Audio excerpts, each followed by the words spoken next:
Okay, a very good morning to all of you. So we would be starting with your paper number 2, which is AFM. So earlier this was called as SFM, Strategic Financial Management. Now there has been a slight change, becomes AFM, Advanced Financial Management. By and large, your content remains the same, and a few topics get added. Unfortunately, nothing is removed. So you have a couple of additions. You have capital budgeting and some changes in valuation of let us say unique new businesses like digital platforms, etc. A few changes in derivatives, but otherwise by and large your content remains the same. So it's a fairly interesting and a fairly tricky subject, I would say. So a lot of this is based on numbers. Earlier, when we are yet to see the exact May 24 paper pattern, so we will probably have to see how the institute accommodates MCQs into its working now that you have 30 marks of MCQs. Earlier you had a 100-mark paper, out of which 20 marks were pure theory. Pure theory would mean there are certain chapters like securitization, certain chapters like startup finance which still are retained, but they would be linked to certain theory questions, pure theory questions. Now the theory is still there, but now 30 marks are put into MCQs, so maybe they will reshuffle. Maybe a few theory topics would have a theory based MCQ, but still you will have certain theory questions. What we'll focus on in the first part of our content is we will do the practical topics. So the index over here covers all the practical topics that you have. Almost all of these are important from an exam perspective, as in to say that you will get an almost certain weightage for most of the topics. So you have, if we do a quick paper overview, you have valuation of securities. This is called a security valuation or security analysis in the institute material. Now this is something which forms a basis for a lot of your other topics. So this is something which is definitely important. You will have around a 12 to 15 mark weightage from this topic, valuation of securities. Mergers and acquisitions. Now this is also an important topic, maybe around 10 mark weightage, again an assured weightage. This is relatively easier. Security valuation will have a lot of different items to kind of value, so it's a much more wider topic. Mergers and acquisitions is fairly narrower. Then comes portfolio management, again around a 12 to 15 mark weightage, and mutual funds around probably an 8 to 10 mark weightage. Now the relatively lesser important topics are risk management, corporate valuation, which is now just called as business valuation, so maybe business valuation, and then the most important topic which I would rate in your entire course is the foreign exchange topic. You will have approximately a 15 to an 18 mark weightage over here, a very important weightage. Maybe for international financial management a 5 to 8 mark weightage. Again, you're not very sure that you will get a question on international financial management. For the other topics which I've ticked off, you will almost certainly get a question on these. Then comes derivatives, again maybe around an 8 to 10 mark weightage, and then interest rate. So the topics that I've circled, there may be weightage. It is not necessary that in every question exam there will be weightage, but for the other topics it's an almost certain weightage that you will have in your main exams. The new topic that is added is capital budgeting. We don't really know the weightage over here, but probably my sense is around 10 to 12 marks of weightage should come from capital budgeting as well. Okay, so it's a fairly important and a very good course that has been designed. A lot of concepts have been covered. Okay, so let us get started. So we'll go first into the chapter on valuation of securities. When we say securities, what do you mean by securities? Can you give me some examples of securities? Shares, bonds. अपना कोटा खत्म हो गया, right? Okay. After this, do you have any other items? There can be preference shares, yes. Apart from that, you can have convertibles. You can have maybe options. You can have warrants. A lot of things. Securities would ideally mean So is loan a security? If I take a loan, is that a security? No. So usually the difference between, let us say, a debenture which also gives interest and a loan which also gives interest is debenture maybe of 100 crores which can be broken up into, let us say, 10 crore debentures of rupees 10 each which can be traded. But loan is not converted into a security. A loan of 100 crores is a loan of 100 crores. It is then not segregated, broken up into smaller parts which can be traded, bought, sold. No. A loan of 100 crores is a loan of 100 crores. Are we clear with this? So over here we are looking at a broad based valuation where we are looking at valuation of securities, which can include valuation of shares, valuation of bonds, valuation of special instruments like warrants, special instruments like convertibles, etc. Now, the first part that we will focus in, let's say, the first 1 or 2 classes would be valuation of bonds. Now, have you studied valuation of bonds earlier? No. So this is a fairly small but a fairly detailed topic, I would say. Institute really touches upon a lot of areas of bonds without even calling it as a separate chapter and giving it its due weightage. Like if you do CFA, etc., there's a separate subject for fixed income. For a CA perspective, you will just have this chapter and a part of this which pertains to bonds. After that, you go to the valuation of shares. Valuation of shares is more important, as in it has spillover effects. Valuation of bonds itna hai in this topic, that's it. There is no other linkage that valuation section has. The first 30 odd questions that we will do for valuation of bonds, and that's it. Shares will be the base for what you study in mergers, will be the base for what comes in portfolio. So shares is a lot more important, bonds is, but let us say shares gets slightly more weightage. Now when you look at bonds, when you look at, let us say, the valuation of bonds, just a second.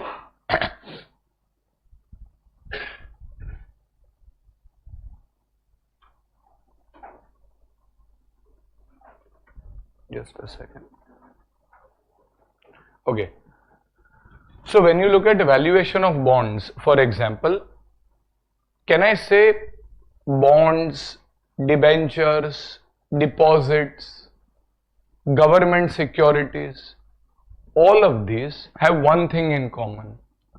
What are fixed interest? They are fixed return securities as opposed to equity shares, which are actually variable return securities, right? Bonds are fixed return securities, whereas equity shares do not give you a fixed return. So if I were to value a bond, how will I value a bond? Let us say I have a bond issued by the government, so it's a 5-year.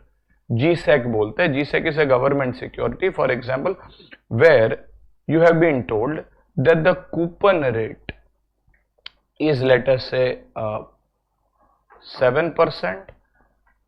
Face value of the bond is, let us say, 10,000 rupees. Term of the bond is, let us say, 5 years. Now, what do you mean by coupon? What is meant by coupon? Interest.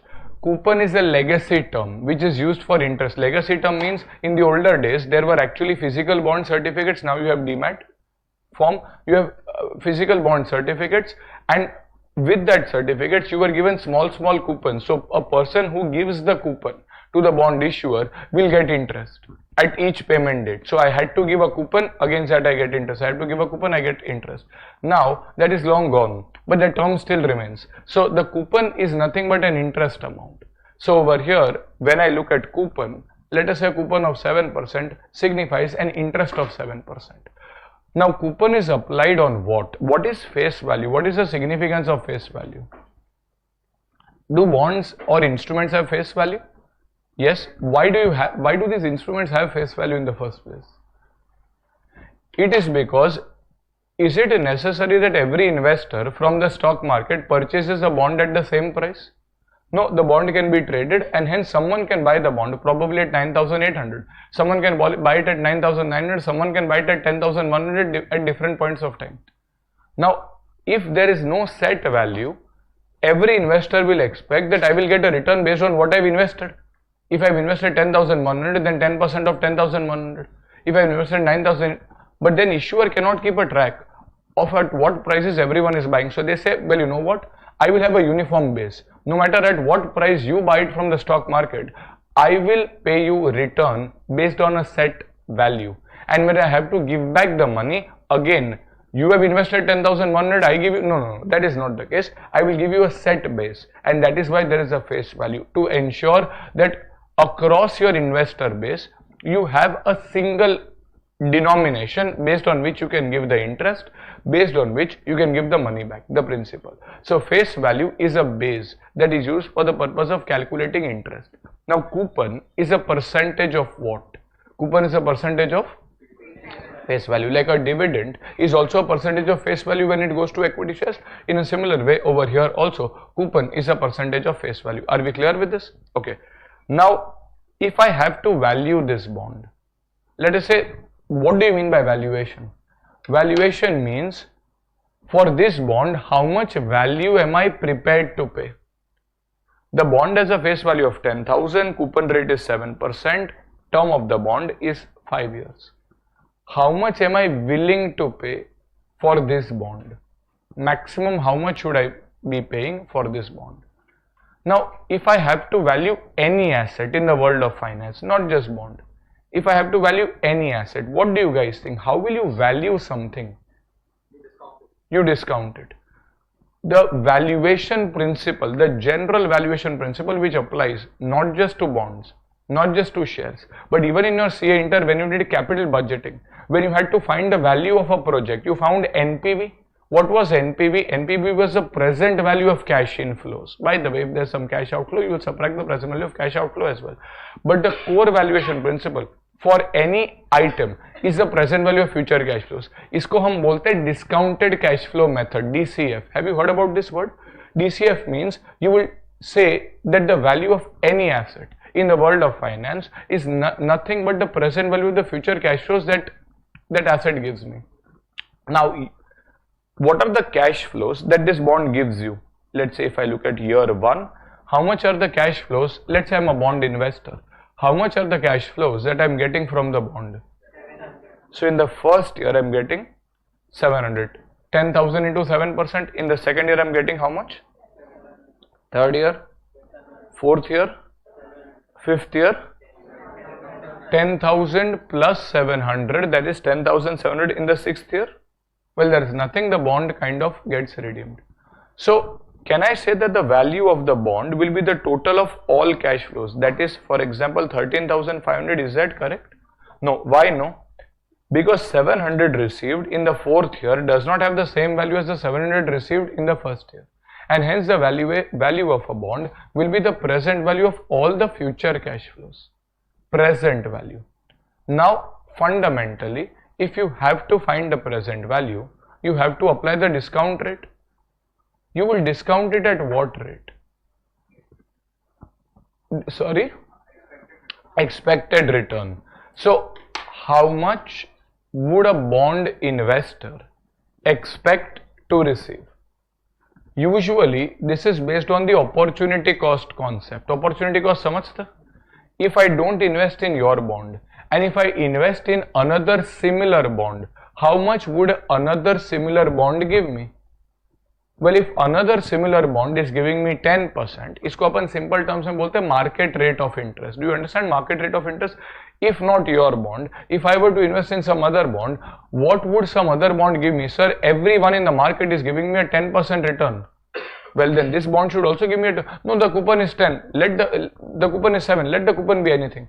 For me to invest my hard-earned money, I need to find a return of 10. If you don't give me a return of 10, I go to the next best thing, where in the market I'm getting a 10% return. So over here, usually the discount factor from an investor's perspective is the minimum required rate of return that an investor expects for a similar bond investment. Someone can come and say, no, if I invest in equity shares gives me 20% return. So should a bond also give me 20% return? No, the risk is different. I cannot expect a 20% return on equity shares and also 20% return on bond. What is more risky? Shares. Shares are more risky as compared to bond, and hence the required rate of return has to be different. In fact, within bonds as well. I mean, From a student standpoint, you don't really go into that territory, but in bonds as well. Have you heard about something called as credit rating? Credit rating, suna?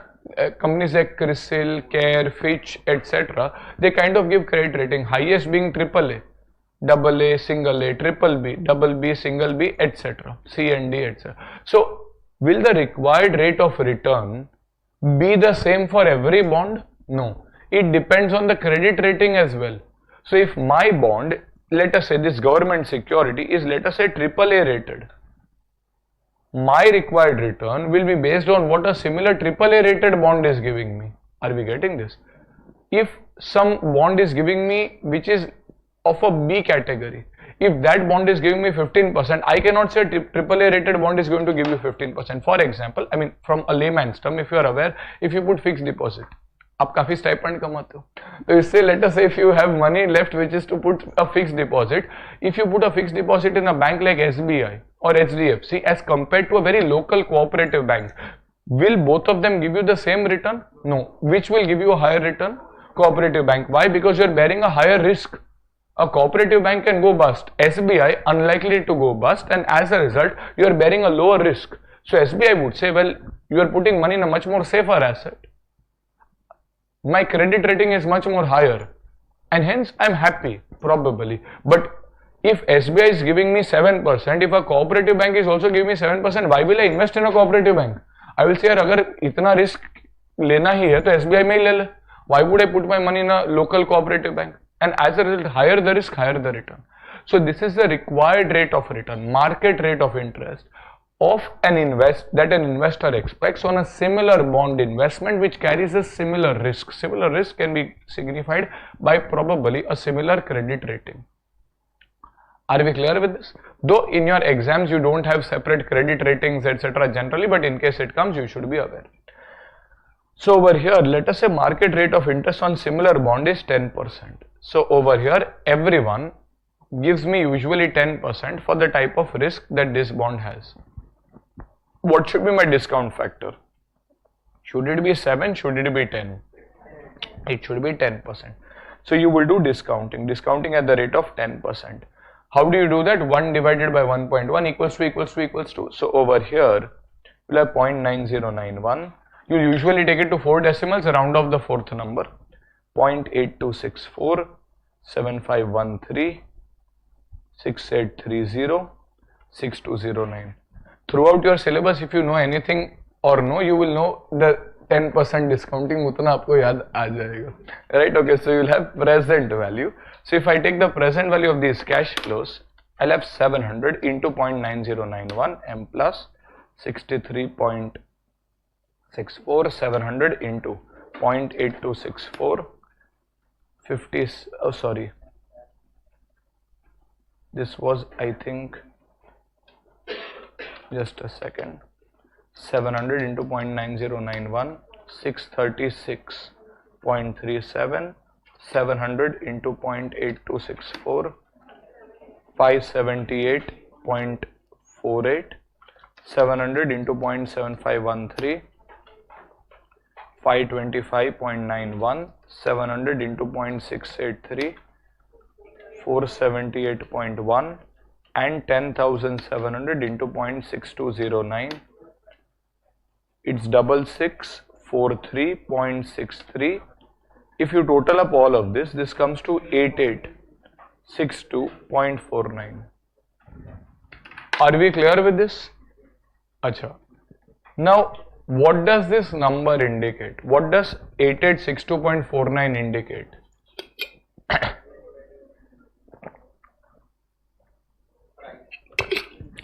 The theoretical value, also called as intrinsic value. What do you mean by intrinsic value? The value based on the internal features. What are the internal features of the bond? It gives you a 7% coupon, has a 5-year maturity, gives you 10,000 principal back. Based on those core fundamental features, a person should be willing to pay maximum 8862.49. This is the price that you will pay, and if you pay this price, how much return will you earn? Will you earn a 7% return or a 10% return? 10%. From a capital budgeting language, if you pay this, your cash outflow, PVCO, present value of cash outflow, will be 8862.49. PVCI, present value of cash inflow, will also be 8862.49. NPV becomes 0, that is you are earning a 10% return exactly. Is it necessary in the market the price should be 8862.49? No, let us say the price is 8,000 or let us say the price is 9,000. Will you invest in such a bond? No. So what would happen is, let us say a question will come where they will tell you that the market price of the bond is 9,000, so and so are the features of the bond. Do you advise investing in such a bond? What will be your conclusion? No. The bond seems to be overvalued. The true value is 8862. However, the market price is 9,000. We don't want to invest in such a bond, and hence you will skip. On the other hand, if the market price is 8,500, is this bond worthwhile? Yes, you will invest in this bond. You believe that the value of the bond is 8862. However, in the market it is available at 8,500, that is, it is available at a cheaper price, and as a result it is advisable. In such a case, how much return will you earn? Will you earn 10% or more than 10? More than 10%, which is fine. Your minimum required rate of return, cut-off rate, for example, is 10%. If you are earning more than 10, you are more than happy. If nothing is given and the question says calculate market price, if nothing is given and the question says calculate market price, what will be the market price? 8862. Remember, if nothing is given, we believe that the market is efficient. If the market is efficient, then 8862.49 would also be the market price, which is the same as the intrinsic value. Are we clear with this? However, if a market price is separately given, remember your investment will be based on the market price. If you do, you will invest 8,500, not 8862. Are we clear? If nothing is given, the market price will be the same as the intrinsic value. Intrinsic value is derived as the present value of the future cash flows. Are we clear with this? Acha, what is generally going to be more easier in practice? Is bond valuation in practice more easier, or is equity valuation more easier? Why? Equity, yes, ideally equity is present value of future cash flows. But how will you find those future cash flows? Those future cash flows are uncertain. Those future cash flows are volatile. Bonds, you can look at this bond instrument. In this bond instrument, the 5 years are certain. In this bond instrument, the 700 cash flows are certain. In this bond instrument, all of these are certain. Yes, the only effort that you have to take is to find that what is your minimum required rate of return based on the market factors. Achha, does your minimum required rate of return remain the same, or can it keep on changing? It can keep on changing. How can it keep on changing? Let us say today the rate is 10%. Tomorrow RBI comes in, it increases the rate. You see, sometimes news announcement comes that RBI has increased the rate of interest by 1% or so. In which case, now all else remaining the same, will you also expect a higher rate of return? Yes. So can the bond value change? Today bonds value is 8862.43. Can the bond value change? I'm asking you, can the bond value change? Why would it change? Does it change because the maturity changes? No sir, maturity remains the same. Does it change because the coupon changes? Well, most of the cases you have a fixed interest bond, sometimes you have a floating rate bond, we'll do that later, but generally the fixed return bond, coupon is going to remain the same. Then what is going to change? The rate of return. The rate of return may change, and if the rate of return changes, the price of the bond will also change. Are we clear with this? So there is a direct relationship between the market rate of interest and the bond's price. There is a relationship between the two. How we do, what is the relationship, how to kind of incorporate that, we'll do that once we probably get used to some basic valuations of bonds, very simple basic categories, then we'll go to the advanced concepts. Are we clear with this? Any problems till now? No? Okay. So over here in your theory notes, if you go to the basic value, so there is this overview given for bonds. We are first focusing on, so when we study bonds, what are we going to study? Acha, these are fixed income securities, can be bonds, debentures, government securities, etc. different names. You can even have deposits over here because they are fixed return, public deposits. Valuation of bonds is the first thing that you will study. Second, how will you find the return on the bonds? If you were to make a bond investment, how much return does that give you? Third, and a slightly difficult section would be risk. How do you measure risk in a bond? And last, certain strategies that you can employ in the bond management technique. So this is a separate section altogether in your syllabus. Once you do this, आगे इसका कोई separate spillover effect नहीं आएगा, unlike equities. So we'll first go to valuation. Now when we are looking at valuation of bonds, as per the discounted cash flow technique, the value of a bond will be the present value of the coupons, that is interest and redemption value. The value of a bond from an investor's perspective can be calculated as B0. B0 is the price of the bond today at 0.0. 0.0 is the price today. Interest for the first year, in our example this was 700, plus interest of the second year 700 is 700, and so on, and in the last year 10,700. But this is the present value where the discounting is done using 1 plus KD. Now, I guess you would be aware, but what do you mean by discounting? We have done this. But what do you mean by discounting? Discounting is nothing but the opposite of compounding. You remember the compound interest formula? A is equal to P into 1 plus R raised to N, where P is what? The principal, that is the present value. A is what it will become in the future, the amount that I will get in the future, that is the future value, into 1 plus R, that is the rate of interest raised to N. What I actually do is, I can take 1 plus R raised to N on the other side. So this will be, that is FV upon 1 plus R raised to N equals PV. That is FV into 1 upon 1 plus R raised to N equals the present value. This 1 upon 1 plus R raised to N, what you did is 1 divided by 1.1 raised to 1 equals to raised to 2 equals to raised to 3 and so on. That this is called as the discounting factor. What does compounding do? Tell me, what does compounding do? It takes you from present value to future value. But then what does discounting do? It takes you from a future value to present value. What have we done over here? When I look at 636, what is the meaning of 636? It means that if someone is willing to pay me 700 after 1 year, let us say there were not 5 cash flows, there was just a single cash flow. Someone was willing to pay me 700 after 1 year. If someone is willing to pay me 700 after 1 year and I need a 10% return, how much should I pay him today? Well, I should pay him 636.37. So if I take on my calculator 636.37 and add plus 10%, I'll get exactly 700, which means 700 after 1 year is equivalent to 636 today.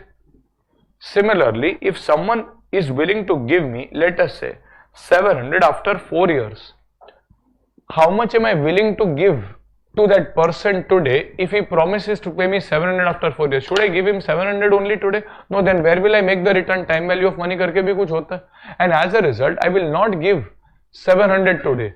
So how much should I give? Well, I need a 10% return, which means if I give 478 against that promise today, then 478.1 plus 10% for the first year, plus 10% for the second year, plus 10% for the third year, plus 10% for the fourth year, and you come to 700. So basically what I'm trying to do is, when I'm doing discounting, when I'm doing this working, I'm trying to say, okay, you are promising to pay me 700 after 2 years, how much should I pay for that? 700 after 3 years, okay, how much should I pay for that? And total, for all put together, I should pay you 8862, and that will ensure that I get an overall return of 10% on my total investment. Are we clear with this? So when I do this, if I have to compound, I have to multiply. If I have to discount, I have to divide. And that is why over here, for finding the present value, each of these numbers are divided. If it was future value, each of these numbers would have been multiplied. Are we clear with this? Value of a bond is a present value of future cash flows, and we are trying to find the present value of all of these interest payments. Does this make sense? Yes? Okay. Where B0 is the value of the bond today. Sometimes this is also called as intrinsic value, and in a fair market called as efficient market, this can also become the market price. In a fair or an efficient market, this can also become the market price. Achha, is it necessary that intrinsic value has to equal market price? No. They can be different. However, if nothing is given, can we say fair value will be equal to market price? Yes, if nothing is given, we can assume it to remain the same. N is the number of years, KD is the required rate of return from debt securities, not from equity securities. You will do a like-to-like comparison. The required rate of return that I get in a similar debt security, I should also get in your security. Okay, so there is some time value concept, etc. given. We'll try to cover a couple of questions and then kind of come to a few other important conclusions. Let us go to question number 2, please. Let us go to question number 2.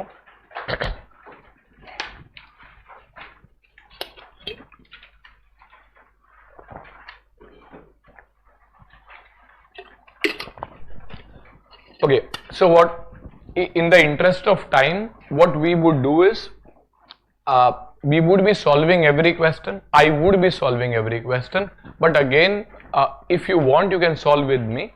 Otherwise, you can always focus on the concept, and the sums, the solutions are there in front of you. You can kind of understand or review that probably at a later point as well.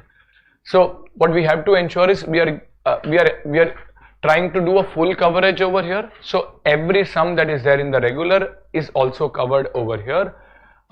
This is fully updated up to your May 2023 papers. RTP is up to November 2023. If there are any further changes, we do upload them on YouTube or your Google Drive backup separately. But in this book, beyond this, you don't really need to refer stuff. I mean, obviously, if you want to practice, you can keep on practicing. The content over here is more than sufficient. So, in order to ensure that we have full coverage, but at the same time, kind of, most of you would have probably a 2024 attempt, right? So, in order that your time is optimized, so we will, you can refer the sums.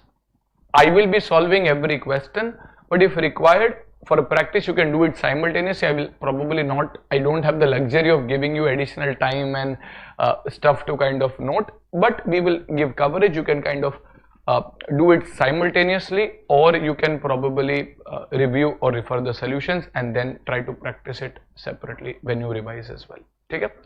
So we'll go to question number 2. A is willing to purchase a 5-year 1000 rupee par value. What does par value mean? Face value. 5-year 1000 rupee par value bond with a coupon rate of 9%. A's required rate of return is 10%. How much should A pay to purchase the bond if it matures at par? So we are asked that how much payment should A make? How will you find that? We will find it as the present value of future cash flows. Achha, what are the future cash flows on this bond instrument? It's a 1000 par value, coupon rate is 9%, required rate is 10%. Is it 1000 into 9 or is it 1000 into 10? If I want to find the coupon amount, the cash inflow, if I want to find the cash inflow, is it 1000 into 9%, 1000 into 10%? 9%, so that comes to 90. I'm going to get 90 in each of the years and the bond matures at par. So I get 1000 plus 90, that is 1090 in the 5th year. Now how much should I pay for the bond? How will you calculate that? What will you do? Discount. Discounting will happen at what rate? 10%. That is the required rate of return. So if you do discounting, this is, let's say, 0.9091, 8264, 7513, 6830 and 6209. So these are discounting factors, and you can try to find the present value. Acha, here you can use the memory function, obviously 90 into 0.9091 m plus, 90 into 0.8264 m plus, 90 into 0.7513 m plus, 90 into 0.6830 m plus, and 1090 into 0.6209 m plus. MRC, you should be getting how much? 962.06. So this is a basic present value working. Are we clear with this? So when I get this, this is called as the value of the bond. So the question says, how much should an investor pay? How much should an investor pay for a bond? So how much should he ideally pay? 962. So if I want to earn a 10% return, the amount that I should pay should be 962.06. Are we clear with this? Straightforward. Achha. A couple of things that we want to understand. Remember, from an exam perspective, this is more than sufficient. But a couple of things which give us A, better conceptual clarity, B, probably help us in solving this faster. Is there a faster way to solve this? Is there a faster way to solve this? What will you do? Annuity factor. When can you use the annuity factor? In every sum you can use? No. Cash flows have to remain the same. Why are you in a position to use annuity factor? Just generally, this is nothing but 90 into 0.9091. You will get a particular number, plus 90 into 0.8264. You will get a particular number, and so on. Mathematically, if 90 remains constant, can you take it common? So basically what you are doing is 90, alternatively you are doing 90 into the present value annuity factor at the rate of 10% for how many years? Let's say 5 years. You can also take 4 years over here. If you are taking 4 years, then you will add 1090. Or you take 5 years where 90, 90, 90 remains constant, then at the end you will add how much? If I take 90 for 5 years, then at the end I will add how much? 1000. 1000 into the present value. अच्छा, यहाँ पे भी annuity factor लेंगे क्या? Present value factor at the rate of 10% for the 5th year. So how do you find the annuity factor? 1 divided by 1.1, depending on the calculator you have. If grand total GT works properly, you can just do 1 divided by 1.1 equals to 5 times 2, 3, 4, 5, and then just press the grand total. Ideally, you should be getting 3.7908. Now, a few calculators don't really support it as well, in which case you do 1 divided by 1.1 equals to m plus, equals to m plus, equals to m plus 5 times, and then memory recall, and you get the annuity factor. Are we clear with this? Acha. And in the last case, this is 0.6209. If you multiply this, 90 into 3.7908 m plus 1000 into 0.6209 m plus MRC, you get 962.07, approximately the same. Are we clear with this? You are not solving a BCom paper. काफी बच्चे बोलते हैं नहीं ये बड़ा solution है, इस पे ज़्यादा marks मिलेगा, ऐसा कुछ नहीं होता. You are not going to be given credit on filling your answer sheet. In fact, honestly, this is a more accurate answer. In this table, I mean, when you do m plus, the entire discounting factor goes into your memory as opposed to just 4 decimals. So this is more accurate. So you can safely do the annuity factor working and solve. There is no problem in that. Are we clear with this? When can you apply the annuity factor? Only and only when cash flows are constant. Are cash flows constant over here? Yes, and hence annuity factor is possible. Now one more thing. What is the face value of this bond? So this we did so that we can do it faster. Another thing we are doing for concept building. Now unlike your financial reporting paper where you have the luxury of cross verifying by seeing that the balance sheet tallies, here you don't have that. So you have to develop some techniques in your mind where, I mean, you are not going to have enough time to check your paper. If you do have, it's a crisis. You have not done your paper properly. You generally don't have time to check your paper, right? So while you are solving, that is when you are going to realize that, okay, this is how my answer should ideally look at. So when you look at the face value, you compare the face value and the market price or the intrinsic value. The general rule over here is, what was the face value in this case? What was the market price or intrinsic value? 962.06 or 07. What is greater? Face value is greater. Now, is this a coincidence? That is, the market price is lower, face value is greater, market price is lower. The bond is trading at a discount to the market price. Is this a coincidence in this question, or it was certain that you will get an answer which is less than face value? Is it a coincidence? Why? The discount factor is more. If I compare the coupon rate, how much was the coupon rate? 9%. If I compare the discount rate, how much was the discount rate? 10%. Two thought processes you can apply. One is the common sense approach, the conceptual approach. You will say that, well, you know what, there is a bond which is available which is promising to give me 9% when everyone in the market is giving me 10%. Is this bond a superior bond, or is this bond an inferior bond? Inferior bond. It is giving me less than what everyone else is giving. So should I pay a premium for this bond, or should I ask a discount for this bond? Discount, and hence the value has to be less than 1000 on pure conceptual grounds. अच्छा, अगर यहाँ पे coupon rate was 12%, market rate was still 10%, then is that a bond which is giving me more as compared to what I am getting in the market?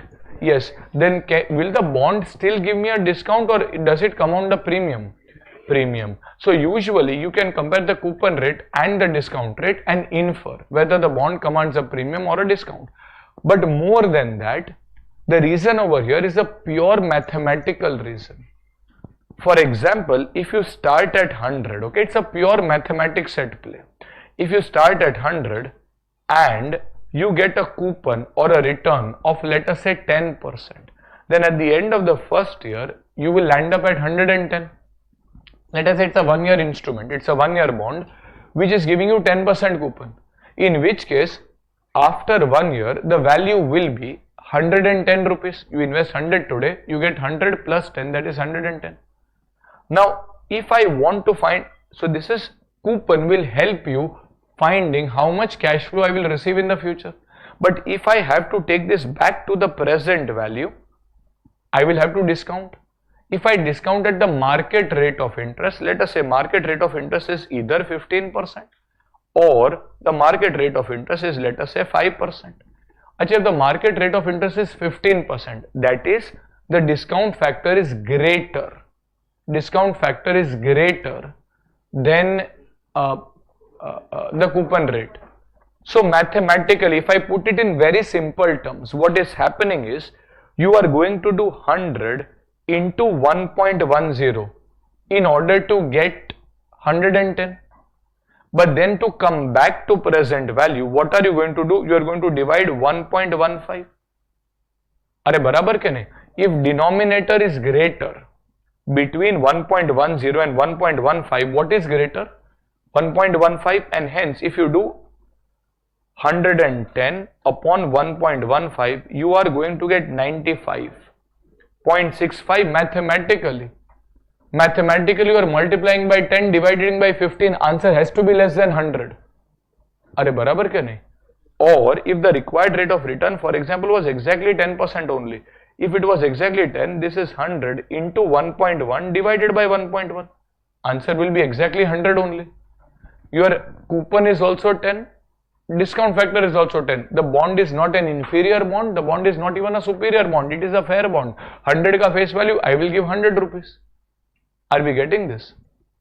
On the other hand, this is 100 into 1.05 divided by, 100 into 1.1 divided by 1.05. So if you do 110 divided by 1.05, you get 104.76. So what I am trying to come to, and if you understand this well and good, otherwise ये आपको कोई कुछ पूछना नहीं वाला इसके बारे में. This is more for your cross checking purpose. When you see a question, at that point, looking at the coupon rate, and the discount rate, you should be in a position to infer that your answer will be greater than face value or less than face value, because अगर वो नहीं आता है, then you know you have done something wrong. So it will not even take, once you develop the thought process, it will not even take a fraction of a second for you to infer. Like if the coupon rate is greater than the discount rate, market rate of interest, what should be the relationship between the market price and the face value? If the coupon is greater than the discount rate, is it a premium bond or a premium bond? In which case your market price should be greater. In a similar way, if a coupon is less than the discount rate, अभी तो अपन दिमाग ही नहीं लगाएंगे. What will be your answer? The market price is to be less than the face value because it's a inferior bond. It is giving me a return less than what is there in the market. I will demand a discount. In my opinion, the only thing that you need to necessarily remember, जिसके ऊपर sum आ सकता है, you might possibly get a sum, is the third part. When the coupon rate equals the discount rate, then what will be the relationship between the market price and the face value? When the coupon rate equals the discount rate, what will be the relationship? It is like saying coupon is 10, discount rate is also 10. What will be your answer? 100. You have compounded 100 by 10%. You have discounted it also by 10%. You have multiplied by 1.1, divided it also by 1.1. Your answer will remain the same. This is mathematically. Conceptually, everyone in the market is giving me 10. This bond is also giving me 10. I can't ask for a discount. They can't even ask me for a premium. It's a fair bond. 100 के चीज का हम 100 ही pay करें. Are we getting this? And as a result, this will be equal. Now, why am I saying this is important? Is because Institute has asked you one or two questions where they don't necessarily give you the required rate of return. Like when we did question 2, it was said that the coupon rate is 9, the discount rate is, or the required rate of return is 10. The question might tell you a bond which is traded at par. Traded at par means market price is the same as the face value, has a coupon rate of 10%. But it does not tell you what the required rate of return is. समझ में आ रहा? A question might come which tells you that a bond which is trading at par, so the market price of the bond is the same as the face value, has a coupon rate of 10%. You might need to do further calculations for risk etc, but it does not give you the discount rate. We will say कि यार अगर market price and face value are the same, that means coupon rate and the required rate would also be the same. And hence this is an important understanding for you to do in an exam. The first two, if you understand best, if not, it's fine. No one is going to ask you anything about that. It is just for cross checking. The third one you have to remember, because there will be questions where the institute might not necessarily give you the discount rate and it might ask you to infer and do further complex calculations for bonds. Are we clear with this? Can we proceed? Yes? Okay. So this takes care of this basic discussion. We'll come to that in some time. Let us see if you can apply that. Go to question number 3. Question number 3. A PSU is like a public sector undertaking, basically a company, is proposing to sell a 8-year bond of 1,000 rupees. 8-year bond of 1,000 rupees at 10% coupon per annum. The bond amount will be amortized equally over the life. So you can mark this. The bond amount will be amortized equally over the life. What does this sentence mean? Principal will be repaid equally over the life. If the investor is having a minimum required rate of return of 8%, what is the bond's present value? Acha, forget the calculation. According to you, your answer should be, think an answer. Let everyone think. Answer when I tell you to. Should your final answer be more than 1,000?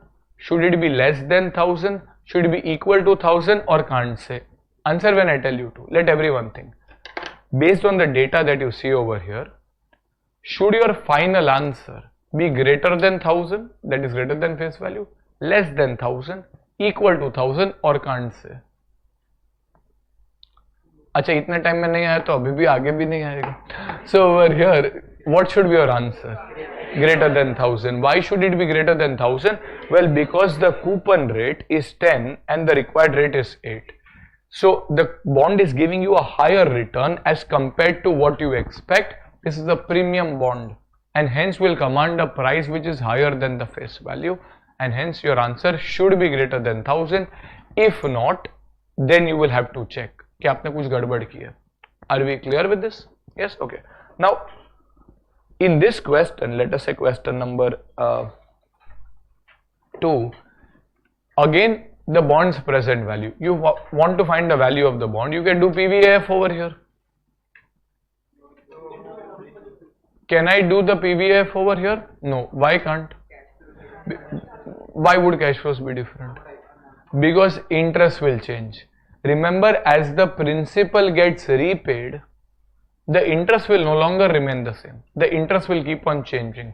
So over here, if I look at year 1, 2, 3, 4, 5, 6, 7, 8, your cash flow, cash inflow in the first year would comprise of interest.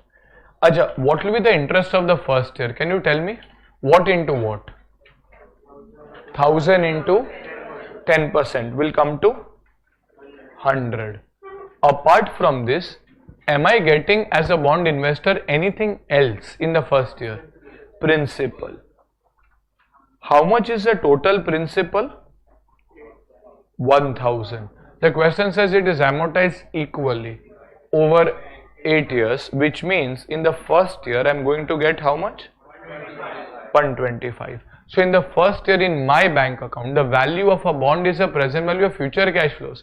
It is not just a present value of income. We are not doing accounting. Someone will say, नहीं sir, income तो सिर्फ 100 है, 125 तो capital in nature है. We are not doing revenue capital in nature. We are doing cash flow working. Value of a bond is a present value of future cash flows. Well, we are getting 100, which is a cash flow. We are getting 125, which is also a cash flow. So how much is the cash flow we are getting in the first year? What is the total cash inflow that I get in the first year? Sorry, 225. Acha, in the second year, am I going to again get interest of 100? Why no? Because the outstanding principal is no longer 1000. The outstanding principal is now 1000 minus 125 is paid off, and hence the outstanding principal is 875. 875 into 10% comes to how much? 87.5. Are we clear with this? In the second year as well, is some principal paid? How much is that?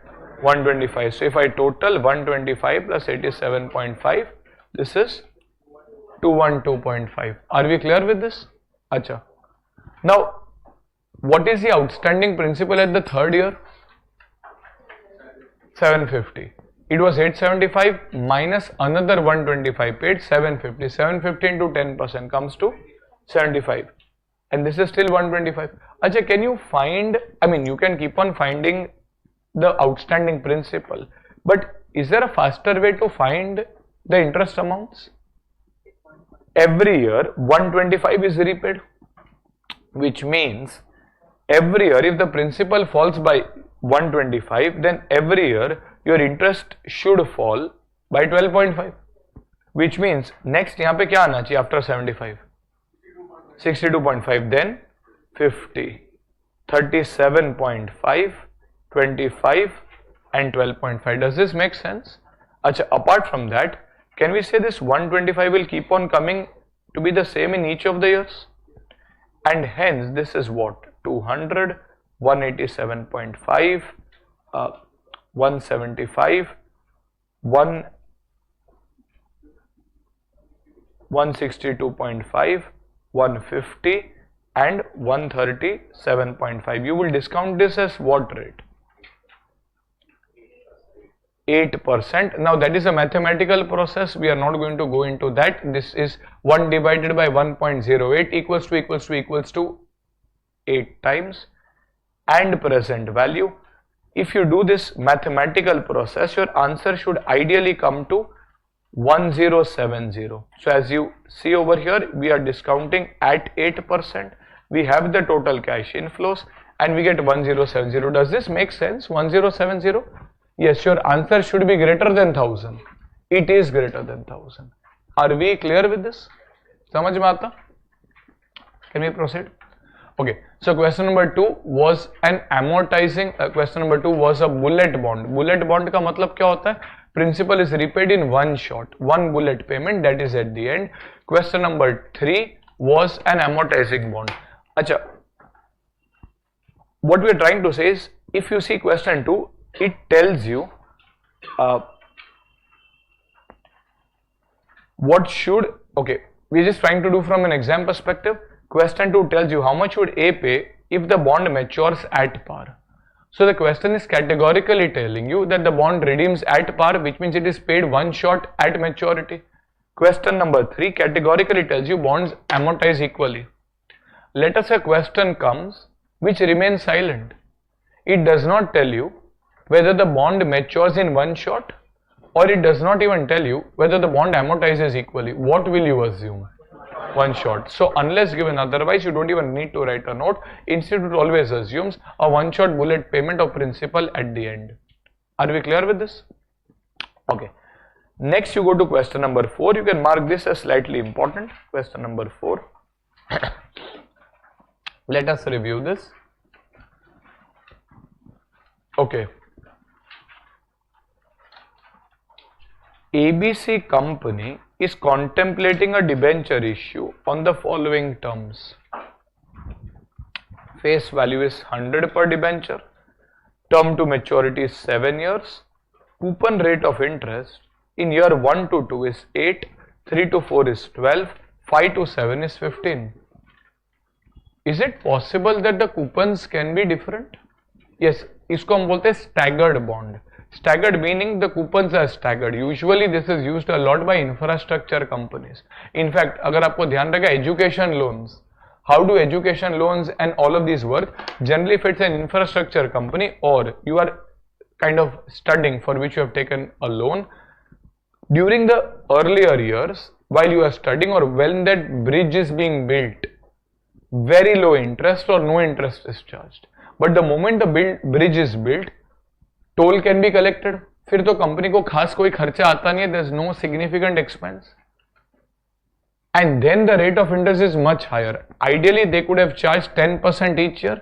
Instead, they will charge you 0% for the first 5 years and they will probably charge you 15% for the next 5 years. Are we getting this? So over here, interest can possibly be different. Value is still the present value of future coupon payments, just that the coupons are not uniform. Coupons keep on changing. Now the current market rate of interest on similar debentures is 15%. The company proposes to price the issue so as to yield a compounded return of 16% to the investor. Okay, now there are two rates.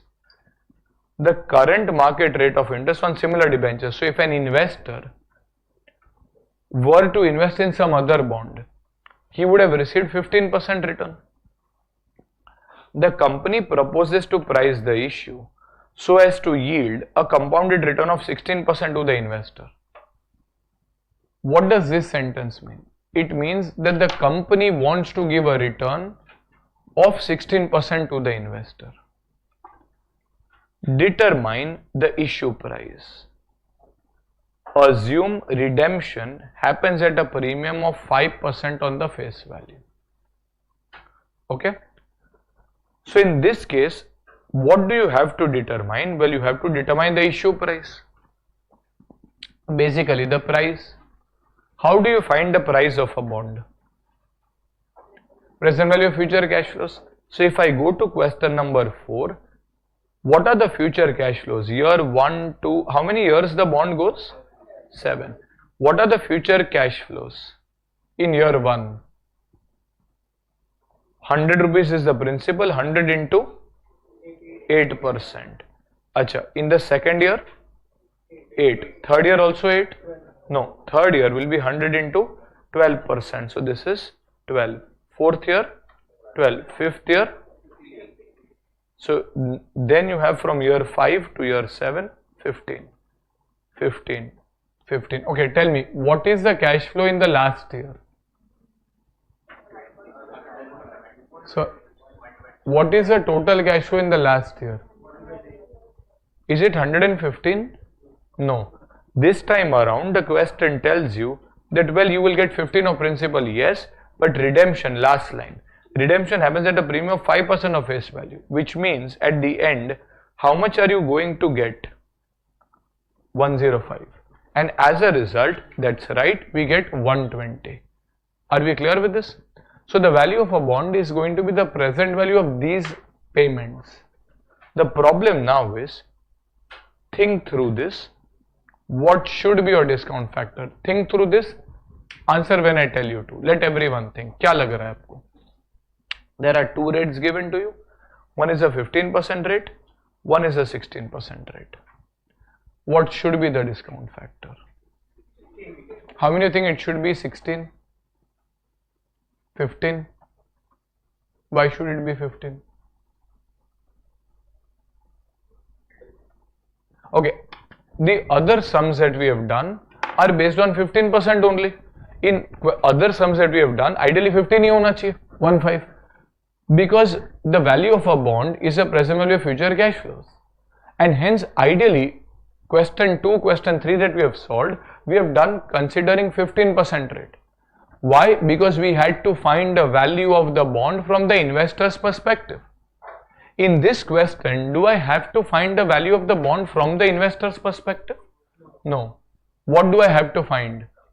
Issue price. Issue price किसके perspective से? Company. Company wants to give a return of how much? 16. Now let the investor expect 15, let the investor expect 18. If the company wants to give a 16% return and the question says find the issue price, that is at what price the company should issue, the relevant discount rate should be 16, 16. The same question is asked in the exam, but they tell you calculate how much maximum price will an investor be willing to pay for this bond. Everything remains the same, just that instead of the highlighted part, you are asked determine how much is the maximum price an investor should be willing to pay for this bond. Then what will be the discounting factor? 15, 15. The investor से भाई company को जो भी issue price लगाना है लगाए, मेरे को मेरा थ्रेशोल्ड फाइंड करना है. I have to find how much am I maximum willing to stretch. But I will do my calculations based on what I get in some other bond. Let this bond give me 16, let this bond give me 14. How much am I willing to pay maximum? That will be calculated based on 15%. Remember, so this same question can have a different solution based on whose perspective it is asked. So over here we are asked from the perspective of the company, and the question very clearly tells you that you want to determine issue price and the company wants to give a 16% return. And as a result, when I do the present value working, let us say 1 divided by 1.16, 0.86 to 17432 6407 5523 4761 4104 and 3538, let us say. If I were to find the present value of all of these future cash flows, it's just a mathematical calculation. Now it comes to 82.93. I cannot use the annuity factor over here because different cash flows. What is this? This is called as the issue price. Are we clear with this? Achha, if the question had asked you to determine the value of the bond from the investor's perspective, is it going to be still 82.93? No, I will do the discounting at 15%. Achha, we have not done the calculation, but I want an understanding from you, and ये थोड़ा यानी tricky हो सकता है. If you do the discounting at the rate 15 without doing the actual calculations, will your answer be greater than 82, or will your answer be less than 82? Will it be greater than 82, less than 82? Sorry, greater. अगर चाहिए तो आप calculate कर सकते हो, but it will be greater. Why? Because when I do the discounting at the rate 15%, I'm going to do 1 divided by 1.15. अच्छा, between 15 and 16, what is greater? बहुत सोच रहे हो आप? Between 15 and 16, what is greater? 16. But between 1 by 15 and 1 by 16, what becomes greater? So it is like saying between 2 and 3, 3 is greater. But the moment I do 1 by 2 and I do 1 by 3, it is 1 by 2 which becomes greater. And hence what I am trying to say is, when I do 1 divided by 1.15, the present value that I will get, 1 divided by 1.15, let us say I get 0.8696, which is basically greater than this number. So if I multiply 8 with 0.8621 as compared to 8 with 0.8696, 8696 तो higher number है ना. Similarly, mathematically, every number at 15% will give you a higher value. 1 divided by 1.15, let us say this is 0.75, 61, 65, 75 and so on. As you can see, ये 0.64 है, ये 0.65 है. So if you multiply 12 rupees with 0.64 as opposed to 12 rupees with 0.65, 0.65 is always going to give you a higher number. And as a result, your present value at 15 will be greater. So if I do this working, I again don't have these calculations, but if I do this working, the value of a bond from the investor's perspective may be, let us say, 84 rupees. Is the investor going to pay 84 rupees? Is the investor going to pay 84 rupees? No, investor will pay how much? 82.93. And that is why आप देखो कितने IPOs होते हैं ना, IPO, they get heavily oversubscribed. Why do they get heavily oversubscribed? Because companies are willing to pay slightly more than what the investor expects in the usual market. So investors jump on that. They say, okay, we are willing to pay 84, but I'm getting this bond at only 82. Let me subscribe to the bond. Let me subscribe to the bond. Karte karte, a lot of people subscribe and there are huge oversubscriptions. If the company is giving 15, when the market rate of interest is also 15, you will get an average response. People will say, हाँ यहाँ पे भी 15 मिल रहा है, सब जगह 15 मिल रहा है. But if I want to create demand for my issue, I generally have to give a return which is slightly higher than what the investor expects, and that is when heavy demand gets generated. Are we getting this? And huge oversubscriptions do happen. Because company is giving 16 when investor expects 15. So investor will pay just 82 and make a 16% return, where everywhere else he is making only a 15% return. He is definitely going to subscribe for the bond. Are we clear with this? Can we proceed further? Okay. So in this question, this particular part where we have just given a reference note, where why are you taking 16 and not 15 should be clear. Are we understanding this? Can we proceed? So everyone who said probably 15, are you clear why it should be 16? Yes, okay. Now the next question is question number 5. Acha, in certain questions now we have given this QR code. This is given in questions which are slightly important and which might require maybe a slightly deeper understanding. So again, I have not explained the entire sum all over again, but I have just kind of run you through the sum in a fairly short time. In all cases, almost less than 1 or 2 minutes. So when you are revising, and if you kind of get stuck, you don't have to scan this and listen. This would lead you to an audio file. You need to have an audio player, maybe a VLC player or something through which it plays. So there's an audio file. So it will scan.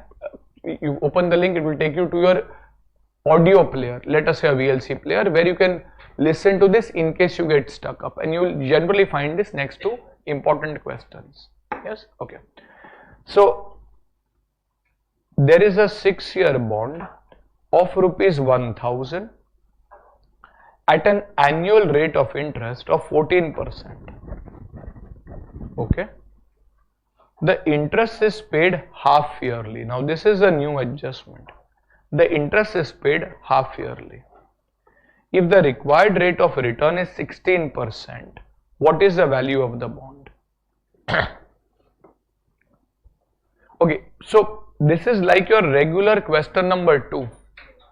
However, the only additional adjustment is interest is paid half yearly. Acha, if that sentence was not there, then how will you value the bond? We'll say value of the bond is the present value of future cash flows. What are the future cash flows? The future cash flows are, if this half yearly payment was not there, 1000 into 14%, that is 140 in the first year, 140 in the second year, says 6 years like 140, and then I'm going to get 1000 back in the 6th year. Are we getting this? Are yes or no? Now, am I getting 140 at the end of the first year?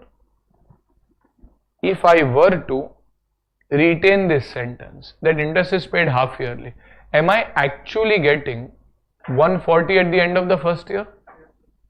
No, I'm actually getting 70 after 6 months. 70 कहाँ से है? 1000 into 14% into 6 by 12. I'm actually getting 70 after 6 months and then another 70 after 12 months.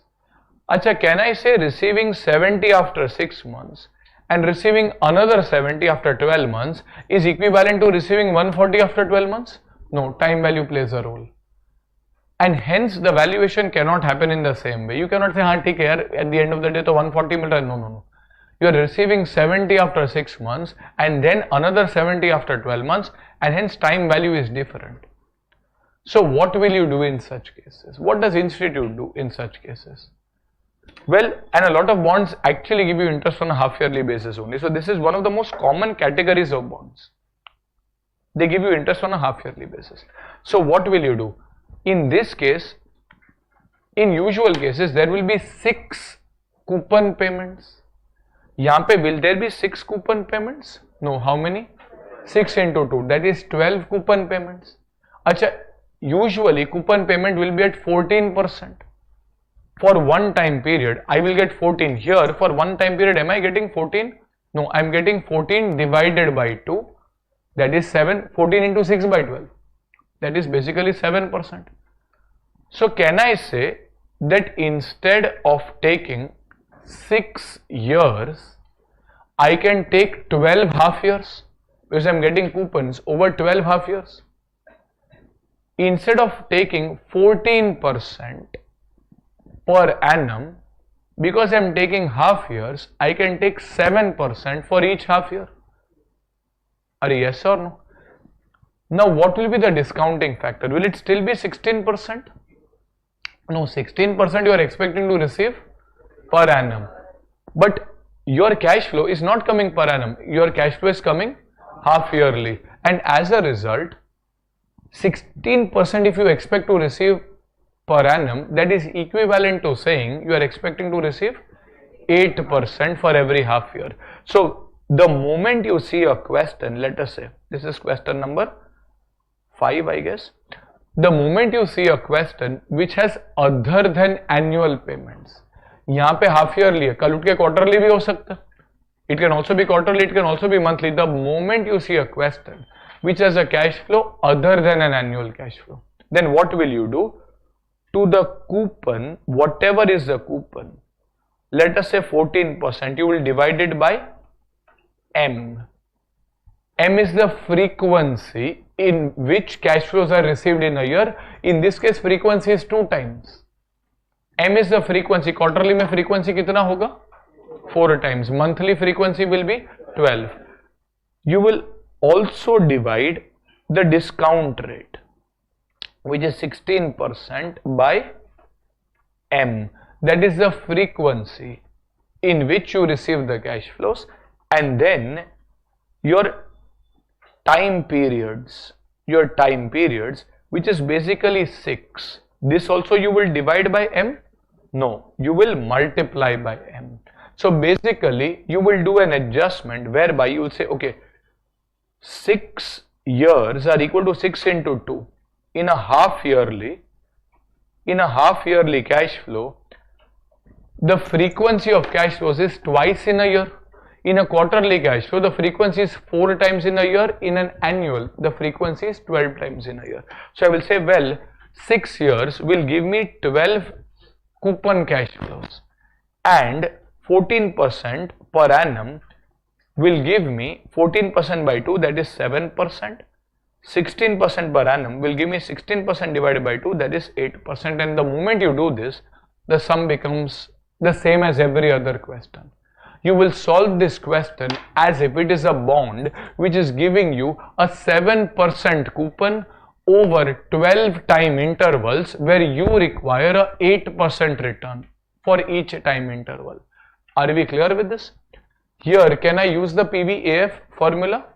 Can I use annuity formula? Why? Cash flows are same. Let us say the face value. What is the face value in this case? 1000. Tell me, will your answer be greater than 1000, less than 1000? Greater than 1000, less than 1000? Less than 1000. Why? Coupon is 7, required rate is 8. This bond gives you a return which is less than what you get in the market. It's an inferior bond, and hence it will give you a return, it will give you an answer which is less than 1000. Are we clear with this?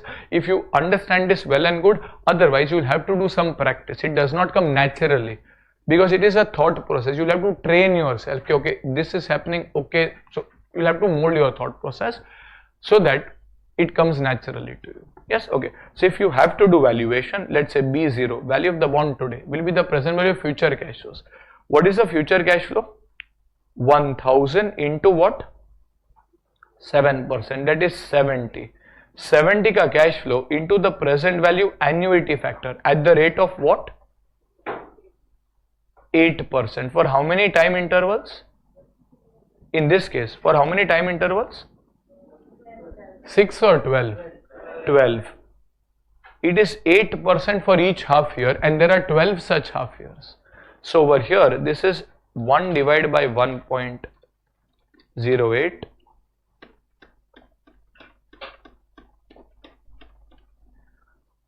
plus, plus you will have something plus what? Redemption value. What is the redemption value? 1000 into the present value factor at the rate of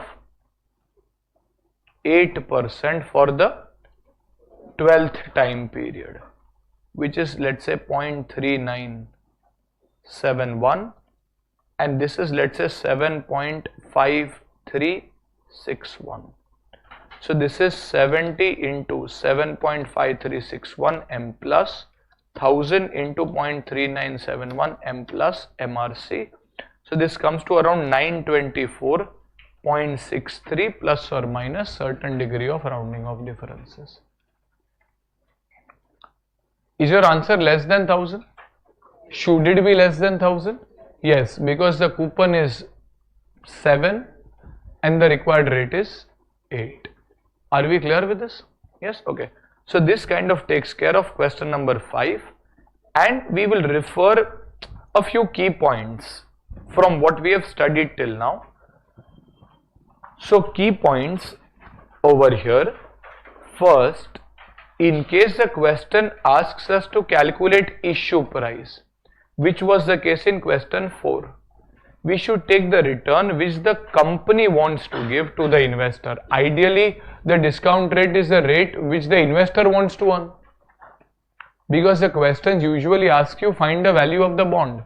However, if the question says to calculate issue price, then we will take the return which the company wants to give to the investor. However, if the value of the bond from the investor's perspective was asked, we should take the current market rate of interest on similar instruments. Okay. Second, coupon rate and discount rate are given on a per annum basis. In case cash flows are not annual, like it was there in question 5, they were not annual, then the following changes will be made. Coupon rate divided by M, discount rate also divided by M, and the time period is multiplied by M, where M is the frequency in a year where the cash flows are received. That is semi-annual 2 times, quarterly 4 times, monthly 12 times. This is how the institute does it. You can have alternative methods as well, which may be slightly more accurate or other way around, but this is exactly how the ICI does it on an overly simplistic basis. This should definitely give you the required results. Yes. Key relationships between the coupon rate and the discount rate. If the coupon rate, okay, let us put it this way. If the coupon rate, don't really refer, think through it. If the coupon rate is greater than the discount rate, tell me, market price would be greater than the face value. Perfect. If the coupon rate is less than the discount rate, market price would be less than the face value. That's a discount bond. This is something that you should rate as important. What if the coupon rate is equal to the discount rate? Because इसके ऊपर आपका exam application आ सकता है. The question might tell you that the coupon rate is equal to discount rate, and you might have to infer कि हाँ, that means market price is equal to the face value, or the question might tell you that the market price is equal to face value, and you might need to infer that for further calculations. So this is an important thing, where the market price is equal to the face value. Okay, so over here, therefore, if the question says that the bond of 1000 is quoted at par means market price is the same as the par value, then the bonds will have coupon rate is equal to the discount rate and face value is equal to the market price. Are we clear with this? Acha. Now let us say we want to understand the relationship. We will go further, but we want to understand the relationship of bond price. Like in your 11th standard or 12th standard, you understood the relationship in economics of quantity demanded and price. Like demand and price has an inverse relationship. The more the price, lesser is the quantity demanded. Lesser the price, more is the quantity demanded. So you have an inverse relationship. Similarly, quantity supplied and price has a direct relationship. So there are certain established relationships. In a similar way, we want to figure out answer to the question that why should a bond's price change? Why should a bond's price change after it is issued? After it is issued, why should a bond's price change? Ideally, the bond's price has to remain the same. Primarily, why does it change? Does the coupon keep on changing? No, coupon is fixed. Is the maturity keeping on changing? No, by and large, maturity is fixed. Then why should a bond's price change? Sorry? Market rate of interest can change, and market rate can change due to various factors. Just for your knowledge, though not directly relevant for your exam, like inflation increases. Remember, interest and inflation have a strong relationship. Whenever inflation is very high, what does RBI do? It increases the interest rate. If inflation is high, interest rate is high. Like in India has high inflation, it has high interest rate. US has low inflation, it has low interest rate, for example. So over here, there can be various reasons. Like RBI increases interest rate for various reasons. If RBI increases interest rate, आपके bond का cash flow तो fixed है, you have promised.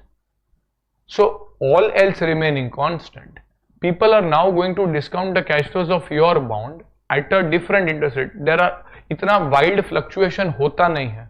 But just for academic discussion, let us say currently your bond has a coupon of 10%. The market rate of interest is also 10%. Face value was 1000. Can you tell me what the market price would have been? Sorry? If you sit and calculate, you will still get the same answer. Let us say this is a bond which has a term of 5 years. If you sit and calculate, you will still get the answer as 1000 only. Now all of this remains the same. The very next instant, RBI increases the rate of interest and it takes it, let us say, to 12%. 2% is a fairly big jump. Now, is your coupon changing? Is your tenure changing? No. But then, when a new investor has to evaluate, he will say that, well, everyone else now is giving me 12%, so your bond should also give me 12%.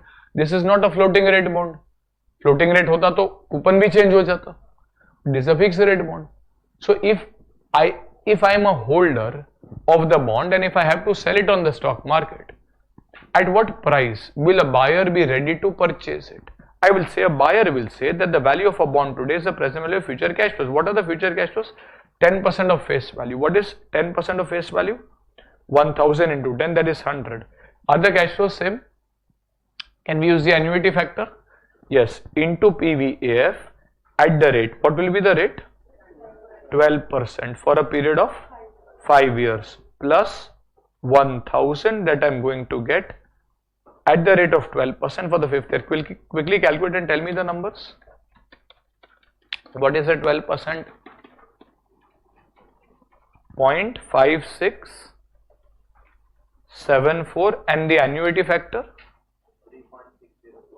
3.6048. If I do this working 100 into 3.6048 m plus 1000 into 0.5674 m plus, and you get what? 927.88. Are we clear with this? So what has happened?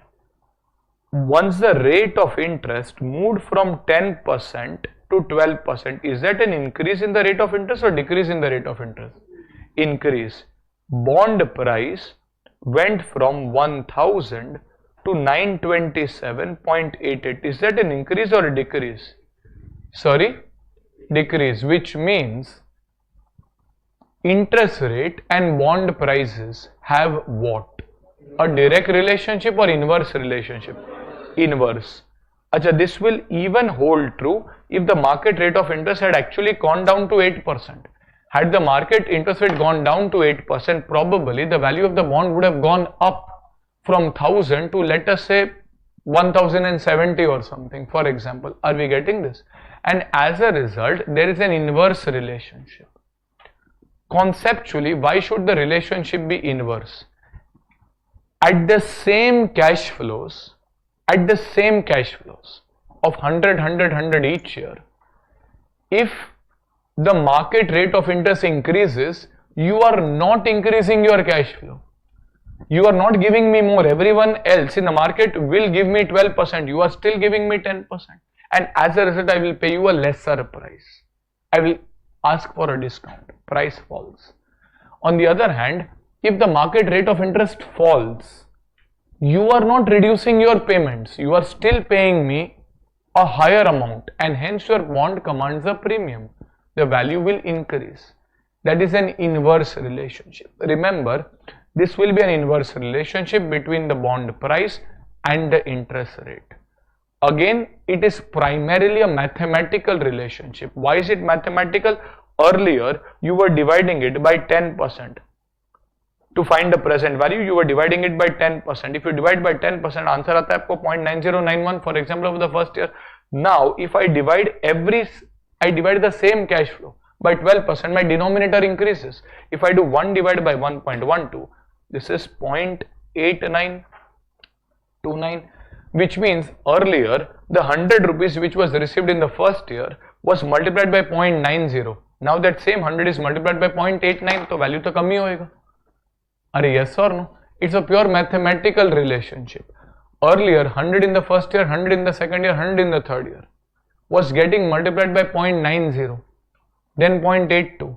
Now that same numbers will get multiplied by 0.89, then 0.81, for example, and hence the values will fall. You have to remember that the bond price and interest rate have an inverse relationship.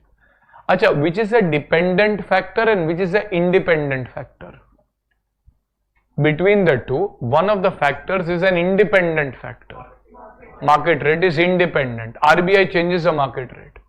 And in response to that change, your bond price will change. So your bond price depends on market rate of interest, and hence you see in stock markets, even bond prices keep on changing. The changes are not as wild as equity prices, but still they change. Because ऐसा 2% का change नहीं होता. I mean, RBI increases it by, let's say, 0.25%, 0.1%. So changes are there, but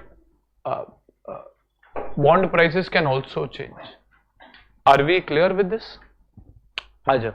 Point 2, there is an inverse relationship between the price of a bond and the market interest rate, that is a discount rate or yield. As the discount rate increases, like we just took over here, the bond price क्या होगा? Decreases, and vice versa. All of these relationships I would put a lot of weight behind in an MCQ question. A particular case may be given in an MCQ and say, in response to all of this, what do you expect the bond price to happen? A, B, C, D. What relationship? A, B, C, D. Inverse, direct, no relationship, for example. So ये सब आपको पता होना चाहिए. Now more so because an MCQ setup is also there. Otherwise काफी बच्चों से कोई लेना देना है नहीं. Why? Because ultimately you can always sit and calculate. In a sum you can sit and calculate. अभी वो 12% है, वो direct वो inverse हो, we sit and calculate 927 आ गया. But in an MCQ they can put a statement and ask you, say whether this is true or false. So you should be able to even understand those relationships. Are we clear with this? Yes? Okay. Perfect. Now we have kind of discussed some basic parameters, let us say regarding bond value. There is something called as bond yield. Just a second.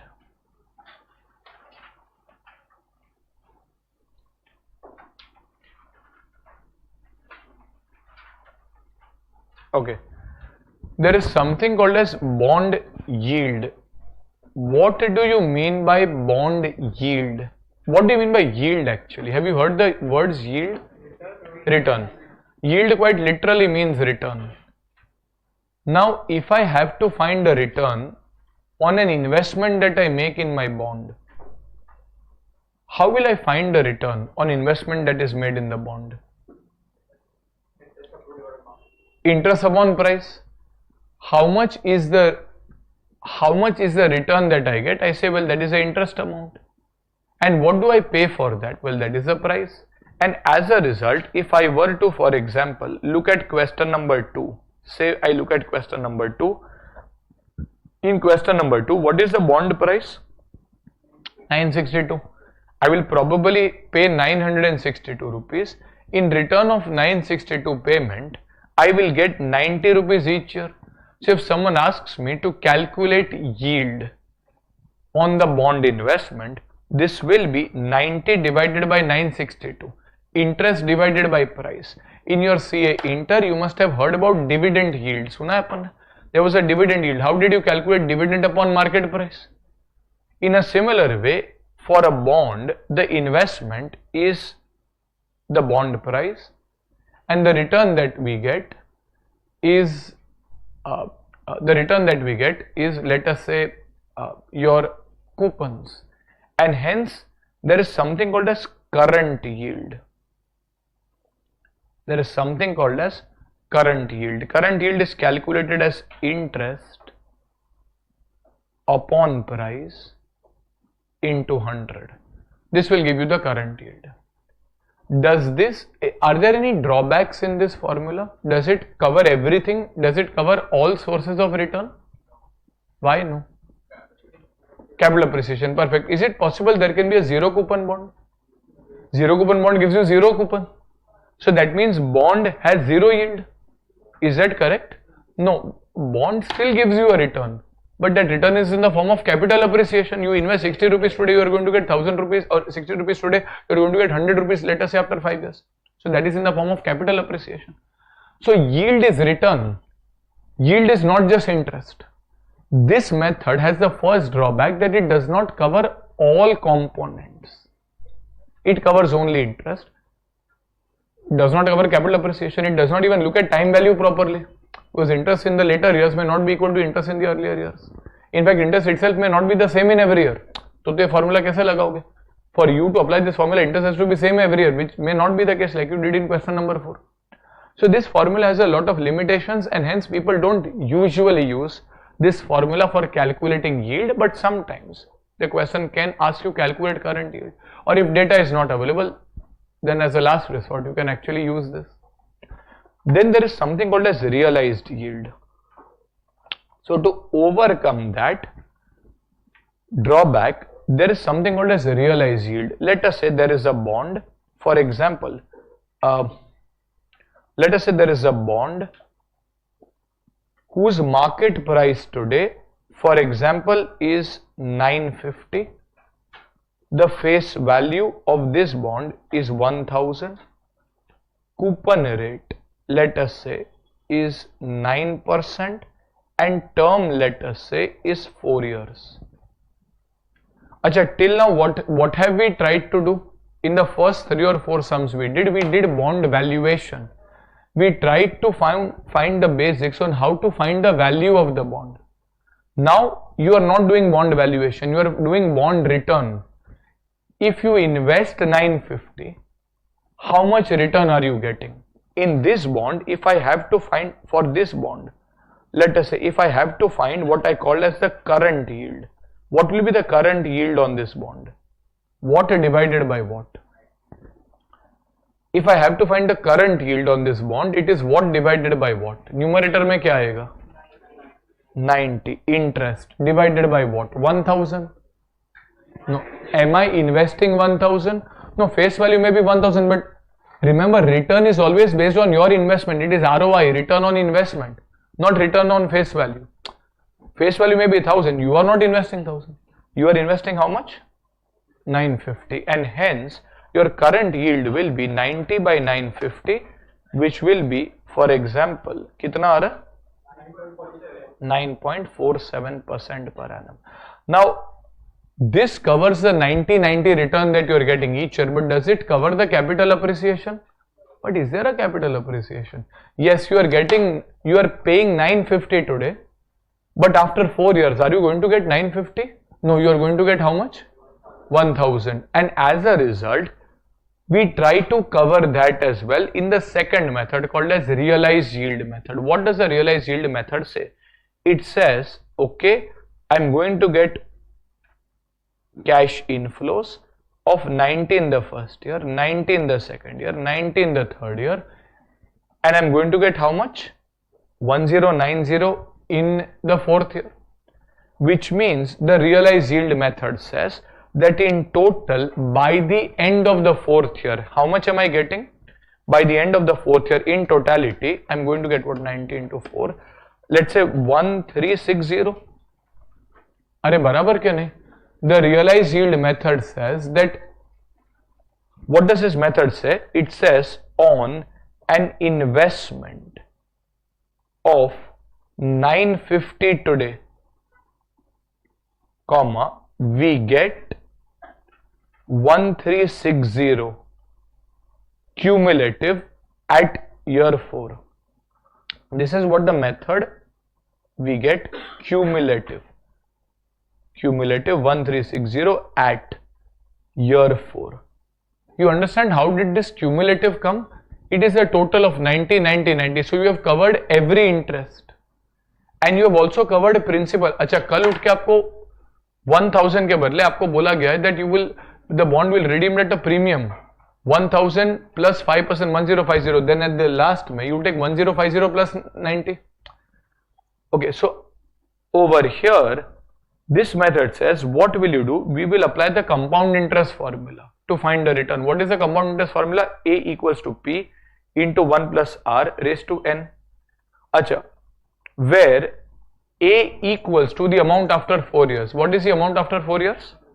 1360. P equals to the amount today. What is the amount today? 950. 950 today will fetch you in total 1360 after 4 years in total, which means the return is how much? R we don't know. That is exactly what you have to find. Yield is the return. R is exactly what you have to find. Acha, raised to N. N क्या है यहाँ पे? What is that? 4 raised to 4. Therefore, you can say 1360 divided by 950 equals to 1 plus R raised to 4. 1360 divided by 950. This comes to, let us say, 1.4316 equals 1 plus R raised to 4. Now, if I take raised to 4 on the other side, this becomes the fourth root, right? I mean, if you take the raised to 4 on the other side, because you have to find this, 1.4316 will equal 1 plus R. Can you do the fourth root on your calculators? Yes, 1.4316. You will do square root how many times? 4 times? 2 times. Over here, you will have a square root 2 times. This comes to how much? 1.0938. This will be 1 plus r. Therefore, r equals 0.0938, that is 9.38%. Are we clear with this? Now, this is a realized yield formula. There are 2 things to know over here. First, the term was 4 years, so you could do it directly on your calculator. But what if the term is 5 years? What if the term is 6 years? Can you directly do it on your calculator? No. Unfortunately, in such cases, you will have to take the help of logarithms. You will have to apply logs and come to the answer. We will study how to do that. You can do the logs through a calculator method as well. That's fine. You don't need to necessarily know the log tables. You can do using the calculator method. That is the first issue. Second, is this still giving you the perfect measure of yield? Is it considering the investment, that is 950? Is it considering the return of 1000, and hence in a way is it considering the capital appreciation? I hope you are clear कि यहाँ पे अगर 950 के बदले your investment was 900, your yield would have been even higher. Or instead of receiving 1000, you were going to receive 1200. At the end, your yield would have been higher. Current yield would have remained the same. If at the end of 5 years or 4 years, you were going to get 1000 के बदले 1200, your current yield would still be the same answer. 90 divided by 950. But यहाँ पे, if instead of 1000, you are going to get 1200, this number would increase. If this number increases, 1360 के बदले 1560 हो जाएगा. And if I do 1560 divided by 950, my answer will increase. And hence it is somehow considering the capital appreciation. But is there any flaw in this? What is the problem here? Time value. It is not correctly incorporated. You are considering that 90 received in the first year, 90 received in the second year, 90 received in the third year is here. I mean, if there was a bond which is giving you 90, 90, 90, and there was another bond which is giving you 0, 0, 0, and at the end of year 4 giving you directly 1360. Realized yield will say both bonds are same. Are both bonds the same? What I am trying to tell you is this is a bond which is giving you 90 in year 1, 90 in year 2, 90 in year 3 and giving you 1090 in year 4. If there was another bond which was giving you 0, it was a 0 coupon bond in year 1, 0 in year 2, 0 in year 3 and directly giving you 1360 in year 4. The realized yield would be exactly the same for both the bonds, but given a choice, which bond would you prefer? The first bond which is giving you 90-90 each year, or the bond which directly gives you 1360? 90-90, you are getting money early which you can reinvest. That 90 that you get somewhere in the first year or second year can be put somewhere else. To believe that 90 जो first year में मिला है वो आप कुछ भी नहीं करोगे is flawed. And hence people in practice don't even use realized yield, but it is a step above the current yield. It is like saying that if you remember in your CA Inter when you did cost of capital, there were various ways in which you can find cost of capital like dividend yield, earning yield, Gordon method, and then the best method was the capital asset pricing model, CAPM. There are various ways in which you can find. But ideally, you should always take the best method. If not, you should know the next best. If not, you should know the next best. Are we clear? So first we did current yield. It had a drawback of capital appreciation. Realized yield, in a way, tried to incorporate that.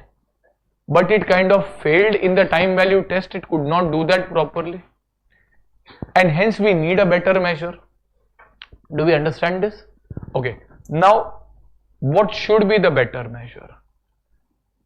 Is there any way in which you can incorporate interest perfectly?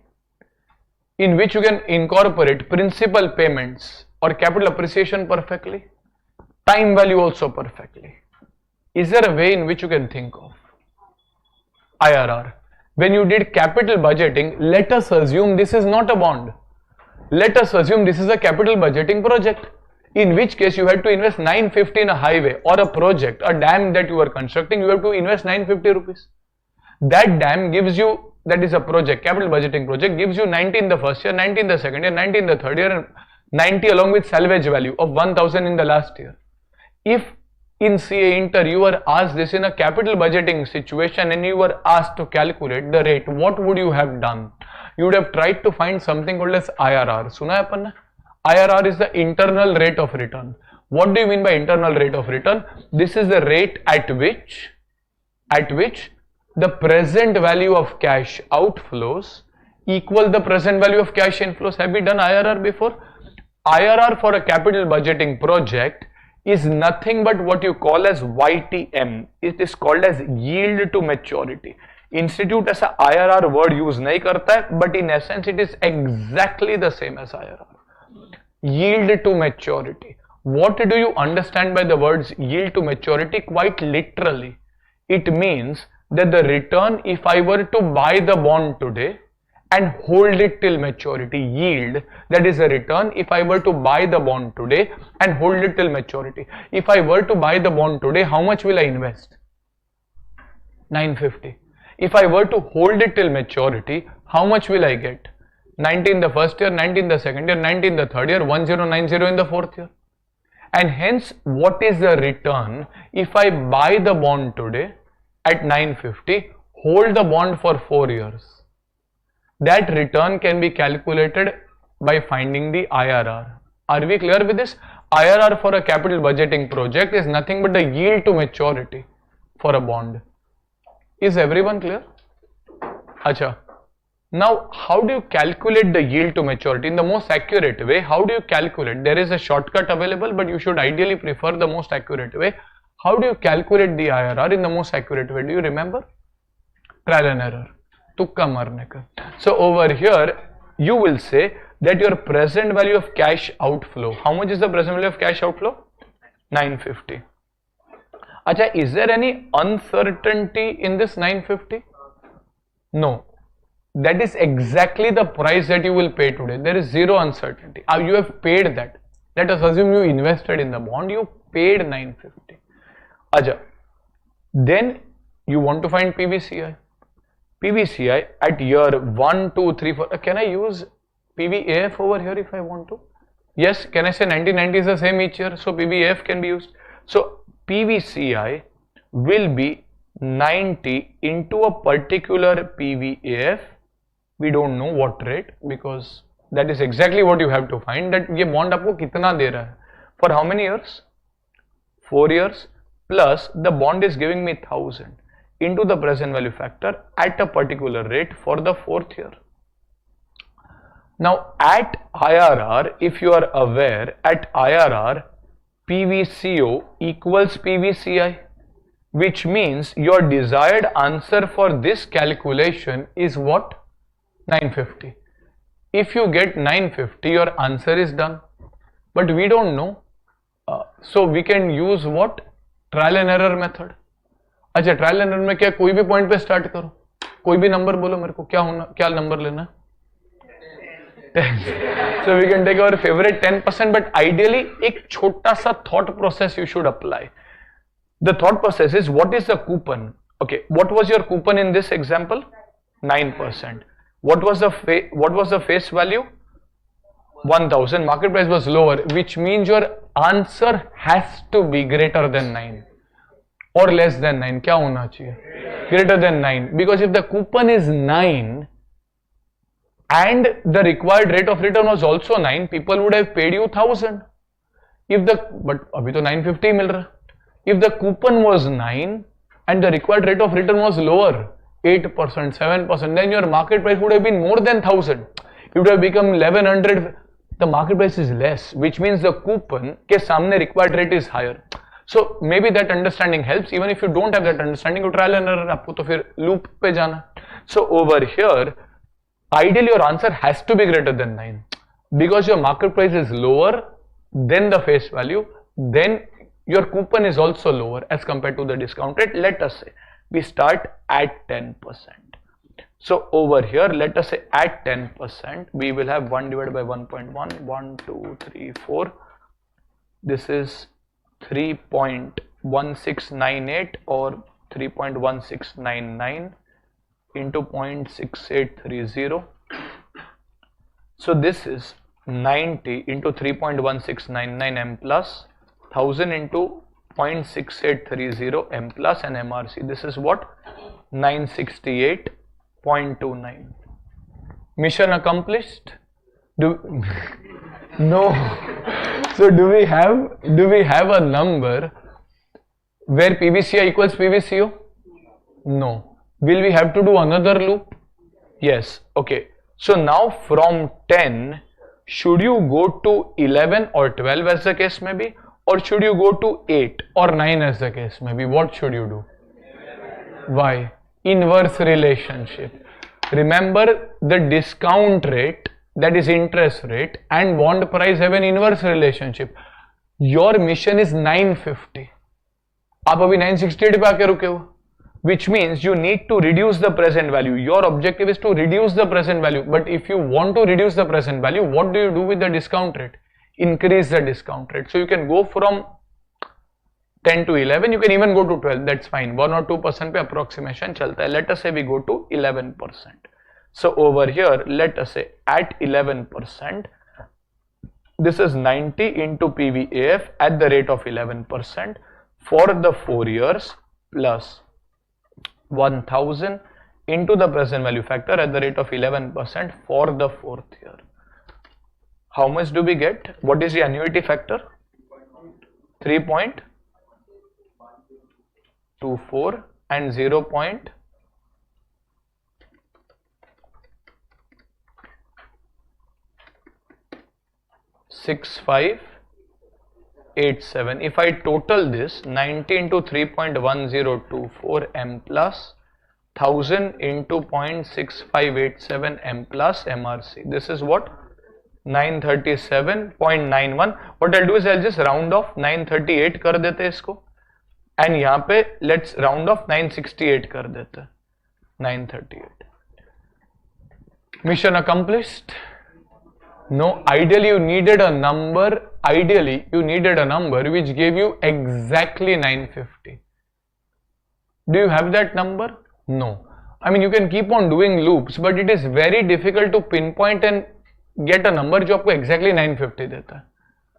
However, now do you have a number 968 which is above 950, where you are getting a 10% return?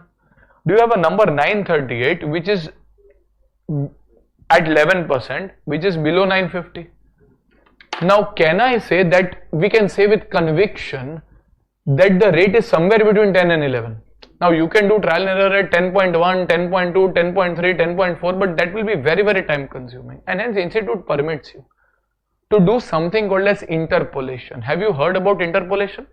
There are different ways in which interpolation can be done. Interpolation is just a sophisticated way of cross multiplication. It is just another word for cross multiplication, but we are just trying to say that, okay, if at 10% we are at 968, at 11% we are at what do you say, 938, then ideally 950 should be what percentage? So that is what they are trying to imply. So there are different ways in which interpolation can be done. If you have done using a particular way and you are comfortable with that, do that. There is no problem. I do it in a particular way. If you are comfortable, do it that way. Otherwise, आपने कोई और तरीके से किया आप कर सकते हो. So what does interpolation over here involve? अच्छा, for interpolation, what is a must? Interpolation means numbers are between the two values, which means your target now, when I ask you mission accomplished, the target now is getting one number above 950, one number below 950. The moment you get that, you can start interpolation. अगर आप यहाँ पे 968 के बाद 960 पे आते थे, you cannot interpolate because 950 is not between 968 and 960, right? You need to find ideally, preferably, a number which is above and below 950. That is what your target should be, जो आपको एक दो लूप में आ ही जाएगा generally, and we'll find ways as we go further on how to kind of best find the starting point. जैसे हमने बोला, ideally you should not start at 8 and 7 because we know that the answer is going to be greater than 9. So accordingly we'll maybe once we practice, अभी तो अपन understanding ले रहे हैं. अच्छा, what do I prefer doing for interpolation? Interpolation, if I do, I would say for interpolation, on the left hand side, I will write the rates. Rates को हम कैसे लिखेंगे? Higher number minus the lower number. Rates are written as higher number minus the lower number. अच्छा, between the two numbers 10 and 11, what is the higher number? 11. So over here we are trying to say higher number minus the lower number. So we will say our desired answer is somewhere between 10 and 11. Do we know that? No. So let us call it as x minus 10. Achha, x is definitely higher than 10. It is between 10 and 11. It is higher than 10. So this is x minus 10%. Denominator में क्या आना चाहिए? 11 minus 10%. Higher number minus lower number. Numerator में x is your missing answer, your actual IRR. X minus the lower number, that is 10. In the denominator, again higher number minus lower number. Achha, on the right hand side, what will we do? We will exactly write the desired present values at each of these levels. Achha, for example, if I take the denominator, in the denominator, at 11%, what was the present value? If you see on your screens, at 11%, what was the present value? 938. So corresponding to this 11, आपने 938 लिख दिया. अच्छा, minus 10%. At 10%, what will be the present value? 968. अच्छा, at x%, what will be the present value? If you actually found the exact x, what would have been your present value? 950. At IRR, PVCI equals PVCU. IRR we don't know. We want to find it. But at IRR, PVCI equals PVCU. What was the PVCU? 950. So at x, my present value would be 950. At 10%, your present value would be what? And that's it. The moment you formulate this, then everything is based on how you solve the equation. That is it. But you need to be able to formulate this. Basically, what am I trying to do? If I go to say, is in the, let's say this is x minus 10%. In the denominator, I have 1%. Equals, this is 950 minus 968. ये कितना आता है? Negative 18. And in this, the denominator is a negative 30. What I'm trying to do is, why I said interpolation is nothing but cross multiplication is, I am saying that when I move from 10 to 11, that is I move 1%, the present value changes 30. But I don't want to move 1%. I want to move only 18. If 30 is the movement of 1%, then 18 is the movement of how much percent? Are you understanding that? So that is nothing but cross multiplication. So if you have done some other technique which is comfortable, you can follow that as well. So over here, let us say, 10% is 0.1, 1% is 0.01, percent is per 100, 1 divided by 100, 0.01, 10 divided by 100 is 0.1. So over here, this is x minus 0.1 equals, can I say negative and negative will get cancelled? Minus 18 minus 30, they will get cancelled, and hence this will be 18 by 30 into 0.01. Are barabar kya nahi? And hence you will say x equals, you will take 0.1 on the other side plus 18 by 30 into 0.01 comes to 0.006, that is 0.106, that is your return is 10.6% per annum. Are we clear with this? This is called as yield to maturity. What do you mean by yield to maturity? It means if I were to buy this bond today by paying 950, and if I were to hold it till maturity, that is 4 years, I am getting an assured return of 10.6. Why is it assured return? Because all the cash flows are fixed. 950 is fixed, 90, 90, 90 every year is fixed, 1000 is fixed, there is no uncertainty. Unless the bond defaults, there is no uncertainty. मेरे को ये ही return मिलने वाला है. That is called as yield to maturity. One of the most important measures of yield. In fact, if you track bond investors or if you track bond market, आपको hardly कभी bond का price दिखेगा. you will hardly see the bond price. When if you see CNBC वगैरह सब जगह पे bond का yield ही दिखता है. They say that if you want to buy a 4-year government bond, it is available at 10.6%. People don't care कि उसका price 950 है क्या है. They want to see how much return they are getting. In my bond, what is the true return I am getting? 10.6%. अब कभी भी कोई भी fixed deposit, NCD, non-convertible debenture, you see they always market what is the return that an investor get. I mean, for earning that return, you have to invest 950 barabar. People are interested in what is the return I am getting. So if you open CNBC and you see bond discussion, people are never discussing on price. People are always discussing on the yield. And what is that yield? This is that yield. Yield to maturity. आपको bond prices होते हैं market में if you want to buy or sell, but people are interested in finding the bond yield. For example, over here the bond yield is 10.6%, a very important measure. In fact, bonds are shown in the form of yield. If you see a report, 10-year government bond, 5-year government bond, Reliance bond, सबका yield बाजू में लिखा रहता है कि how much is the yield that the bond is giving, which means आप जो invest कर रहे हो उसके सामने आपको कितना return मिलेगा. And that is not the current yield. That is not the realized yield. That is always, if the word yield is given in a question and nothing else is given, it is always the yield to maturity. The most accurate measure of yield. Are we clear with this? Yes? Okay. So this is the IRR of a bond. So if the question says, like in your CA inter, in cost of capital, they said calculate cost of equity. तो अब थोड़ी ना dividend yield से निकालते हो. You first see if CAPM is possible, beta is available, then you use CAPM. If not, Gordon's method, growth available. If not, you go to the other methods. In a similar way, if the question says calculate yield, does not tell you which yield. Ideally, that is the yield to maturity. If enough data is not available, like redemption value, term, कुछ भी नहीं दिया है. अभी term ही नहीं है, redemption, how will you find yield to maturity? Then तो current yield ही निकालना पड़ेगा. Current yield does not require how long it goes. Current yield does not require how at what value it matures. हाँ तो फिर 90 divided by 950 कर दो, अभी पता नहीं क्या. If this question did not tell you, if this question did not tell you the term, if this question did not tell you the face value, okay, it did not tell you at what value it redeems, you will not be able to find the yield to maturity. उसके लिए आपको tenure होना जरूरी है, redemption value होना जरूरी है. If not available, then you use current yield. Do 90 divided by 950. Abhi 950 is the price today, you know. 90 is the interest available that you know. 90 divided by 950 करने का फिर. Are we clear with this? Yes. Okay. So if you go to this discussion on measures of yield, which is return, this is an important discussion. The average measures of yield first would be current yield. Current yield would have the annual interest divided by market price.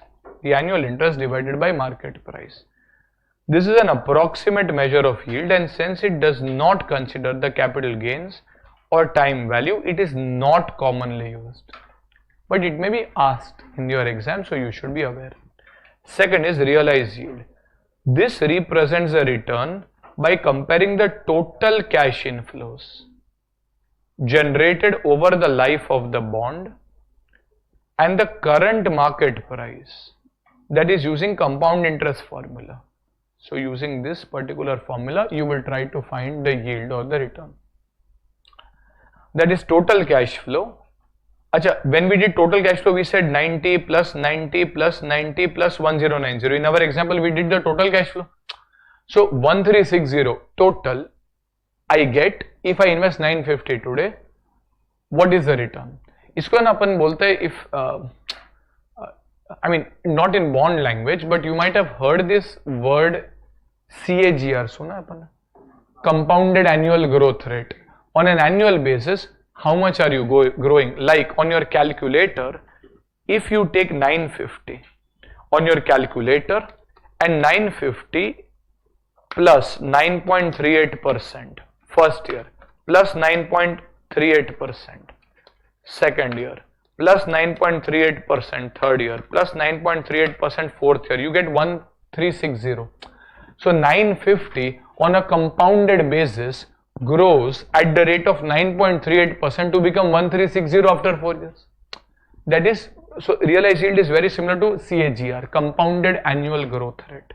But that is not right, because you are not getting 1360 after 4 years. You are getting 90, 90, 90 in 3 years and then 1090. They are different things. They are not the same thing. Okay, log tables may be used to find the nth root if it cannot be solved directly. Alternatively, we can use shortcuts to calculate log values, which is discussed in derivatives chapter as well. We'll discuss it here as well when required. This measure of yield does not consider the time value accurately. That is, cash flows received in year 1 have the same weight as cash flows received in year 5 and hence is not commonly used. Achha, the next method is the yield to maturity. It is a rate of return that an investor would earn if he bought the bond at its current market price. That is, 950 becomes PVCO. If I bought the bond at the current market price and held it till maturity, that is, I get 90, 90, 90 and then 1090, no uncertainty. It represents the internal rate of return, that is IRR of the bond. IRR is generally calculated by the trial and error method. In the exam, you have to do this only. But abhi kya hota hai? Just, as a shortcut. Again, in my opinion, marks may be deducted, would be deducted in all likelihood. But remember, when you are solving, we say कि हमको step wise marking के marks मिलते हैं. Step wise does not mean these are not called as steps. इसके आपको कुछ भी marks नहीं मिलेंगे.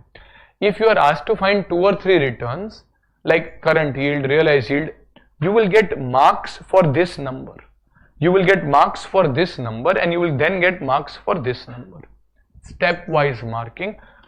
So if you are out of time in the exam and आपको IRR निकालना भी, IRR तो looping में जा सकता है, and hence if there are many loops you might do 3 or 4 steps and by that time paper is snatched. अब वो कुछ भी marks नहीं मिलेगा, zero. You create loops, there is no marks for that. You reach a stage, that is when marks are given.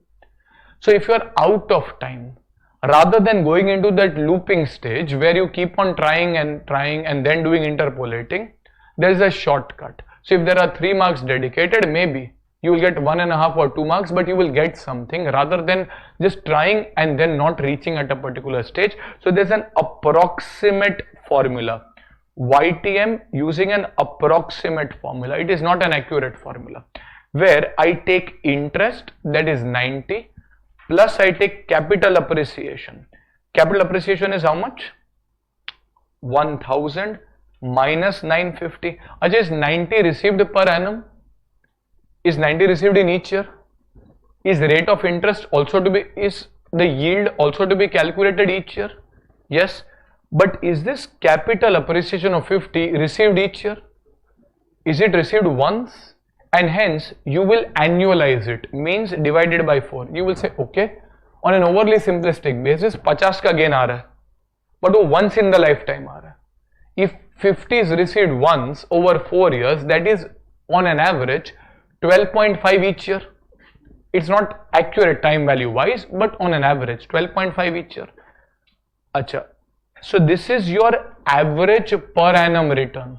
Your per annum return comprises of interest of 90 plus it comprises an average 12.5 per annum for capital appreciation divided by average investment.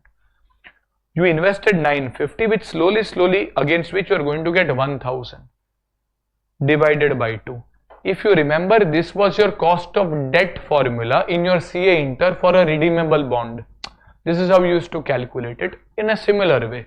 So we say over here 90 plus 12.5 divided by average investment, let us say 975.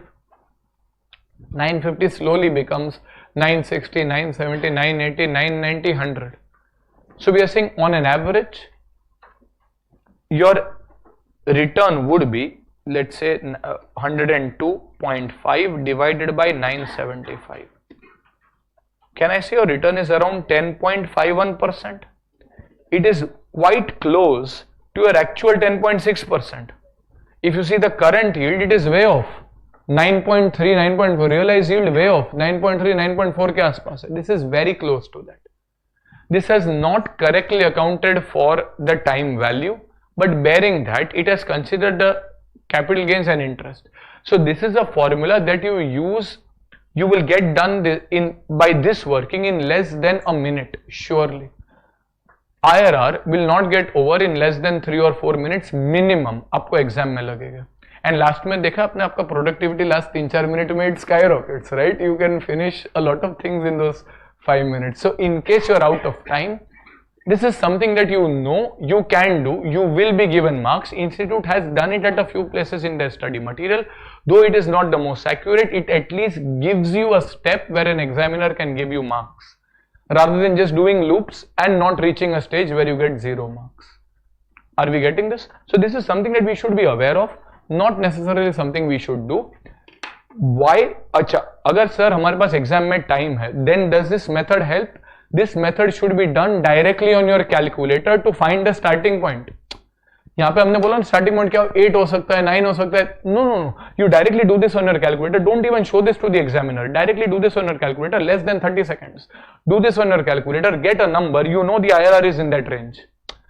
If it is not 10.5, I mean I know then my starting point should be 10 or 11. अभी यहाँ पे तो काफी पास में था, but if it is 12, your IRR will be in that range. So this is a method that you should know invariably, either to apply in the exam if you are out of time, and if you do have adequate time, to find the best starting point for the IRR method. So you apply this, get a starting point, and based on that, यहाँ पे आप directly जैसे 10 या 11 पे start कर सकते थे, rather than doing 9, then doing 10, then coming to 11. No, you can directly start at that. Are we clear with this? Okay. So over here, IRR is generally calculated by the trial and error. This being a lengthy calculation can be approximated using the following formula. This is the formula that we just discussed, which is interest per annum plus capital gains per annum divided by average investment. Formula is interest per annum because yield to per annum hota hai na. So interest per annum plus capital gains per annum. Oh, sir, capital gains is not per annum. हाँ तो we'll approximate, we'll say okay 50 per over 4 years is 12.5 per annum divided by average investment. Are we clear with this? Yes? Okay. Where RV is the redemption value, MP is the market price, N is the number of years. In the exam, it is advisable to use a trial and error method. For YTM, the above working will help in finding a starting point for trial and error and can be done in rough on your calculators as well. Are we clear with this? Yes? Okay. So what we'll do is we'll stop for a break now, and a very well deserved break, and then we'll start probably by let's say we'll start by around in 25 odd minutes we'll start. Yes? Okay. 9:50 के आसपास start करता.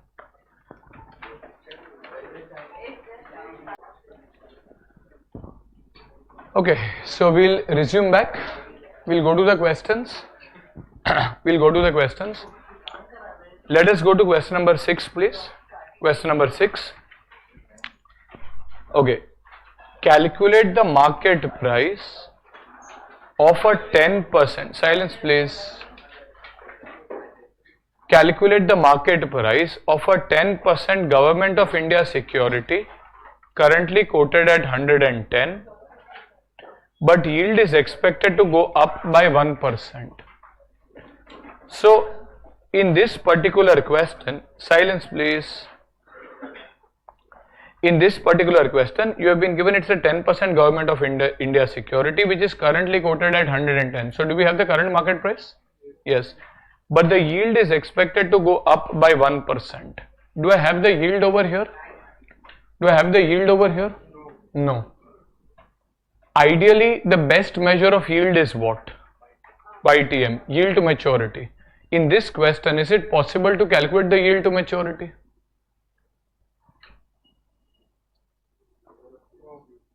Is it possible to calculate the yield to maturity? Why no? Number of years are not available. Same is the case with the realized yield. Is it possible to calculate realized yield? You know the number of years are not available. Is it possible to calculate the current yield? Yes. So over here, when I look at sub point 1, remember in this case, yield to maturity is not possible. The question says what will be the price if the yield increases by 1%, but for you to find the increase in yield by 1%, you first have to find the yield. You don't have the yield to maturity information, and hence you will find the current yield. Current yield can be calculated as what upon what?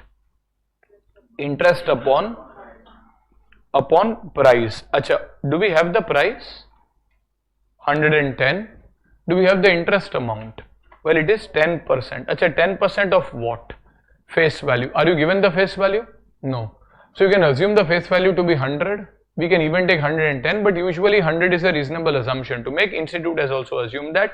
So over here, assuming 100 to be the face value, your interest would be 10% of 100, that is equal to 10 by 110, which comes to what? 9.09%. Achha, so your current yield is 9.09%. If, let us say, this yield increases by 1%, so therefore the revised yield will be how much? How much will be your revised yield? 9.09. क्या करेंगे? Plus 1 minus 1. Plus 1. The question tells you, calculate the market price of a 10% Government of India security which is currently quoted at 110, but yield is expected to go up by 1%. So it is expected to go up from 9.09 to, let us say, 10.09. So over here revised yield will be 10.09%. Therefore, if you have to find the market price, how do you calculate the market price? Well, it is typically calculated as the present value of future cash flows. The problem is over here future cash flows are still not available because we don't know how many years. Can I substitute it in the same formula? Therefore we can say that the revised yield will still be the interest upon the revised market price. As the yield changes, market price changes. What is the revised yield now? Let us say into 100. What is the revised yield now? 10.09. Acha, does your actual coupon interest change? No, coupon interest will remain the same, that is at 10. But then what will be your market price? Well, we don't know. Let us say market price can be taken as X as well into 100. Therefore, this is 0.1009 equals 10 upon the market price. If you take the market price on the other side, this is 10 divided by 0.1009, which comes to, how much is that? 99.11. So what have we done? We have just applied the current yield formula. We have applied the current yield formula because the data on yield to maturity is not available. We have tried to find the revised yield. Ideally, using that we would find the value of the bond as the present value of future cash flows. But the problem is, for all of these, maturity data is needed, which is not available, and hence we again substitute 10.09 as the current yield. Interest remains constant, so market price is a missing link. So your market price is 99. It does logically make sense. If the yield goes up, price goes down. So if the market rate of interest goes from 9 to 10, then the price falls from 110 to, let us say, 99, for example. Are we clear with this? Are yes or no? Okay, so over here this is 99.1. Next, a bond with a 7.5% coupon, face value of 10,000 and term to maturity of 2 years, presently yielding 6%. Interest is payable half yearly. What do we have to do? Find the market price. Try to do this on your own, please. Rough में आप कर सकते हो, फटाफट इसका value निकाले. Half yearly payment. Do we have the maturity here? Do we have the maturity here? Yes. Try to find the answer, please.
Okay, are we done?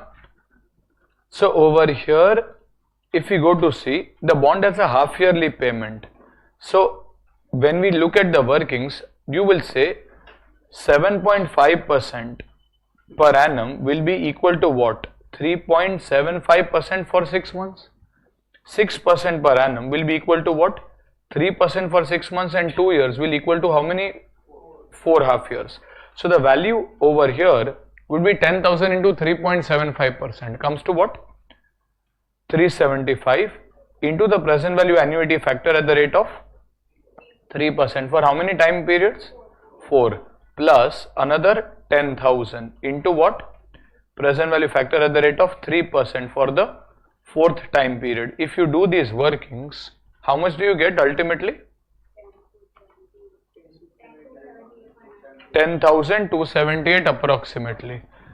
Initially, you should have asked yourself, should your answer be more than 10,000 or less than 10,000? We should have seen that the coupon is 7.5, required return is 6, and hence your answer will be greater than the face value. It is greater than the face value. Are we clear with this? Yes? Okay. So this takes care of question number 6. You get 10,278. Everyone is clear? Okay. Next you go to question number 7. Now this is an RTP question. Okay, question number 7. Today being 1st January 2019.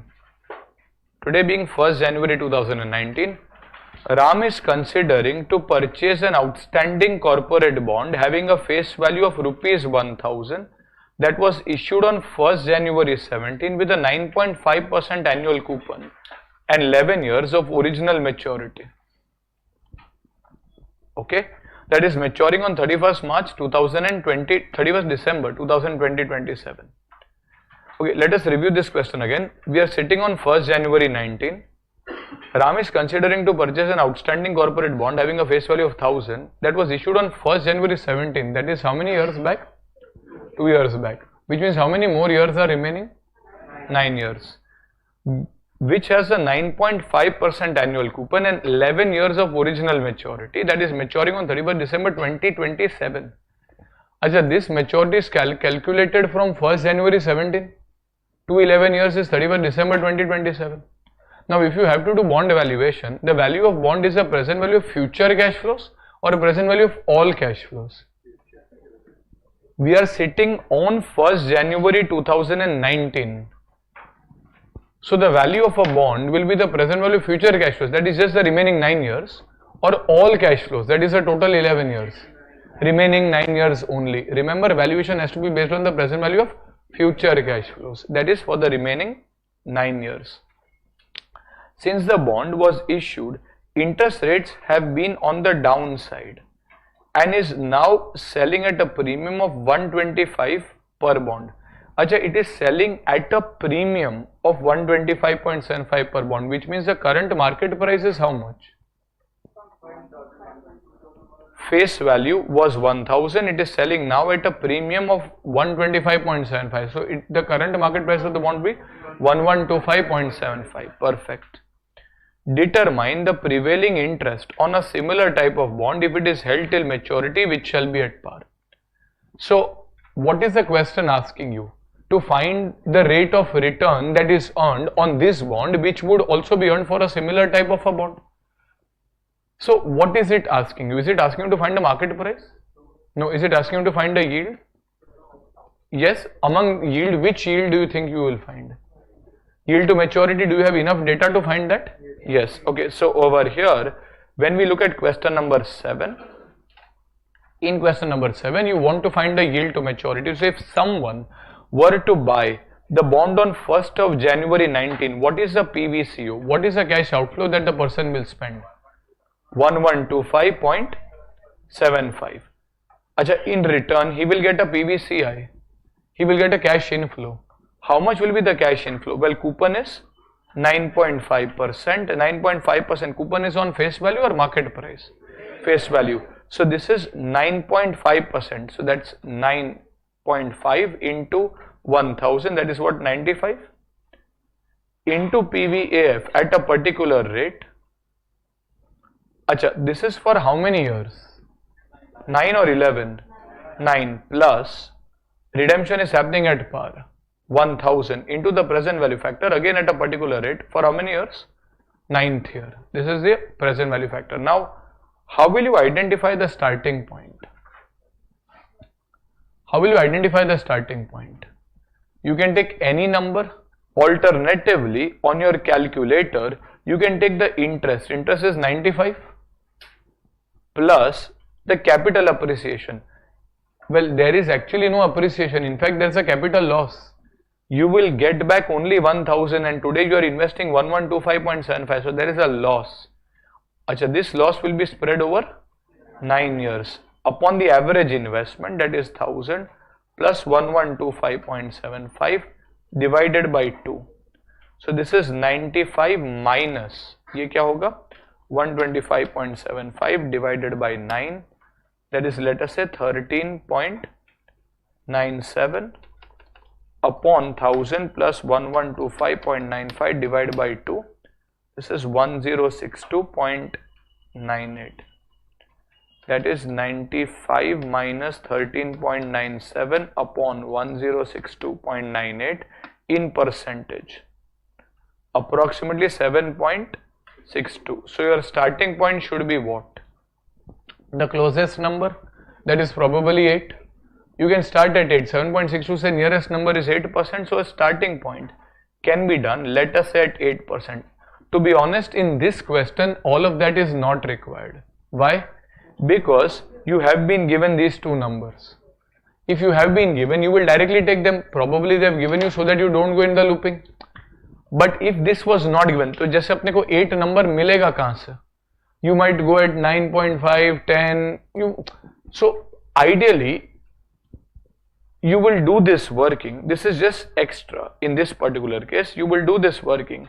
Come to around 7.62, which is closest to 8, get the number and then try to do interpolation from there. In this case, is that required? No. In this particular case, you can directly take the numbers over here. तो यहाँ पे अपन PVAF देख लेते हैं. Total annuity factor, if you take the total of 6% and 8%, 0.943, 89, 84, 792, 747, 705, 665, 627, 592. This is what? 6.801. And for 8%, just calculate and tell me.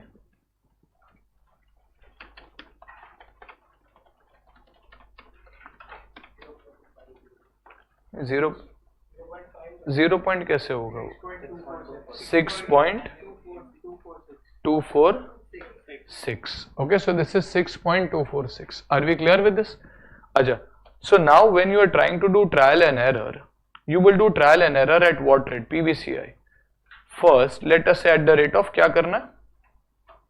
6%. Let us say at the rate of 6%. Let us say, if you take at the rate of 6%, you have calculated 6.801. And what is the last year's factor? 0.592. So here you need to do some practice for interpolation. I will let you do interpolation on your own. 6.801 and 1000 into 0.592 M plus MRC. This comes to what? 1238.1. Is that correct? So you will have 1238.1. This is at 6%. Ideally, your present value should be 1125. Technically, I need to reduce my present value. If I need to reduce my present value, I have to increase my discount factor. And as a result, you will go next at the rate of 8%. Because it is given to you in the question, you will take that.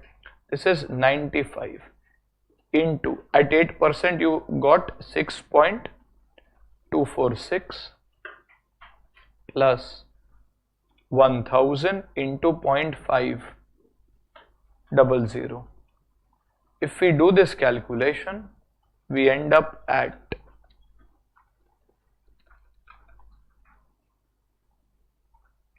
95 into 6.246, 1000 into 0.5.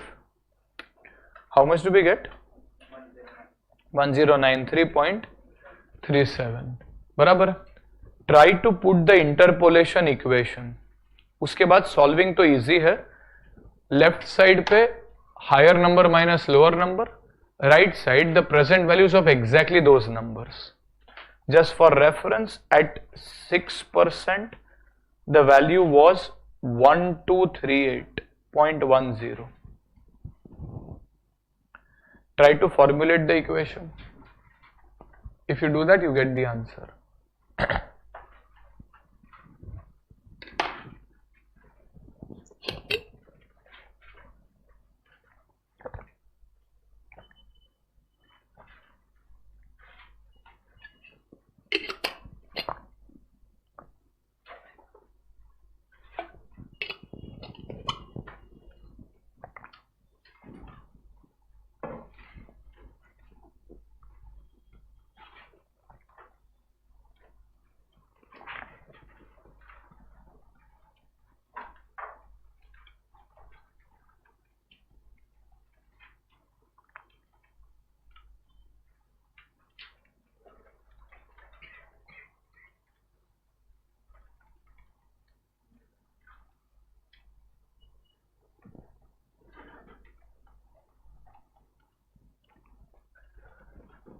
Okay, done with the equation. So this is on the left hand side, x minus a lower number. What is a lower number over here?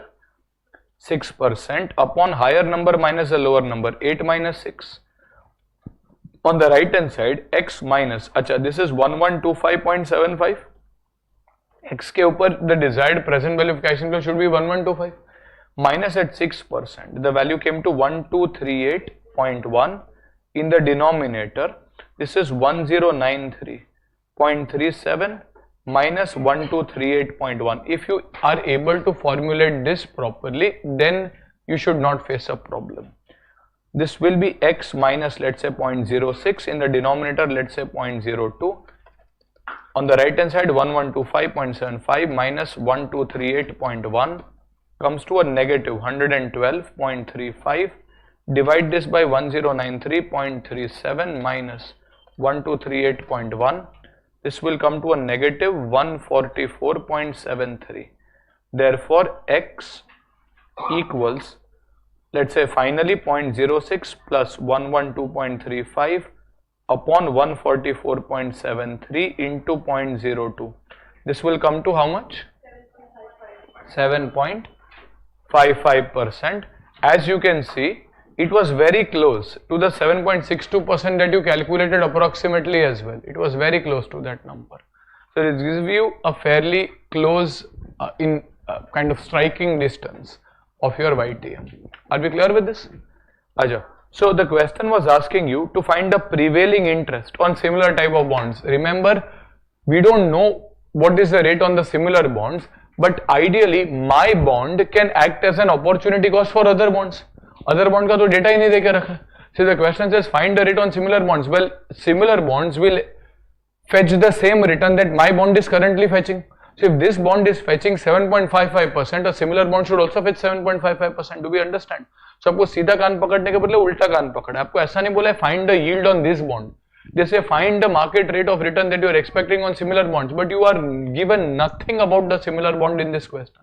How can you find the return on similar bond? You need to have some data for that. But then if my bond gives me 7.55, using opportunity cost principle, a similar bond should also give 7.55% return. Are we understanding this?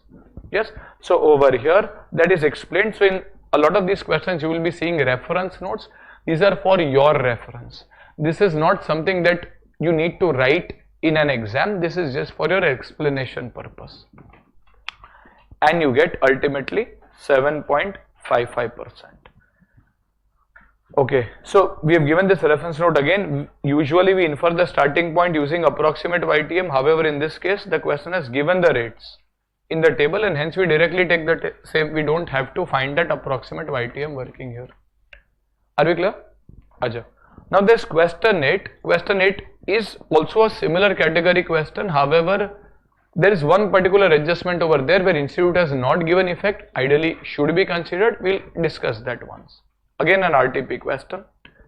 A hypothetical company ABC issued a 10% debenture of the duration of 10 years and is currently trading at 850 per debenture. Do we have the market price here? Yes. The bond is convertible into 50 equity shares which are currently quoted at 17 per share. Institute for the time being has ignored this information. Should it be considered? Possibly. But for the time being, ignore this convertible wala data. We'll come back to this. If the yield on an equivalent comparable bond is 11.8. Achha, in last question you had to find what would be the yield on a comparable bond. In this question, is it given? Yes. If the yield on an equivalent comparable bond is 11.8, then calculate the spread of yield of the above bond from the comparable bond. पूछा क्या जा रहा है, अपन यहाँ पे घूम जाएंगे. What is asked over here? If the yield on a comparable bond is 11.8, अच्छा तो ideally my yield should also be 11.8. But is it compulsory? No, my yield can be different. The question says, then calculate the spread. Spread का meaning क्या होता है? Difference. Spread means difference. The spread of yield of the above bond means the bond of this hypothetical company from this comparable bond. So basically what is asked over here? Difference. For finding the difference, you need the yield of our bond minus the yield of the comparable bond. Do you have the yield of the comparable bond? Again, what is asked over here? To find, instead of asking all of this, they could have just said calculate the yield of the current bond. Instead of doing that, आपको अंग्रेजी में उलझा दिया कि अपन डर जाएगा, अरे बाप रे सब क्या पूछा गया. You are just asked to find the difference of the yield of the current bond as compared to the comparable bond. But I have the yield of the comparable bond. I don't have the yield of the current bond, but I know how to calculate it. If nothing is given, it is which yield? Current yield, realized yield, yield to maturity. Yield to maturity. If enough data is given, I will always take the yield as a yield to maturity. Find the yield of my bond. For example, the yield of my bond comes to 12%. Then my final answer is the spread is 12 minus 11.8, that is equal to 0.2%. Are yes or no? Okay.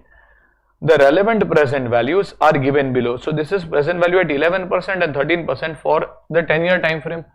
Which means, do I again need to find the approximate YTM for starting point? No, I will do trial and error at these two exact time frames for 11% and 13%. Can I say that the working is very similar to question number 7 that we just did? Even in question number 7, you had almost similar working. So you have question number 8.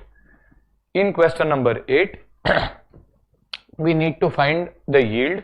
So for us, PVCO, what is the cash outflow? If an investor has to invest in my bond, what is the cash outflow? 850. Against that, what is the PVCI? If he holds this bond, what will he get in return? He will get coupon. How much is the coupon? 10%. 10% of what? That is 1000. Face value of 1000, so this is 100 into the PVAF. 100 into the PVAF at the rate of first 11%, then 13%. 11% for how many years? 10 years. We remember, when data like this is given, you do not do the calculation on your own. You are expected to take exactly these numbers as they are. So ensure that when a number is given in the question, always take that. And for 13. So this is how much? How much is the total coming to at 11%? Sorry? No. Acha. Total value आपने निकाला. How much is this number coming? 5.89. Okay. And then you have 1000 into 0.352 comes to how much? 941. In a similar way, you will do the calculation. I guess this is just a calculative base. At 13%, you will do the calculation. I will take the number directly from the solution for simplicity. This is 837.6, let us say this is coming to 837.6. At this stage, especially when students do revise, we do get a doubt. Student says, sir, why are we taking this as 1000? It's a convertible bond. So we should not take this as 1000. Two things. Institute has ignored the entire data of that conversion. Ideally, the bond can be converted. If one bond is converted, it will be converted into how many shares? 50 shares. Every share will be giving me how much? 17. And hence, if I were to listen to this, if I were to assume a conversion, students say, sir, ek kaam karta na, it's a convertible bond, can be converted. If I assume a conversion now, it will no longer be a bond. If it is no longer a bond, how will you find the yield? For finding the yield, you have to assume that the conversion does not happen. If you assume a conversion, see, in the future also it may get converted. But future conversion के लिए आपको future market price of the share today is 17 rupees. Does that mean in the future 10 years down also it will be 17? No. It might be more than 17, less than 17, we don't know. But we know that if it is an optionally convertible bond, there is no compulsion on us to convert. If we don't convert, even after 10 years, we will get our principal 1000 back. And our job over here is to find the yield. Our job, the question is not asking you whether the company is advised to convert or advised to continue. वो सब पूछा रहता तो conversion देखते थे. अगर वो पूछा ही नहीं है, the question is nowhere telling you to advise on whether we should go ahead and do conversion or we should keep and hold the bond. The question is not asking you that. And hence that information about conversion is ignored. So that is the first thing. Should the information of conversion be considered? Well, if you assume conversion, you will convert immediately. If you convert immediately, it becomes a share. If it becomes a share, there is no yield. You can't solve the question. Sir, then we can assume it converts in the future. Then it is arbitrary. When will it convert? We don't know. When it converts, what will be the price? We don't know. So there is uncertainty. Yield is based on an assumption. How do you calculate yield? Yield is assuming, yield to maturity is assuming you purchase the bond today and hold it till maturity. And if you hold it till maturity, you are going to get 1000 at the end.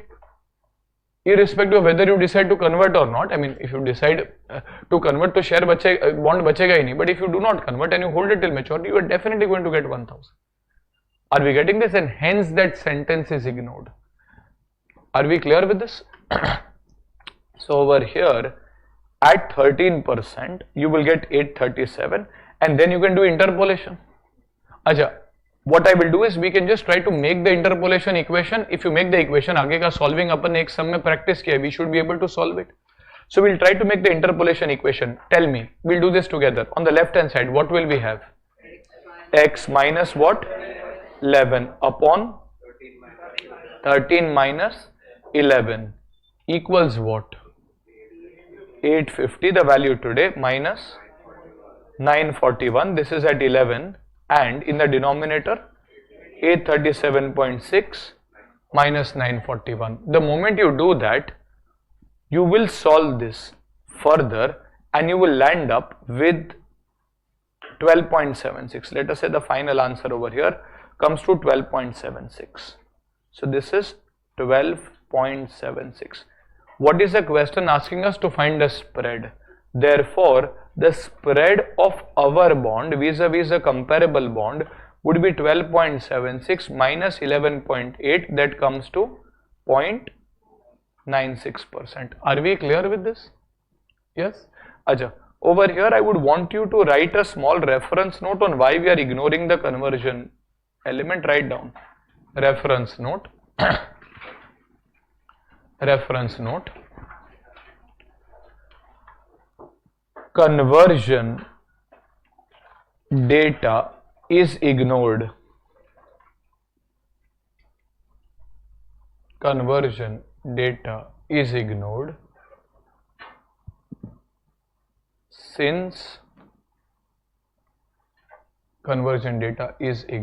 since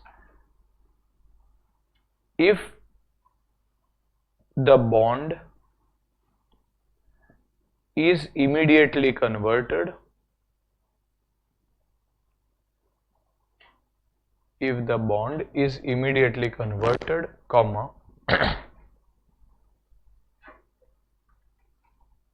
it will become shares, and we will not be able to find the yield.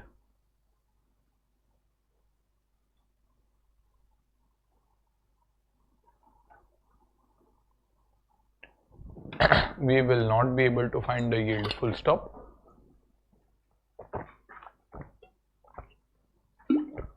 Data about future.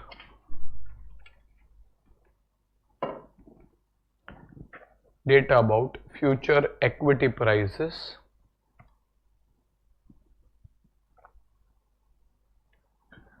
are not available.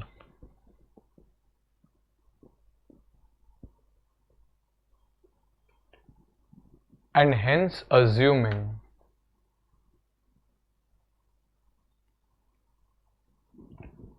a conversion in the future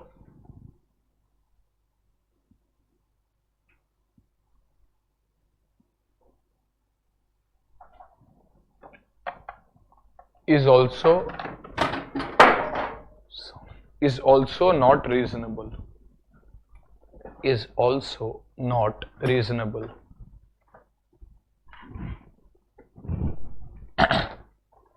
Are we clear with this? Yes? Okay.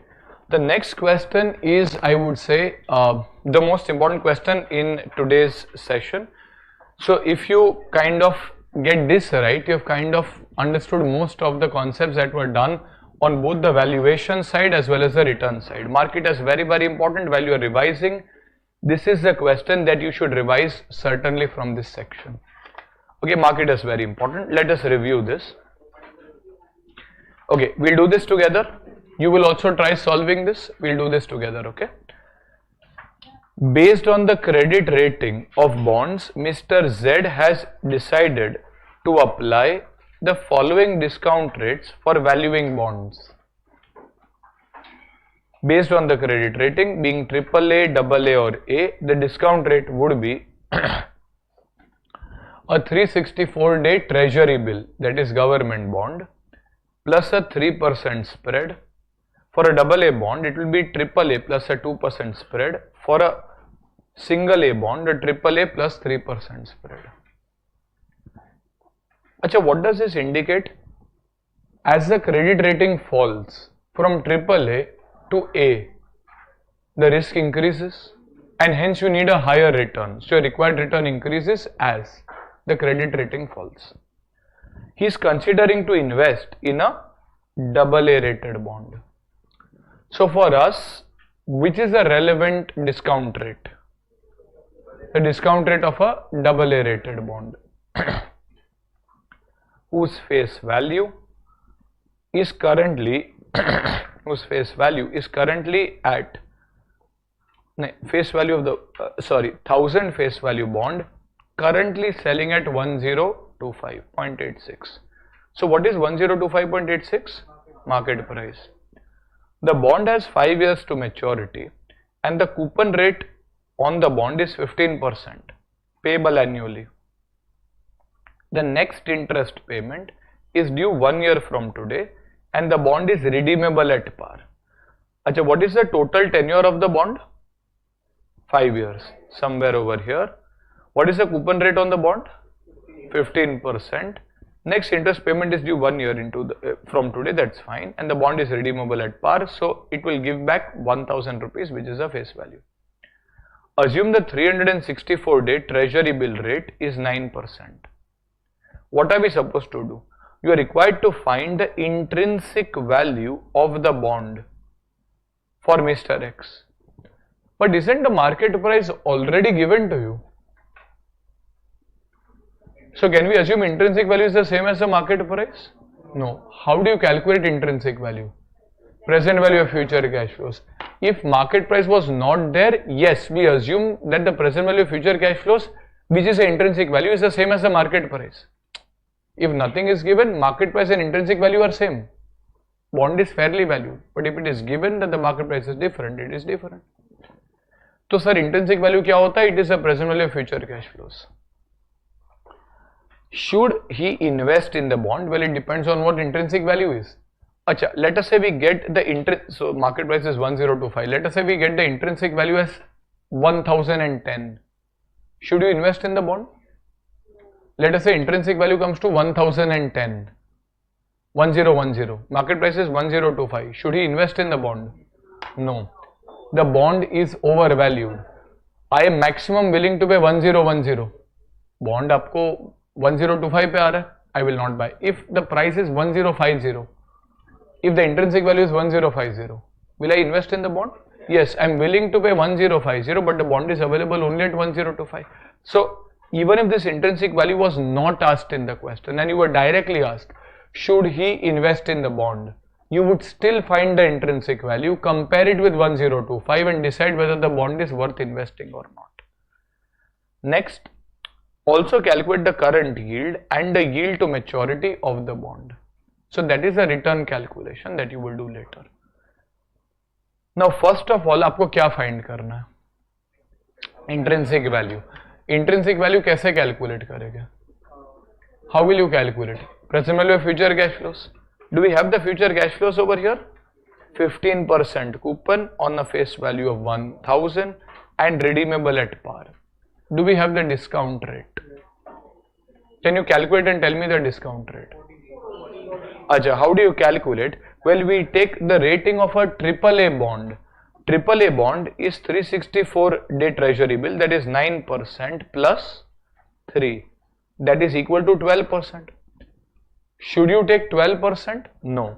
Our bond is not a AAA rated bond. Our bond is a AA rated bond, which means I will say whatever is the AAA rated rate plus another 2%, that comes to 14. Acha, do I go further and find the rating, discount rate of a single A? No. So my discount rate is 14. Now if I want to find the intrinsic value, how will I do the intrinsic value calculation? Present value of future cash flows. Can I use annuity factor here? Can I use the annuity factor here? Yes or no? Yes? Okay. So over here in question number 9, the intrinsic value would be 150 into the PVAF at the rate of 14% for 5 years plus 1000 into the present value factor at the rate of 14% for the 5th year. You typically take 4 decimals, round off the 4th number. This is 0.5194. This is 3.4331, and hence 150 into 3.4331, 1000 into 0.5194. So how much do we get? 1034.36 or 37 as the case may be. Is it same as the market price? No. So your intrinsic value is 1034.37. Market price is 1025.86. What is advisable? So first point, you found the intrinsic value. Your intrinsic value is greater than the market price. What is advisable? We should buy the bond. Why? Because the bond is undervalued. Now why is there a difference? Well, we don't know. वैसे तो stock market में भी होता है. There can be a difference. Maybe because people have a different perception. Remember, you believe that the required rate of return is 14%. Maybe people think that the required rate of return is something else. Like in equity share, you might believe using Gordon's formula that the price of the share is equal to 50 rupees. Maybe the market price is 60, maybe the market price is 40. Because market price is based on the perception of people in general who are buying and selling, who might not share the same ideology or thought process as you do. Like you are believing that double A के लिए 2% spread enough है. Maybe in the market people believe double A के लिए 2.5% spread भी लग सकता है. Market क्या होता है? Does anyone define anything? No. Market is I mean no one publishes कि डबल ए के लिए इतना रेट होना चाहिए. This 14% is based on your perception. Someone else might perceive कि भाई return 14.5 होना चाहिए. Are we getting this? So in market, it is very much possible that the prices differ. You should not say कि in an efficient market everyone should expect the same. वो assumption रहता ना perfect competition. Everyone has complete information, all data available. No, but in practice, none of the markets are efficient, and hence your price will be or can possibly be different from the price which is prevailing in the market. Are we clear with this? Okay, so we don't know the reason, but there can be a difference, and there will generally be a difference, and that is when you can become a portfolio manager and make money. अगर वो कोई difference ही ना तो फिर क्या portfolio manager, इससे पढ़ के क्या फायदा, right? Okay, there would be a difference because the markets are inefficient. If nothing is given, you assume it is efficient. Okay, so this is point 1, this is point 2. Now the third point says calculate current yield. So we apply the valuation concepts that we did in the first 5 questions, and then we apply the return concepts. First you want to find the current yield, which apparently is easier, but यहाँ पे एक छोटा angle आएगा. What is the current yield? Current yield will be interest upon price. Interest is 150. Now comes a problem. You divide what? Do you divide it by 1034 that you calculated, or you divide by 1025? Sorry? Sure? Why? I will invest 1025. Return is a percentage of how much I invest.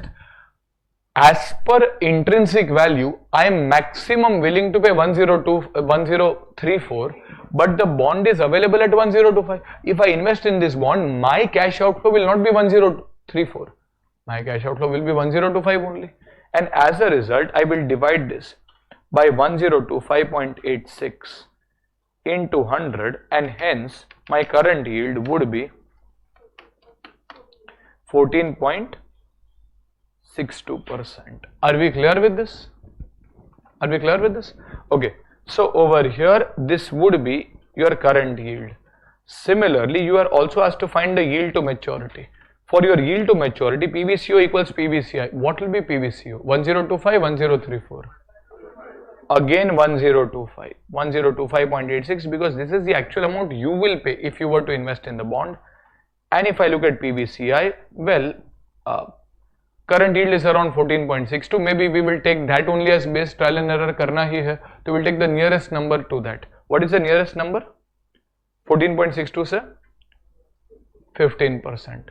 Okay, at 15% you will say 150 into PVF at the rate of 15% for 5 years plus 1000.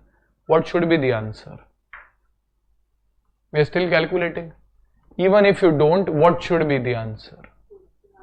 It has to be 1000. Why? Coupon is 15, discount rate is 15. अगर आपको strike नहीं होता है कोई problem नहीं है. You sit and calculate, you will find the same answer.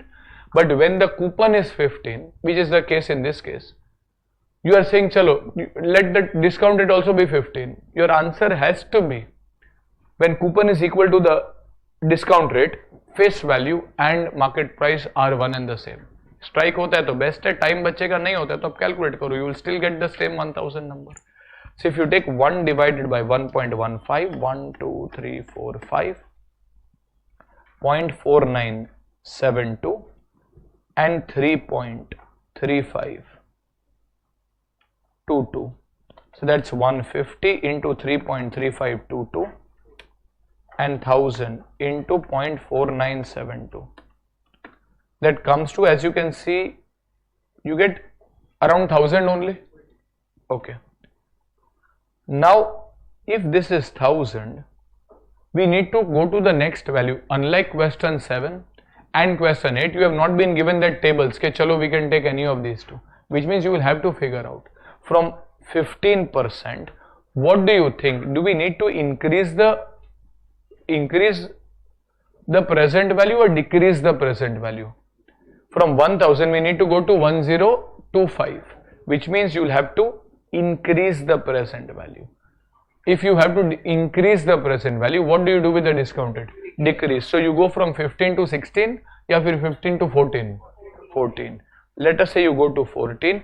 Acha, have you already done the calculation at 14? I mean, you can sit and calculate, but this is already done at 14%. And as a result, this will be 1034.37. You have already done that calculation. Which means, is your final answer between the two? Yes, it is definitely between 14 and 15. Because it has to be between 1000 and 1034. It is between the two. So this will be x minus क्या लिखेंगे 14 upon 15 minus 14 equals, at x what value do you want? 1025.86. At 14 1034.37 divided by, at 15 you have 1000 minus 1034.37. If you solve this, this is what? X minus 0.14 upon 0.01, which equals 1025.86 minus 1034.37, a negative 8.51, in the denominator a negative 34.37, negative cancels, so x minus 0.14 equals 8.51 upon 34.37 into 0.01. If you do this calculation, 8.51 upon 34.37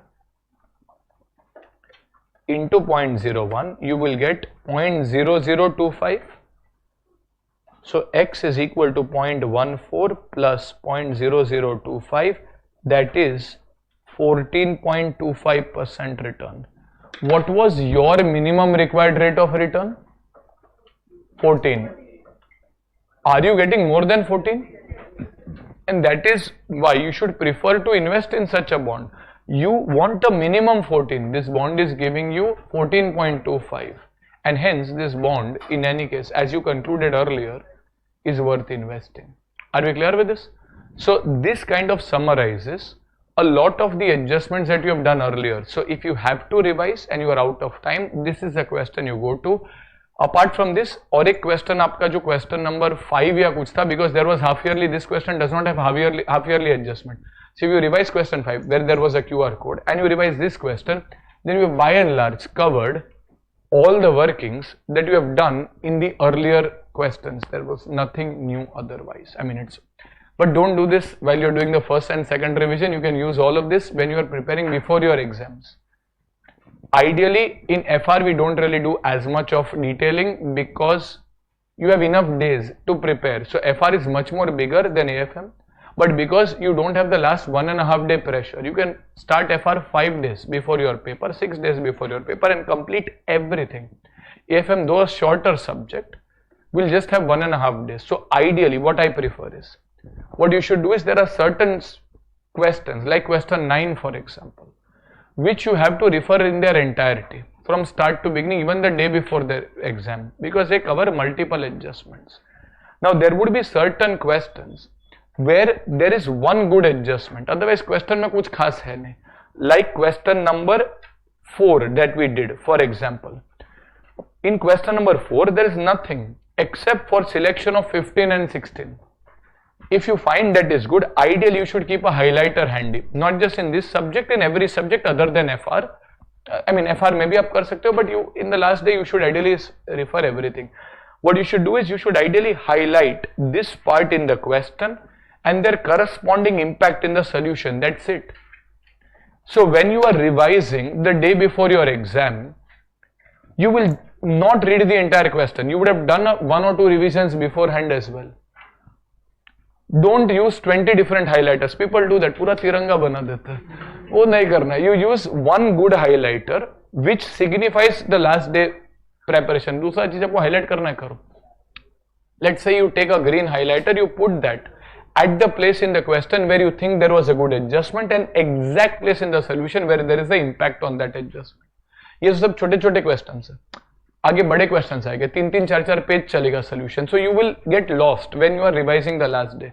the best way is you highlight it at one place in the question कि यार यही अच्छा adjustment था. and that exact place in the solution you put the highlighter with the reference note, so you refer that so that it is fresh in your mind and you proceed. There will be, so basically if you have, let's say, 600 problems here, 200 problems can be directly skipped the last day. You don't even need to touch them. Like question number 2, you don't even need to read that on the last day. आप बोलोगे क्या time, 1 minute is also very important. So ऐसा 200 question करो, skip करो 200 minute, भले एक minute के 200 minute, that's 3.5 hours get saved before your exam. You don't need to invest them. Another 100-150 questions, you focus on the main adjustments. Again, these are good questions, but a few adjustments which you find. We will also mark them, but ideally every student का different perception होता है, तो you mark those adjustments when you are revising where you kind of struggled or where you made a mistake. Mark them diligently, but don't ensure that वो marking बराबर से हो. And then there are a few questions, specifically questions जहाँ पे हमने QR code वगैरह भी डाला रहेगा, which I expect you to, so these are inherently good questions which cover adjustments which are good enough or some tricky points. So वो आप पूरे के पूरे पढ़ो. So then that ways you have kind of managed to ensure, because in AFM you also have to keep around 2-3 hours for theory, because theory आप अभी कम पढ़ते हो because retention का problem, but last day तो retention आपका सबसे peak पे होता है, and hence you have to read theory. The last day you have to give a good 3-4 hours minimum to read theory that you can retain and reproduce in the exam if it comes. So that ways you will have probably effectively a day to 1.25 days to cover the entire course, and unless you have kind of shortlisted questions while you were revising, you can't just refer important questions. Remember, वो बहुत risky strategy है. सिर्फ important नहीं पढ़ सकते. पढ़ना तो आपको एटलीस्ट 70-75% पूरा पढ़ना है. 20-25% जो आप ना पढ़ो are those questions which are concept builder category. We have just said, okay, we have to build a concept. तो starting में easy sums किए. Like question 1 will never come in your exam. I mean, you should be extremely lucky if a question like that lands up. Question 1, question 2, they will not come. But they are concept builder. Before you go to question 9, we have to teach you 1 and 2 to take you to question 9, right? So you have to be able to filter that out and refer at least 70-75%. उसमें से 50% आप पूरा पढ़ो question.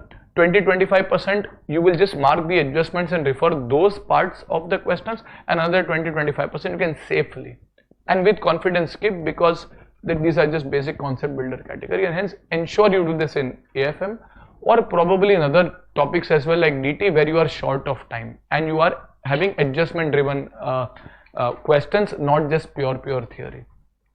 Take up. Yes, so ensure that you do that properly. We will also give you the adjustments which I think are good enough to be covered, but again, आप जब भी revise करते हो, you might kind of stumble upon something which I thought was basic or other way around. You might find something which is basic which we thought was a little technical. So ensure that you do that at your level when you are revising. ठीक है? Okay. So that takes care of question number 9. We come to 14.25% over here. Question number 10 is linked to duration. We'll do that in some time. Acha. Then you have question number 11. Question number 11. Okay.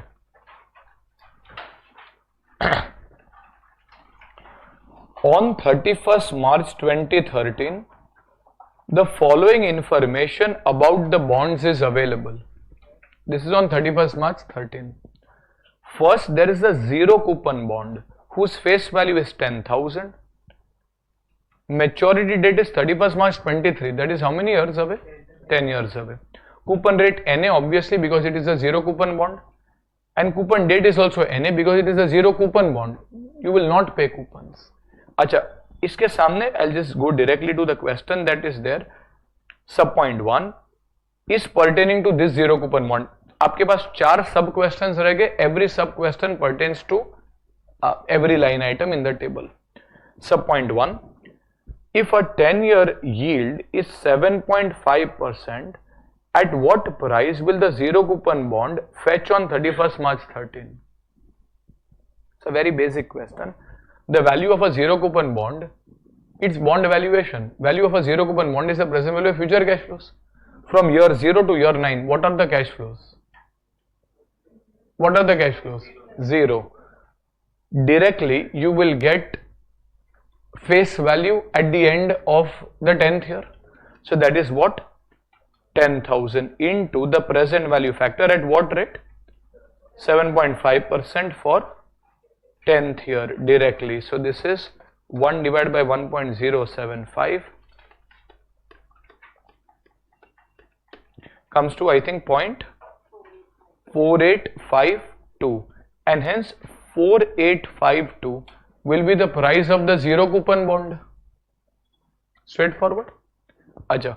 The second instrument we will do later. This is a money market. This was recently added a couple of years back in your new syllabus. So we'll do money market at the end, where we will come back to this treasury bill. 10.71% GOI 2023. 100 rupees is the face value. 31st March 2023. Acha, which means how many years? 10 years. Coupon rate is 10.71 and coupon date is 31st March, which means annual. The payment is annual. अच्छा, अगर आप next वाला देखो, 10% GOI 2018, 100 rupees 31st March 18, 10% coupon 31st March and 30th September, which means this is half yearly. अच्छा, sub point 2 we'll keep aside, we'll do later. Sub point 3, if the 10.71% GOI 23 bond is having a yield to maturity at 8%, at what price would it fetch on 1st April 13 after coupon payment on 31st March? So we are doing valuation on 1st April 13. So how many coupons are remaining? Still 10. 2013, 14. So 14, 15, 16, 17, 18, 19, 20, 21, 22, 23. So there are still 10 coupons. Okay. So over here, you have to find the value of this bond sub point 3. The value is the present value of future cash flows. The future cash flows over here will be 100 into 10.71, that is 10.71 into the PVAF. अच्छा, वैसे आपका answer क्या होगा? Will it be greater than 100 or less than 100? Think and tell me. Coupon over here is 10.71, yield or discount rate is greater. Your answer has to be greater. So this is at the rate of 8% for 10 years, plus you will receive back 100 into the present value factor at the rate of 10.71% for the 10th year. Remember the words yield like the words intrinsic value. Listen to this. यहाँ पे confusion होता है when you revise. The words intrinsic value is the same as market price if no separate market price is given. In a similar way, yield to maturity is assumed to be the same as discount rate if no other discount rate is given. If we are trying to say that if yield on similar bonds is 8%, then the yield on my bond should also be 8%. Unless it is given otherwise, why should I have a different yield? Are we getting this? So unless it is given, we assume intrinsic value is same as the market price. In a similar way, unless it is given, we also assume that the yield, that is my actual return, must be equal to my required return. अरे बराबर क्या नहीं? Like intrinsic value should equal to my market price in a fair market. My actual return should equal to my required return in a fair market. But like Western 9, my actual return was 14.25. My required return was 14, but वो specifically given था कि market price and intrinsic value are different, तो दोनों rates भी different आएंगे. But if that was not the case, 1034 would become your market price. If that 1025 was not given, 1034 would become market price, and at 1034 your discounted would have been 14%. So it will be the same. अभी confusion क्या होता है? When you revise, you kind of see कि किधर you are given market rate of return, वो भी discount factor लिया. किधर you are given yield, वो भी discount factor लिया. किधर you have been given discount factor, obviously you will take that as a discount factor. So these terms are used interchangeably, like market price, intrinsic value, unless given otherwise same. Market rate of interest, yield, discount factor interchangeable unless otherwise given. So different questions have different terminology, same application. बराबर? Having yield to maturity is 8%. अरे but that is actual return. हाँ, but unless given otherwise, that has to be the same as the required return. Are we getting this? Are we clear? So over here, having yield to maturity as 8, what would it fetch on 1st April 13? So you will take 8%, sorry, over here you will take 8% and you will get the answer. How much was that? Have you done the workings? 118.18 or 19. Does this make sense? Well, we expected the answer to be greater than 100 because your coupon was 10.71 and the discount factor was, let us say, 8. So over here, as you can see, this is 118.19. Are we clear with this? Yes. On similar lines, you have sub point 4. We'll just discuss this. We'll not sit and solve. If the 10% GOI 2018 bond has a yield to maturity of 8%, what would it fetch on April 13 after coupon payment on 31st March? So this is the fourth bond. This is a bond where coupon payments are half yearly. So when we do the working, we will say, yaar bond ka 5 year ka maturity, but 5 years is how many half years? 10 half years. And coupon is 10. Acha, 10 is per annum. That means for every 6 months we get 5. Required rate of return is 8. But 8 is per annum. 8 is per annum means 4. So basically I will take 5% coupon discounted PVAF at the rate of 4% for 6 months for 10 half years. 5 years is 10 half years, and then it is all a calculative process. We have done multiple sums on similar lines. Yes, any problems here? Okay, so that if you solve, you can see 5, that is a half yearly coupon, 4% that is a requirement, and 10 years. I mean, year is not honestly the right word to mention. It is 10 time periods. So it's actually half years. It's not 10 years, it's 10 half years. So it's basically 4% for 10 time periods. Yes, okay. Perfect. So this extra part we will do later. We have not yet studied duration. So this is just an extra application for duration which can be done later. Acha. Now question 12.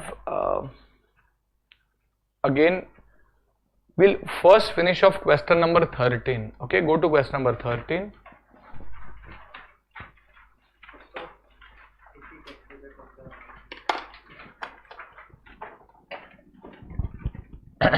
Okay, go to question number 13.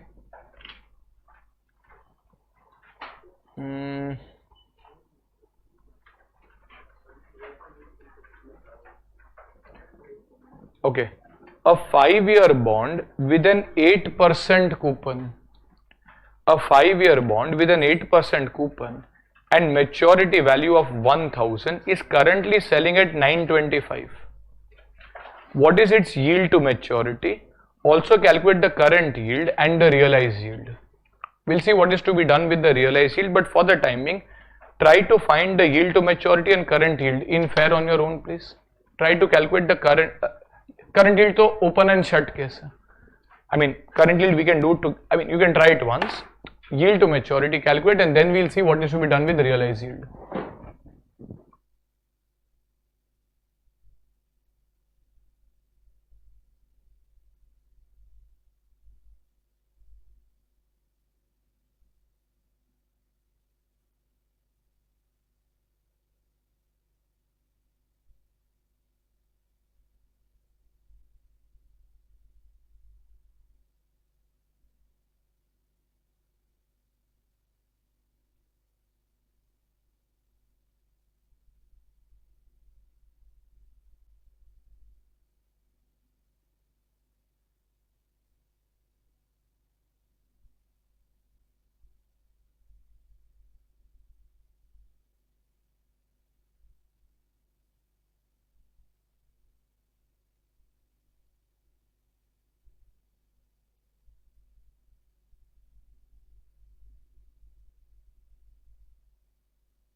Okay, so when we look at the current yield over here, what is the current yield?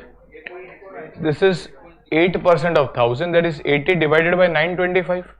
That comes to what? 8.65. Then when you go to the yield to maturity, you might have to figure out what the starting point is. You can either take a random starting point or you calculate the approximate YTM and come to a starting point.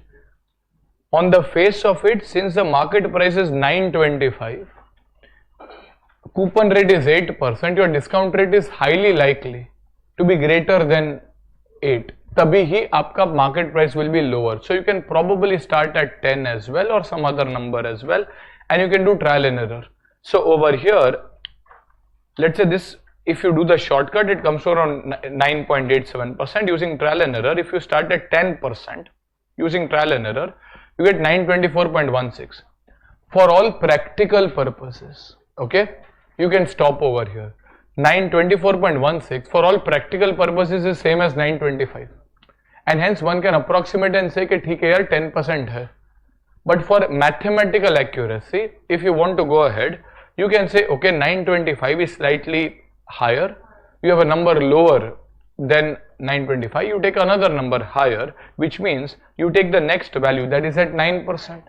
At 9% you find 961, and then you can use interpolation to reach 9.98%, which for all practical purposes is similar to 10%. Are we clear with this? Acha. Now we go to realized yield. This question was important primarily because realized yield. For yield to maturity, you will have 20 questions across all materials. Realized yield, गिने चुने आपको एक दो questions है. Having said that, realized yield is not important from an exam perspective, but if it comes, you should know how to solve this. Are we clear with this? तो यहाँ पे गिने चुने question है realized yield पे. This is one of them, and hence this is a question mainly that you should refer for realized yield working. Other yields you should be able to manage. अभी question number this is 13, right? If you want to find realized yield, how will you find realized yield? Based on what you have heard till now and understood, how will you calculate realized yield? What will you do? Sorry? You will take the total cash inflows. What is the total cash inflow? In the first year, how much do I get? 80. Second year? 80. Third year? Fourth year? 80. And the last year? 1080. So your total cash inflow, I guess, is 1400. Are we clear with this? Total cash inflow, if I invest in the bond today, at the end of 5 years, I am going to get 1400 cumulative cash flow. Acha, what is your cash outflow? 925. The market price is 925. So basically, we are saying that 925 today becomes 1400 after 5 years, which means at what rate is it growing? So you will use the compound interest formula as A is equal to P into 1 plus R raised to N, where A equals what? Can you tell me? 1400 equals P. P equals what? 925 into 1 plus R raised to N. What is N over here? 5 years. Therefore, you will take 1400 divided by 925 into 1 plus R raised to 5. Therefore, 1400 by 925, 1.5135 equals 1 plus R raised to 5. That is 1.5135 raised to 1 by 5 equals 1 plus R. Are we getting this? You are taking that on the other side. Are we understanding this? Now the problem is, can you find the fifth root directly on your calculator? No. So unfortunately, you will have to take the help of logarithms, and logarithms are useful not just over here. They are useful at a few other places, notably in the derivatives chapter. You should know how to use logarithms. If you want, you can refer the table. Otherwise, you can do it directly from the calculators. It is preferable you do it through the calculators. Calculator के through आपको करने के लिए कम से कम आप online देखो 20-25 अलग अलग टेक्निक दिखेगा. So you can follow any of them that you are comfortable. Do you guys know how to calculate through calculators? No? Okay. So there are multiple ways in which you can do. I'm doing one of them. Remember, every method will give you the same answer. So if you come across some other method, मेरे को गाली नहीं देने का, मैंने गलत नहीं पढ़ा है. It is the same thing that different ways it can be done. Okay. So over here, what do you do? First, if you go to the logarithmic side, we will say, okay, 1 plus r equals 1.5135 raised to 1 by 5. Acha, you can say taking, so let's say this is x, let this be x. Therefore, let x equals 1.5135 raised to 1 by 5.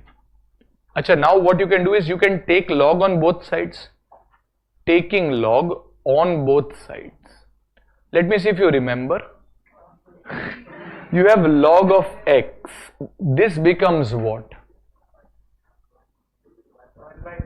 अपने थोड़ा बहुत याद है, अपन थोड़ा under estimate कर रहे हैं अपने ability. This becomes 1 by 5 log 1.5135. You were taught a rule that if there is a raised to b and if you take a log, it becomes b log a. So basically 1 by 5 into log of 1.5135. Are we getting this? Now how do you find this log? Ideally you can look at that log table where if उसके लिए table दिया जाना चाहिए exam में, right? That is again a big contingency. But if you look at the log table, वहां पे कुछ there were certain things that you look at the intersection, then add, वो सब कैरेक्टरिस्टिक निकालो, मेंटिसा निकालो, बहुत सारा माथा पच्ची था. सो over here what you do is you remember certain steps. Okay, so over here there are 3 steps that you take for calculating log. Once you do that, you will then do some workings and then you'll have to find antilog. What are the steps? I mean, it's given in your theory books, but in another chapter, derivatives. So we will do that when we come to derivatives at length. That those steps are given because वहाँ पे ज़्यादा use होता है. यहाँ पे hardly 1-2 जगह पे use होएगा. First is you will take a square root 19 times. अच्छा, some places take 12 times, some places take 15 times. सब में अलग अलग होता है. But let us say we take 19 times. थोड़ा ज़्यादा accurate आता है. But nevertheless, you can take 12 or 15 as well if you have read it somewhere. You take the square root of the number 19 times. What number? The log number. So this number you take on your calculator, 1.5135. Acha, what will you do? Square root it 19 times. You can technically count it, or you can look at this step function over here, right? ऊपर step होता है. Calculator में यहाँ पे step. So if you take that number and put a square root, right? So you will keep on doing that. So if your calculator supports that, you can see काफी calculator नहीं support करता, वो 1 का 1 ही रहता है, वो depends रहता है. So this is 1.5135. This is square rooting it 19 times. 1, 2, 3, 4, 5, 6, 7, 8, 9, 10, 11. नहीं, मेरा सीए हो गया, आपका बाकी है. आपको कैलकुलेट करना है, मेरे को नहीं करना है. I can see my calculator only, right? Okay, so this is 1.5135. Square root this 19 times. 1, 2, 3, 4, 5, 6, 7, 8, 9, 10, 11, 12, 13, 14, 15, 16, 17, 18, 19.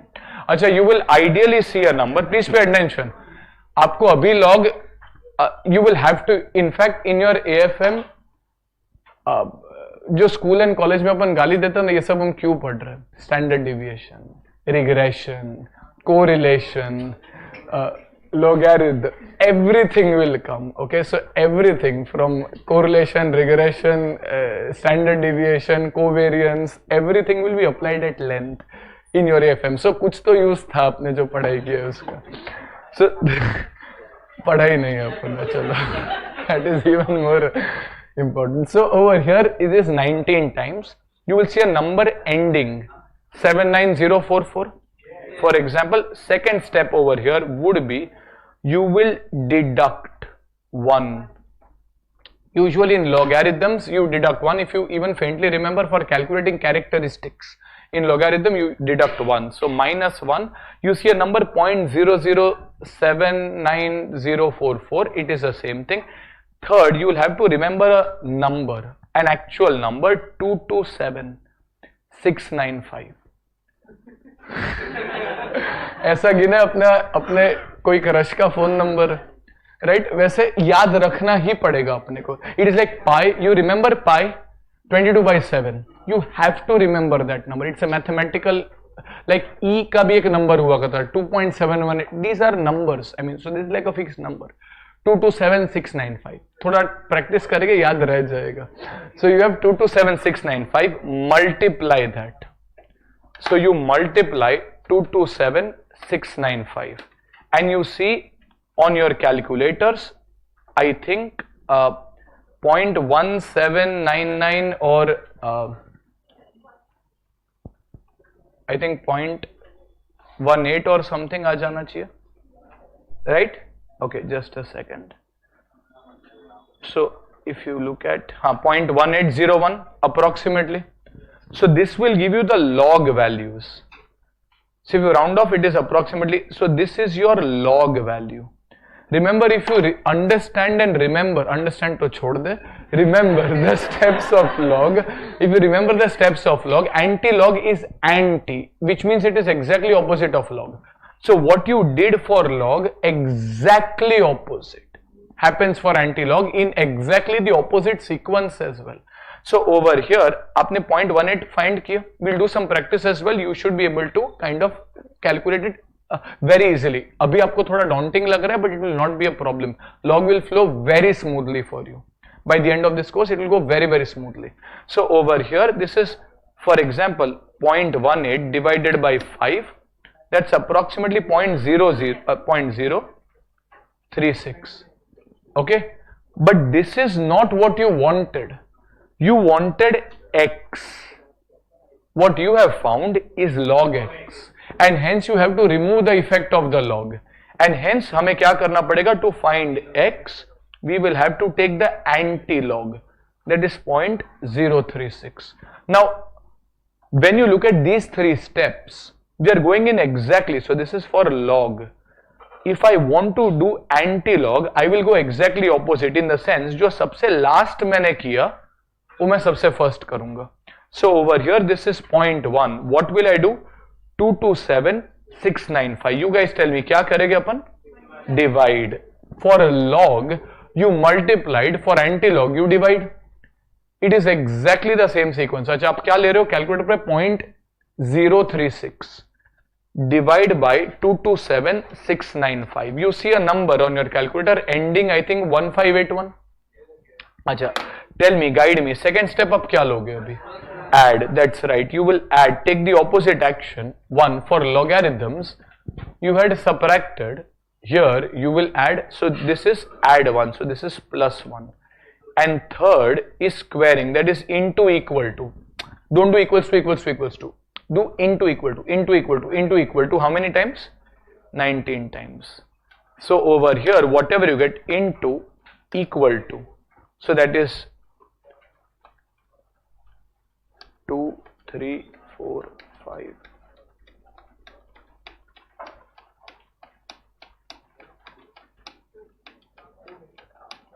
How much do we get? 1.08.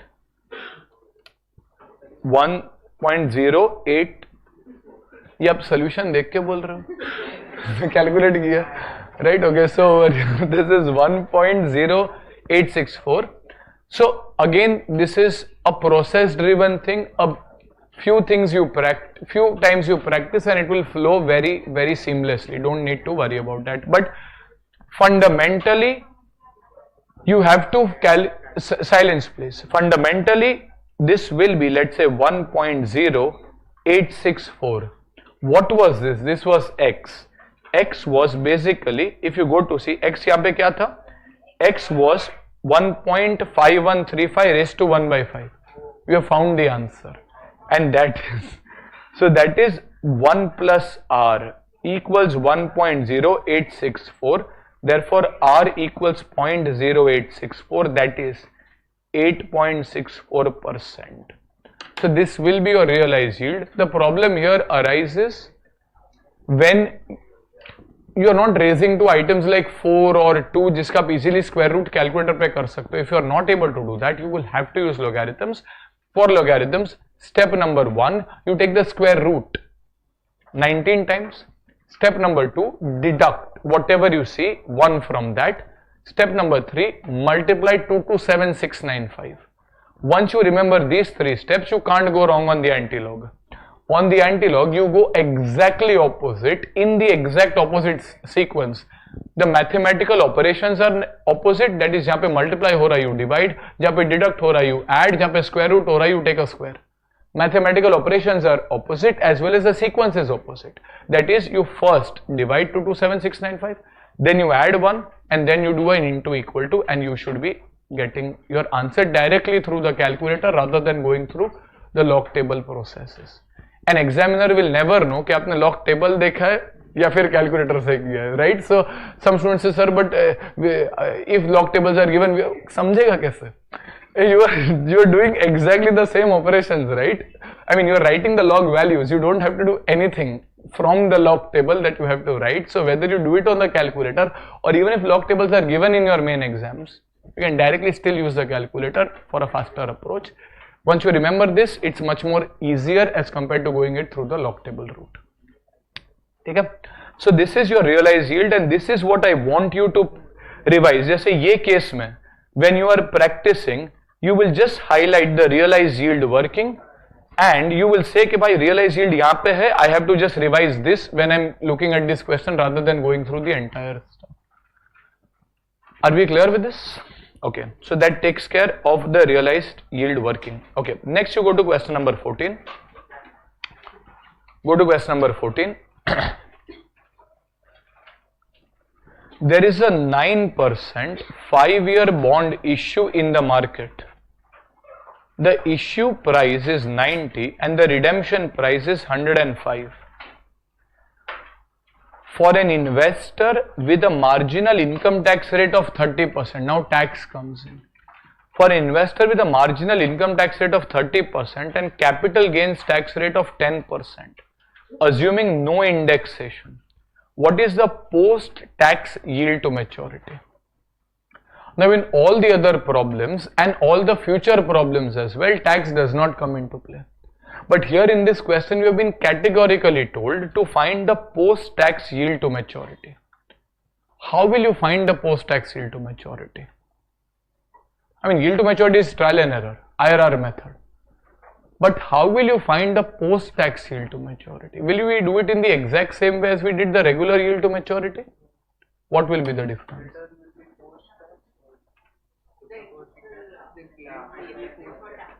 Sorry? That's right. All cash flows, not just interest. नहीं मैं काफी स्टूडेंट्स बोलते हैं काम करते will calculate yield to maturity last में will do 1 - t नहीं चलेगा. There's a different income tax rate, there's a different capital gains tax rate. You can't just do that directly. There will be different effects. You can't do a 1 - t because interest के ऊपर कितना tax लगेगा? In this case, how much tax will be you have to pay on interest? 30%. But on capital gains, how much will you pay? So which means you can't really directly take, जैसे आप CA inter में करते थे याद है, cost of debt is equal to interest into 1 - t. No, that will not happen here because you are also having to see the tax impact on the capital gains, which is a different rate as compared to, for example, the interest. And as a result, the best way, the foolproof way of finding a post-tax yield to maturity is to find every cash flow post-tax. You are taking cash outflow, ask yourself, okay, if I were to invest money today, how much will I invest? 20. When I invest money, is there any tax impact? No. I'm investing money. I don't have to pay any tax, at least income tax at the time of purchase. Yes, there may be STT etc. but वो तो दिया नहीं है, security transaction tax, nothing is given. So at the time of purchase, I don't pay or have any tax impact. So even your investment on a post-tax basis 90 only. On that investment, I get a return, I get interest. How much is the interest? Let us assume face value is 100. 100 into 9%, that is equal to 9. Now on this 9, is this 9 pre-tax or post-tax? Pre-tax. On this, will I have to pay tax? कितना pay करना पड़ेगा? 30%. So 9 into 30%, that is equal to 2.7 will be tax. So my in-hand cash inflow will be how much? 9 minus 2.7, that is equal to 6.3. So I have taken 6.3 directly, that is my post-tax cash inflow. अरे बराबर क्या नहीं. Next I need to find redemption value. अच्छा, redemption value is how much? 105. अच्छा, do I have to pay some tax on this? Yes. अच्छा, यहाँ पे एक मिस्टेक हो सकता है. What is the post tax proceeds? Can I say 105 minus 10%? Like interest was 9 minus 30%, give you post tax interest. Can I do 105 minus 10%? No. Why? Because tax is not levied. Tax is not levied on 105. Tax is levied on the capital gains amount. What is the capital gains amount? 15. I invested 90. I'm getting 105. Capital gains is 15. 15 into 10% will be 1.5. And hence my post-tax in-hand redemption value is 103.5. Once you do that, then the process is the same. You have taken all cash flows post-tax. Your return using IRR will be post-tax. If you take the cash flows pre-tax, your return will be pre-tax. Are we getting this? So over here, if I do this working, if you go to see the solution over here, in order to calculate the post-tax yield, we should take the post-tax cash flow. Every cash flow post-tax. Purchase price 90 only, no tax adjustment. Interest is 9 rupees, but post-tax in your hand, you are left with only 6.3. In absence of information, we have assumed that the face value is 100. That's fine. Acha, post-tax redemption value is 105 minus 15 into 10%, and hence this is 103.5. अब ये तो approximate working है. If we do the direct calculation, PVCO is 90 and PVCI at 9%. See, the cash flows that you take is 6.3 and 103.5.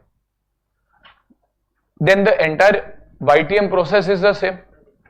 The only layer of complexity you have to remember is if tax rate is given and post-tax yield is asked, you find every cash flow in your calculation post-tax. That's it. Once you find the post-tax cash flows, the IRR that you will get is the post-tax. Achha, instead of taking 9 rupees as interest, I am only taking 6.3. Instead of taking 105 as a redemption value, I am only taking 103.5, which means my return is automatically lower. My cash flows are lower, my return is automatically lower because it is after tax return. 9 के बदले मैं सिर्फ 6.3 ले रहा हूँ, 105 के बदले मैं सिर्फ 103.5 ले रहा हूँ. My return is already lower, it is already a post-tax return. Are we clear with this? Understandable? Okay. Next you go to question number 15. Question number 15. It's a very simple question this. An investor is considering the purchase of the following bond. Face value is 100, coupon rate is 11 and maturity. अच्छा, यहाँ पे add करना पड़ेगा. Maturity is 3 years. Maturity is 3 years. If he wants a yield of 13%, he wants a yield, that is he expects a return. His required return is 13%. What is the maximum price he should be ready to pay? What is the maximum price he should be ready to pay? So what is asked over here? Intrinsic value. What is the value that I am ready to pay for the bond? Okay. If the bond is selling for 97.6, what would be his yield? What is asked in sub point 2?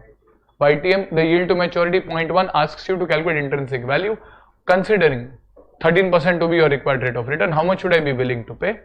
Point 2 says, okay, if the price was 97.6, how much will I earn? I mean, I require 13, yes, but the price is 97.6. Based on that, how much am I earning?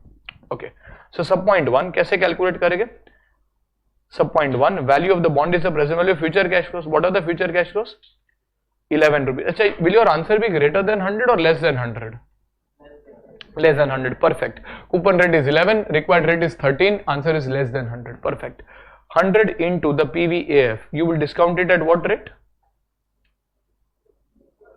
13%. For how many years? 3 years. Plus, after 3 years, we get 100 into the present value factor at the rate of 13% for the third year. So that's 1 divided by 1.13, 1, 2 and 3, 0.6931 and 2.3611. So if you multiply, this is 11 into 2.3611 m plus 100 into 0.6931 M plus MRC. So this comes to what? 95.28. Acha, question is not asking you anything. Okay, whether you should buy this bond or not buy this bond. But if I read 1 and 2 in conjunction, we believe that the intrinsic value is 95. The market price of the bond is 97. Think and tell me, is this bond worth buying? No. Because you are willing to pay only 95, the bond is available at 97, it is not worth buying. Are we clear with this? Acha. Sub point 2 says, what will be his yield? Acha, can I calculate current yield over here? Do I have information to find the yield to maturity? Do I have enough information to find the yield to maturity? Yes, maturity is there, coupon is there, everything is there. So I cannot solve using current yield. I will have to find the yield to maturity.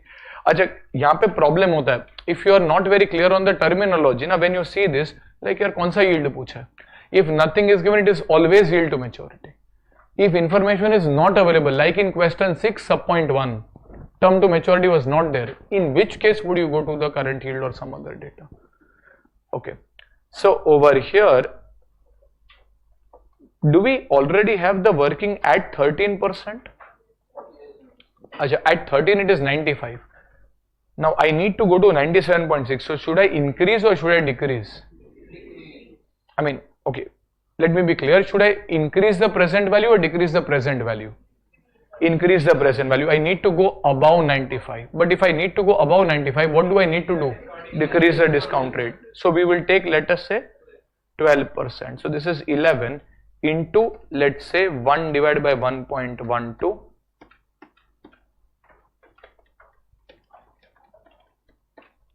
So this is, let's say, plus 100 into 0.7118, and you have a grand total 2.4018. If I multiply this, I get 97.6 only. If I multiply this, I guess आपको 97.6 exactly आ जा रहा है. So do I need to do interpolation? No. What will be my yield? 12%. I expect to receive, and I do receive, let us say, a 12% return. Are we clear with this? Yes? Okay. So we'll stop for a short 5-minute breather. We'll just take a short breather and then we'll continue. आज अपन class थोड़ा जल्दी end कर देगा. I can understand it's your first class. We'll probably end it around 12:30, 12:45 के बीच में, थोड़ा जल्दी. But then we will continue usually the 7 to 1 classes. Okay? Okay. Take a short breather. Chalo, we'll resume. We'll go to question number 12. Chalo. We'll go to question number 12. We'll go to silence, please. We'll go to question number 12. It's a slightly tricky question. This. Let's review this. Question number 12.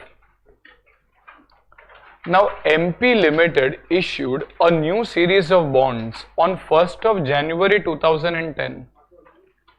The bonds were sold at par, that is 1000 rupees, having a coupon rate of 10% per annum and mature on 31st December 2015.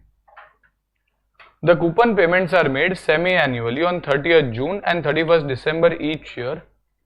Assume you purchase the outstanding bond of MP Limited on 1st March 2018 when the ongoing interest rate was 12%.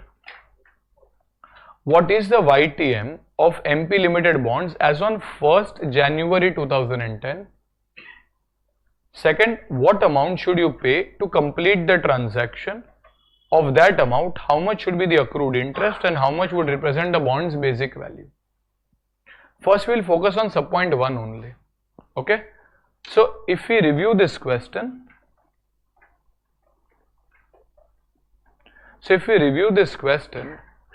when were the bonds originally issued? On 1st January 2010. These were sold at par.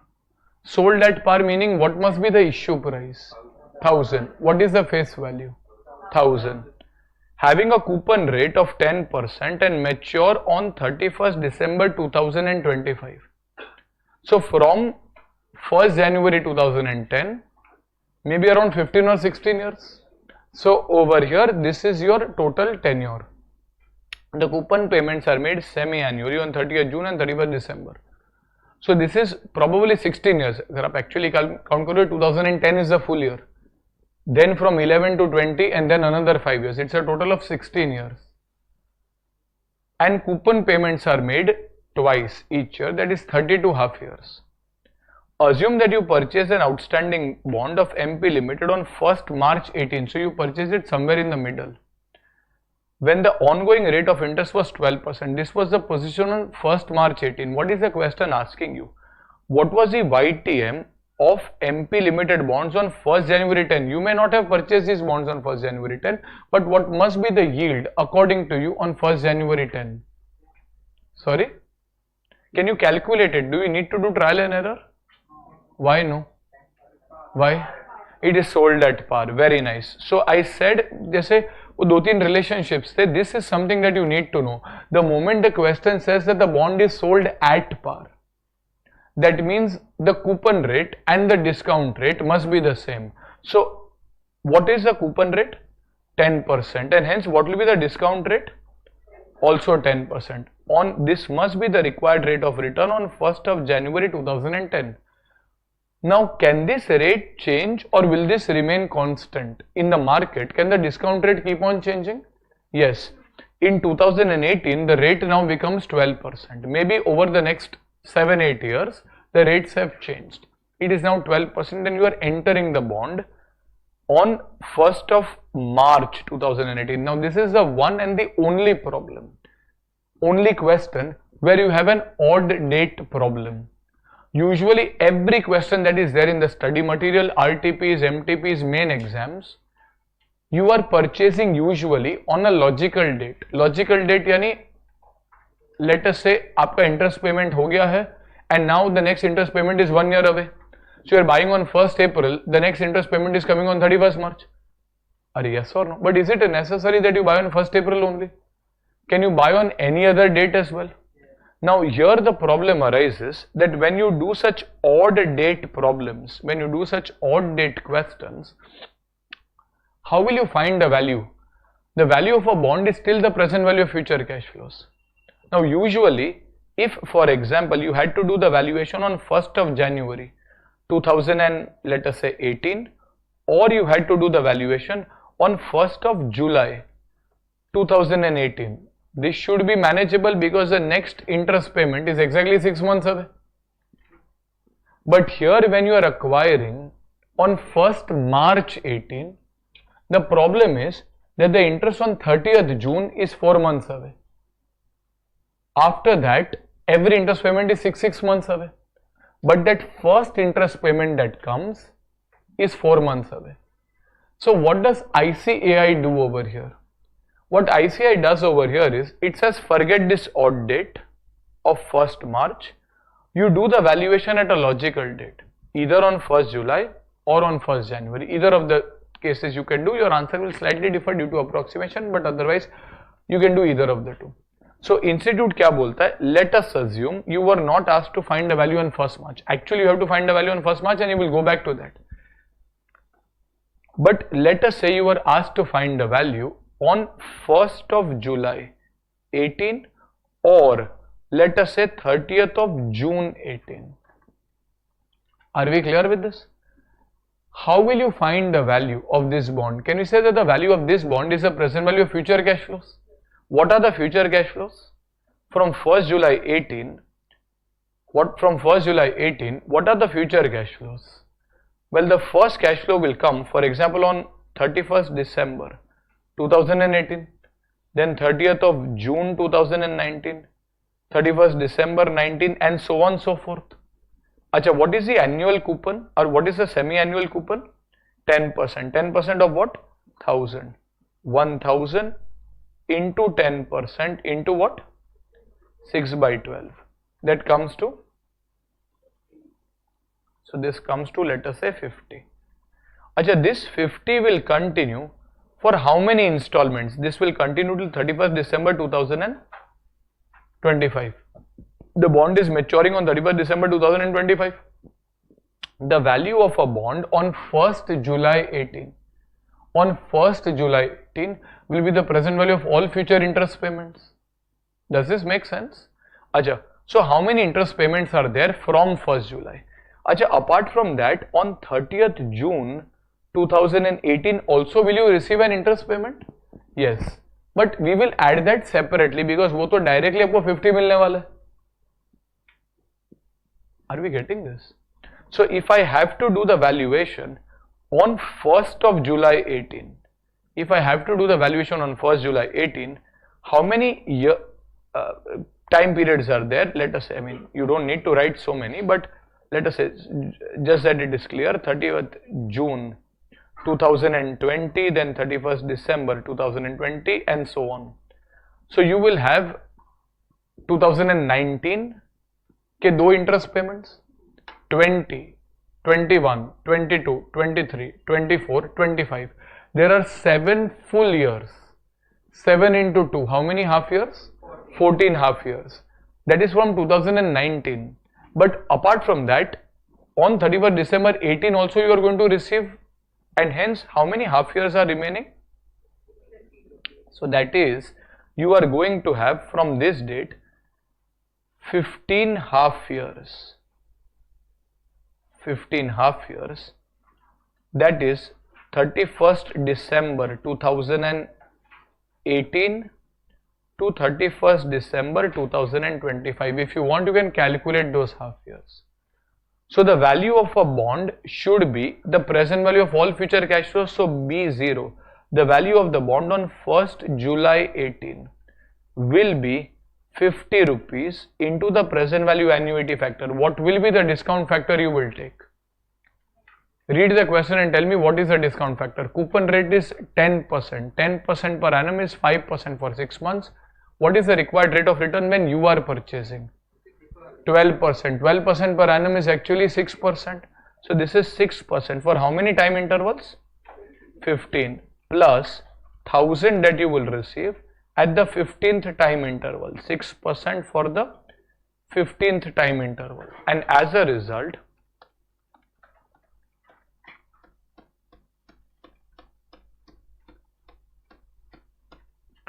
this is 0.4173 and this is 9.7122.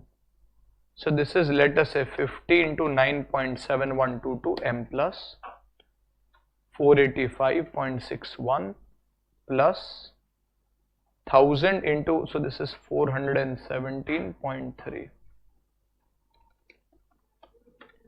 902.91. So if I were to purchase this bond on 1st July 18, I should be willing to pay 902.91. Am I purchasing the bond on 1st July? No. When am I purchasing? 1st March. Now, apart from these cash flows, if I were to value this bond on 30th of June 18, just a day before, or 29th June, let us say, will I be eligible to receive the interest payment on 30th June as well?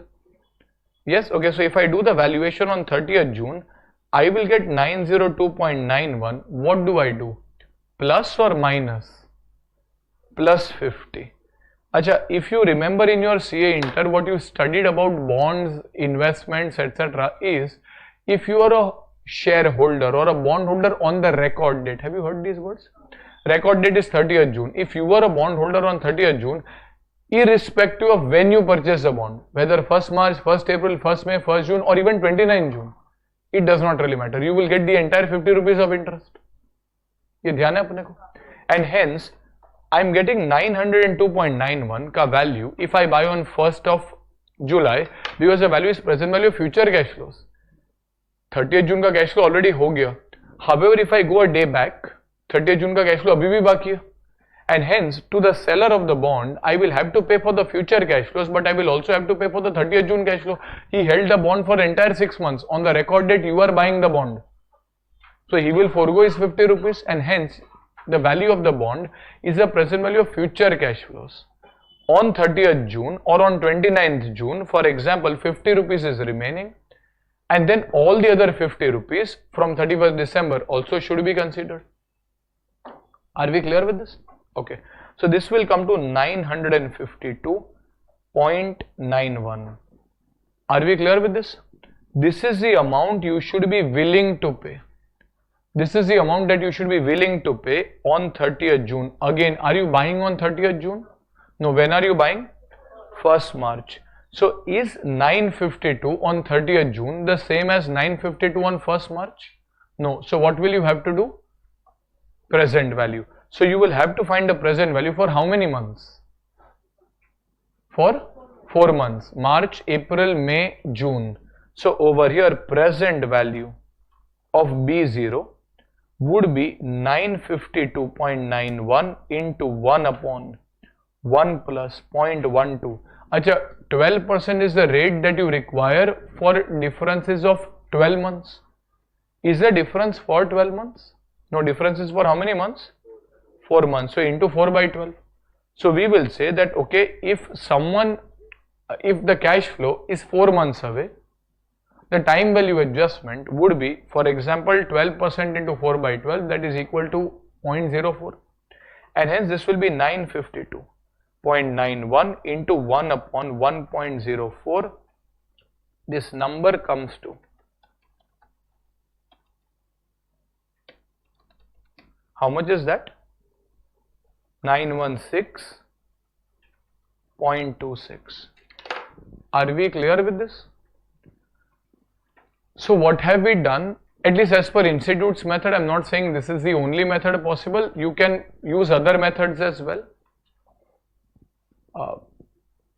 For discounting you can use Excel. तो यहाँ पे directly 1st March के basis पे ही वो तो Excel पे निकल जाएगा. You don't need to do all of this. ये तो to avoid. Otherwise क्या होएगा? Otherwise क्या होएगा? Your first cash flow will be 4 months away. Second cash flow will be 10 months away. Third cash flow will be 16 months away. Now, you usually don't do the discounting of cash flows which are 16 months away. You usually do discounting of cash flows which are 1 year away, 2 year away, 1.5 year away, 2 and ये एक odd number आके खड़ा रहता है. And hence institute has used this method. I'm by no means saying this is the only method. But this is not a wrong method. It is what they're trying to do is they're trying to find the value on 1st of July, then grossing up, finding the value on 30th June and saying that, okay, if I were to buy this instrument on 30th June, I would have paid 952. But I'm not buying on 30th June, I'm buying on 1st March. So 952 on 30th June should be worth how much today? Well, it should be worth, 952 on 30th June should be worth how much today? It should be worth around 916. Are we clear with this? Yes? Okay. Now, another way of thinking. Now, a lot of times students do think, and rightly so. This is one way to solve. Another way would be on a simplistic basis. On a simplistic basis, one can say that in your CA Inter, remember you had studied cum interest, ex interest concepts. So when I look at the interest element,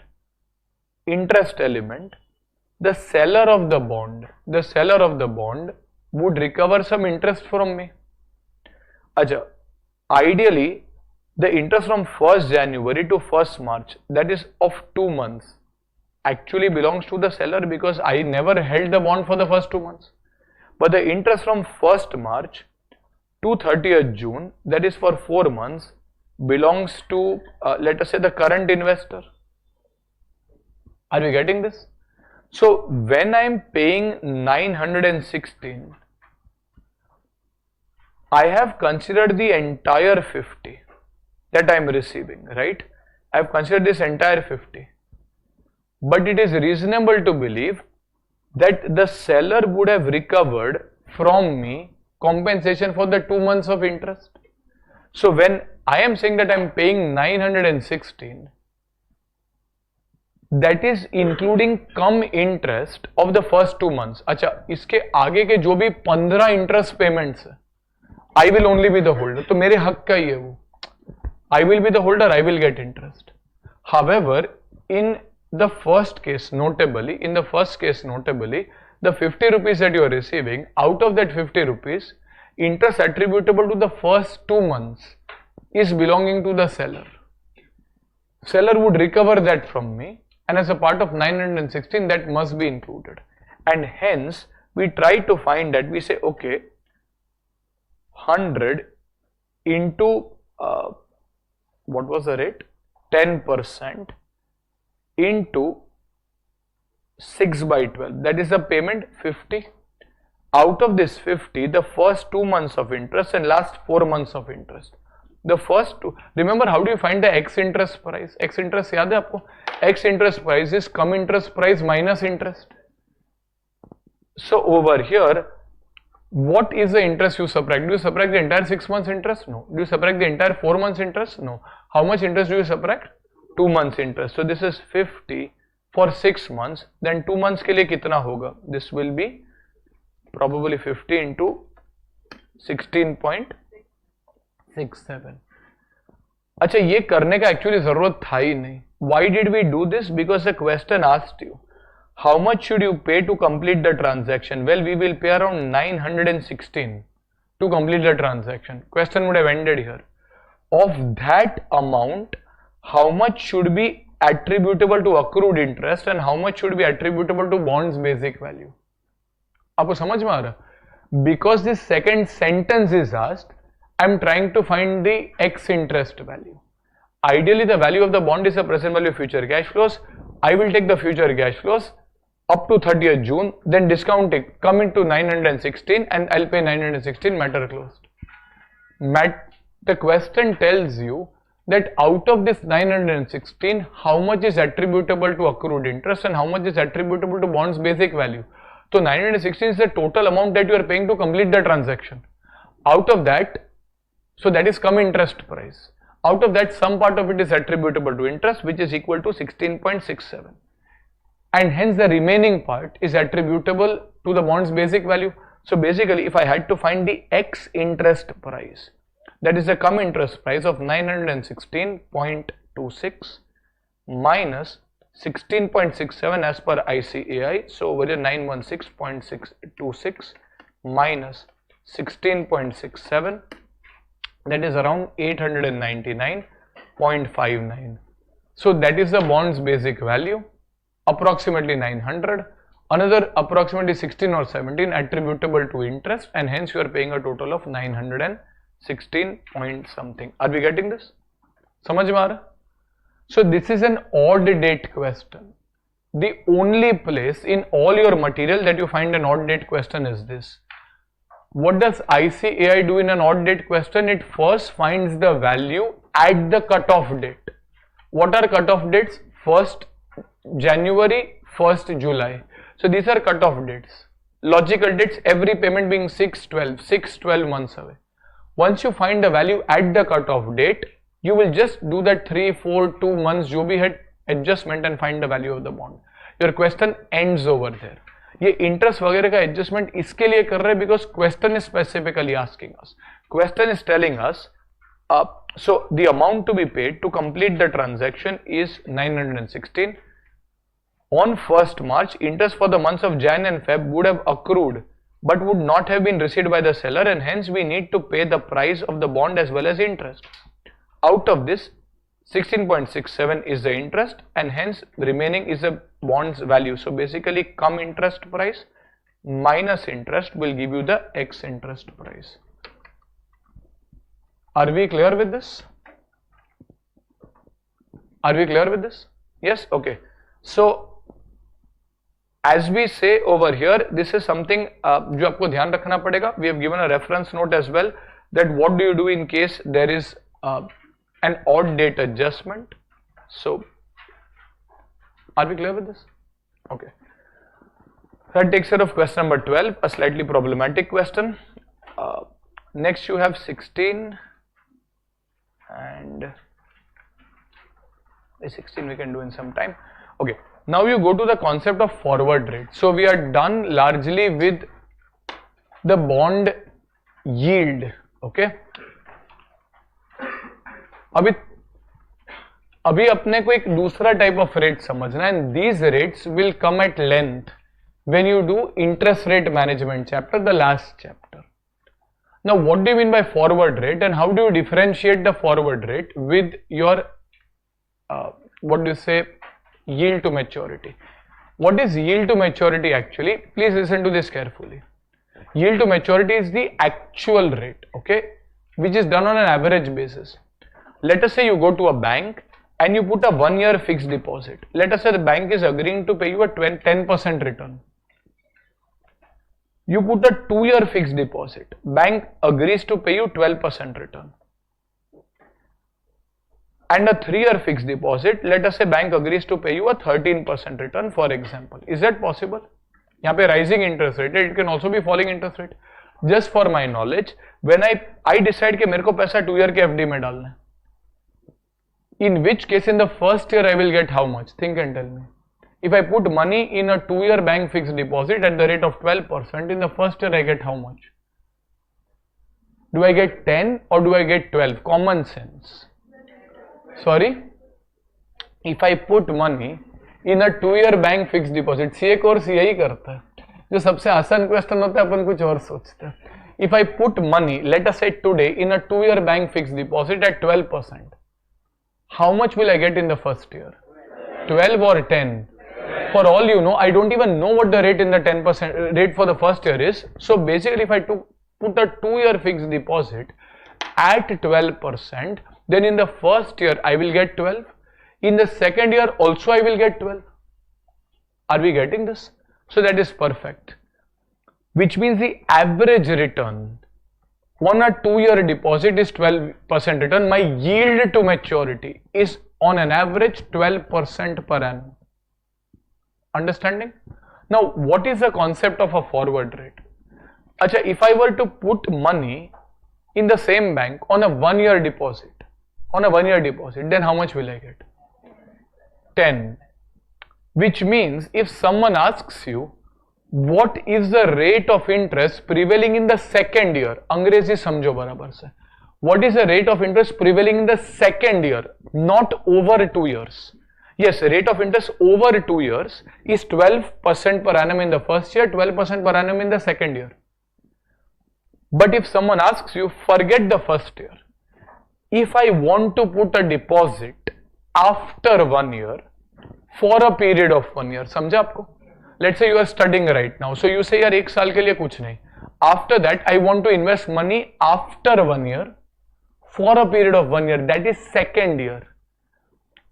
At what rate do you think you will invest money in the second year? No, you don't know that. That is the forward rate. Remember, 10% is the rate of interest for an investment made today for a period of 1 year. After 1 year, for a period of another 1 year, what rate will I get? Well, I don't know. But the banker is giving me 12% on a 2 year deposit. Now, why is he giving me 12% on a 2 year deposit? Maybe he is expecting the rates of interest to rise in the second year. He is expecting the rates of interest to rise in the second year. But I don't know what the rate of interest is in the second year. So what we try to do is we try to find the implied forward. समझते? Forward means rate in the future. We try to find the implied rates prevailing in the future. Okay? So this theory is based, ये थोड़ा मुश्किल है, okay? This theory is based on the understanding that if I start at 1 rupee today, if I invest that 1 rupee in the same bank for a continuous period of 2 years, or I invest that money in the same bank and tell the banker कि एक काम कर, this is for a 1 year fixed deposit plus another 1 year fixed deposit with you only. Should I get a same return or different return? Again, question. I start with 1 rupee today. I go to the bank and I say that I am giving you this money for your 2 year fixed deposit. That means I am giving you 1 rupee today. This money will come back to me 2 years later. Or I tell the banker, I am giving you this money for a 1 year fixed deposit and I am giving you an instruction that after 1 year you don't give me my money back. You don't give me my money back. You invest that money for another 1 year at the prevailing rate after 1 year. So in both cases, does the 1 rupee come back to me after 2 years only? So should my value after 2 years be the same or should it be different? Same. If it is the same bank to whom I am giving 1 rupee today, in the first case also the bank is giving me an X amount back after 2 years. In the second case also the bank for all practical purposes is giving me an X amount back after 2 years only. So मैं आज 1 रुपया bank को दे रहा हूं, मैं 2 year FD में डालूं तो भी बैंक मेरे को पैसा देगा 2 years बाद. If I put it on a 1 year FD and then enter into what is called as a forward contract with the bank to invest that money for 1 year after 1 year, that is for the second year, I'm getting my 1 rupee back after 2 years only in both cases. In which case, over here, this method says that basically 1 rupee invested at the rate of 12% for 2 years will become 1.12 into 2. So this is 1.2544. This should equal 1 plus, if I invest it in the 1 year FD, I will get how much? 10. This 1.1 rupees that I will get, I will invest it again in the second year, but I don't know what the rate of the second year would be. So this is 1 plus R2. Both of these have to equal. This will also give me the money that my 1 rupee will become after 2 years. This is also giving me the money that my 1 rupee becomes after 2 years. And as a result, when I do these calculations, I will say, okay, if this has to equal, this is 1.1 into 1 plus R. So this is, let us say, 1.2544 upon 1.10 equals 1 plus R2. Therefore, 1.2544 divided by 1.1 equals what? 1.1404 equals 1 plus R2. Therefore, R2 equals 0.1404, that is 14.04%. What does this mean? It means that the banker expected that year 1 mein rate of interest for the first year is, let us say, 10%. The rate of interest that was expected in the second year is how much? Approximately 14 or 14.04%. So rather than giving you 10 in the first year and 14 in the second year, they give you 12 in both the years. It is like saying, for example, what is YTM and what is a forward rate? For a very layman perspective, both of them come to the same ultimate outcome, but from a layman perspective, when you look at, let us say, your CA final, let's say group 1, let us say under the old scheme, you had 4 papers. Let us say in your FR and AFM, you get 60-60, exemption aa gaya. And audit law, you get, let's say, 40-40, in which case, but pass to ho gaya apna. So over here, you have 200, and if someone says, what is your average mark over the 4 years or 4 periods, your average mark is 50. However, if someone wants to know the exact marks in each subject, that is the forward rate. YTM is the average marks. YTM says, okay, on an average 12% in the first year, 12% in the second year, average. Forward rate says, well, you know what, I need to know how much the student has scored in each subject as well. So yes, you are getting average 50, but how much did you score in a particular subject? How much was the return in a particular year? Yield to maturity will give you the average return over 2 years, whereas forward rate will give you the rate prevailing in each specific year. Ultimately, both of them will take you to 200. 50 into 4 is also 200, 60 plus 60 plus 40 plus 40 is also 200. Are we getting this? So, what is the significance of forward rate? It is important when you do interest rate hedging. Let us say you want to take a loan after 2 years. आप financial forecasting कर रहे हो, बोल रहे हो यार 2 साल आज तो मेरे को पैसा नहीं चाहिए, 2 साल बाद चाहिए, but 2 years later what will be the rate of interest prevailing? You don't know that. But then based on such rates, you can derive and say, okay, if people are giving me loans at so and so rate for 3 years as opposed to 2 years, that means आधे तो rate same ही होना चाहिए ना. 2 year and 3 year borrowing करो, 1 year and 2 year borrowing करो, rate same ही होना चाहिए. Why is the rate different? It is because first year तो दोनों में common है. It is because of the second year. Are we understanding what is meant by a forward rate? Yield to maturity is significantly more important in a general bond valuation. Forward rate is important in interest rate hedging. Institute has asked you questions more on yield to maturity, less on forward rates, but nevertheless आपको दोनों आना चाहिए. अपन मुंडी हिला रहा. Let me see if you have understood or not. Let us say I want to find the rate of the third year. How will I find the rate of the third year? I have the 3-year FD at 13%, 1-year FD at 10%, 2-year FD at 12%. I know that the rate in the first year is actually 10% only. If I take just the 1-year FD, the rate is 10%. I know that the rate of the second year I have derived. How much was the rate of the second year? 14.04%. Now, if someone wants to take a borrowing after 2 years for a period of 1 year only, अच्छा 13% he will have to pay अगर तीनों साल का मैंने borrowing लिया या तीनों साल का deposit किया.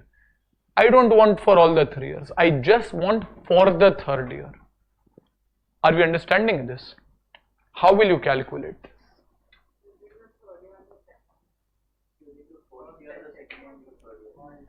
Equation. Tell me the equation. With on the left hand side, what will you have?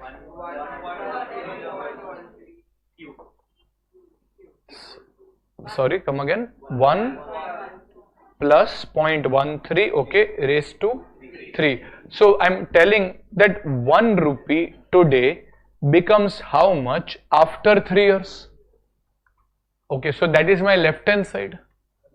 Now on the equation का right hand side, what will come? 1 plus 0.10, ठीक है, 0.12 भी चलेगा. Next what?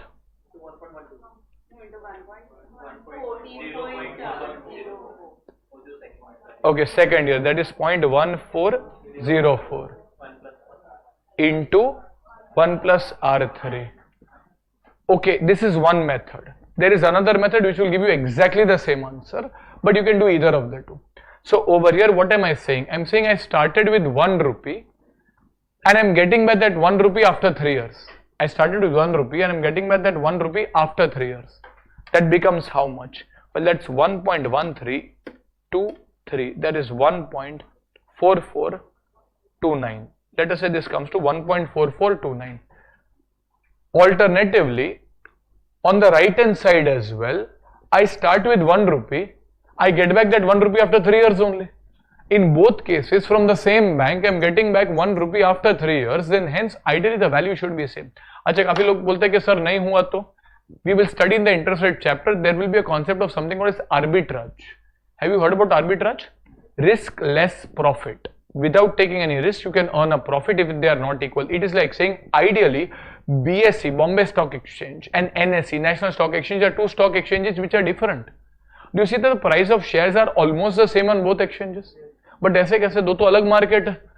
Ideally price अलग हो सकता है, but the moment the price differ beyond brokerage and transaction cost, the moment the price differs, people, let's say BSE में एक share का price हो जाता है 100, NSE पे share का price होता है 105. People will buy huge quantities of the same share on the BSE at 100 rupees and sell on the NSE at 105. Demand supply will ensure. BSE पे demand बढ़ेगा तो price 100 से 102 पे जाएगा. NSE पे supply बढ़ेगा 105 से 102 पे आएगा and the price will come down at equilibrium. Arbitrage is the best leveler in finance. So over here, if there is any inefficiency, if your actual rates are not as forecasted by this equation, people can actually take positions. People can take positions like BSE, NSE, they can take positions. You will study in the interest rate chapter that you can take positions and ensure that you make a profit. And वो positions इतने लोग लेंगे because risk लिए बिना profit मिल रहा है. It is assured that demand supply will ensure that the prices will come at the level as predicted by this equation. Otherwise, if let us say a bank is offering, bank is telling me कि काम करो, let's say over here only, just for your understanding, bank is telling me that I'm offering you the एक forward contract. समझते हो अब क्या होता है? What is a forward contract? You agree today itself. You agree today itself for a particular rate to be entered at a future date. Bank says I am ready to give you 16% return for the second year. Forward contract. Forward contract, you and the bank sign today only that for the second year I am agreeing to pay you 16%. So people will say, wow, this is a very good opportunity.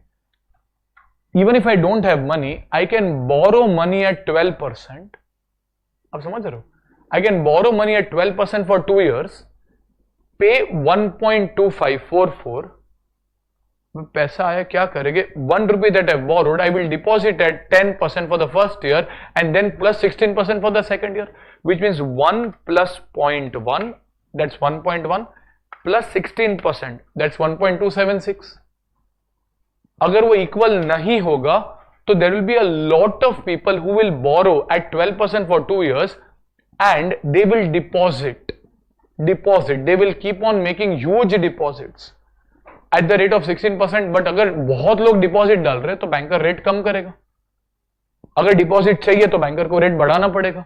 So that ways that 16 will come down till the time it comes to 14.04 when people will have no incentive to do this transaction. Why will I borrow and then deposit 1 year unless I'm making a profit? And hence this equation holds.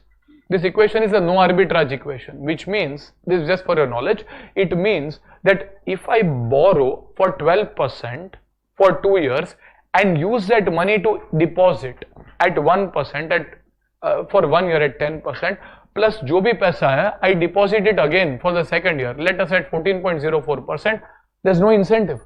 मेरे को कुछ, I mean, I will have to repay 1.2544 to the bank and I will get 1.2544. Why will I do that? Acha, but if the rate was 16, I will probably do that. And hence demand supply will ensure that that equation comes. That is the concept behind this. Are we getting this? And this will help you what you call as implied forward rates.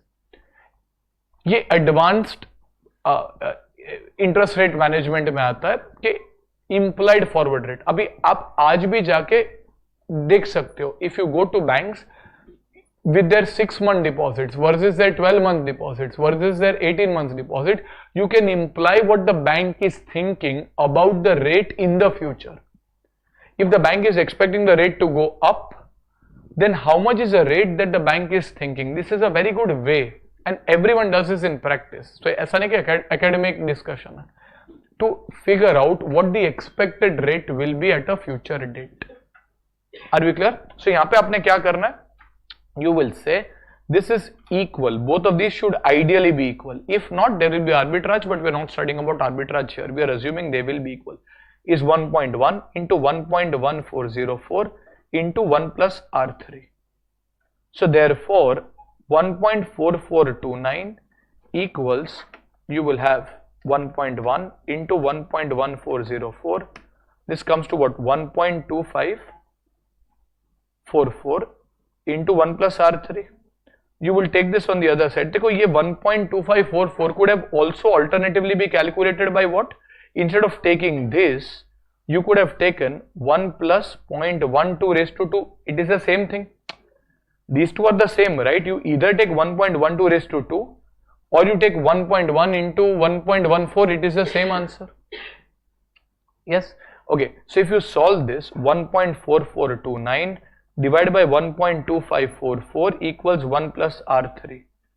So this is 1.4429 divided by 1.2544 comes to 1.1503 equals 1 plus R3. Therefore, R3 if you solve will be around 15.03%. 15.03%. Are we clear with this? Okay. So loosely speaking, okay, ये तो एकदम accurate है. Loosely speaking, when I'm charging 13% per annum in year 1, year 2 and year 3, alternatively, that is because I'm expecting a 10% return of the first year, around 14 of the second year and around 15 of the third year. So when I take, I mean simple average तो है नहीं वो obviously come, but when I take this is 10 plus 14 plus 15 divided by 3, I see exactly 13. So forward rates What does yield to maturity assume? Yield to maturity assumes कि आपको हर एक subject में same marks आए. Average. Every subject you have scored 40, 50, 50, 50. Forward rate says, well, you know what, the total is 200, yes. But maybe in some subjects you have scored 60, maybe in some subjects you have scored 40. I want to find individual year में क्या हो रहा है. Yield to maturity is the average rate per annum, which is the same across the entire tenure. 3-year deposit, 13 in the first year, 13 in the second year, 13 in the third year.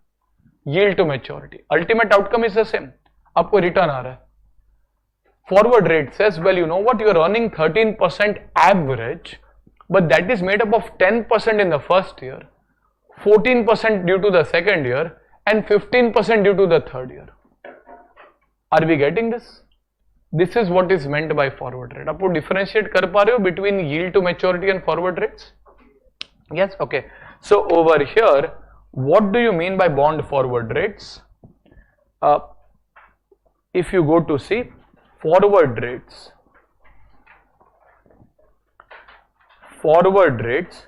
refer to actual rates expected to prevail in each individual year. So these are rates expected to prevail in each of the individual years. These are rates which are expected to prevail for a borrowing or investment done in the future. They are normally calculated by equating the future value of 2-year borrowing or deposit at the yield to maturity with a split of borrowing or deposit for a period of 1 year and then rolling it over for another 1 year based on the prevailing forward rates. So, I mean, language thoda technical hai, but it was that equation only. It is based on the assumption of 2-year deposit compared to 1 year plus another 1 year. The two values have to be equal, as the future value of 1 rupee would remain the same irrespective of which position you take today. The concept is also applied in the interest rate management chapter. So basically 1 plus YTM raised to 2 will be 1 plus R1 into 1 plus R2. With this you can find R2. Once you find R2, you can use this to find R3, then you can even use this to find R4 and so on. Okay, an almost similar example is what is done over here. Are we clear? Okay, you have question 16, 17, 18 on these lines. We will first go to question number 18, which is a past exam question on this. So, 19, 17, 18, 19. So, go to question number 19, please. Mark this as important. Mark this as important.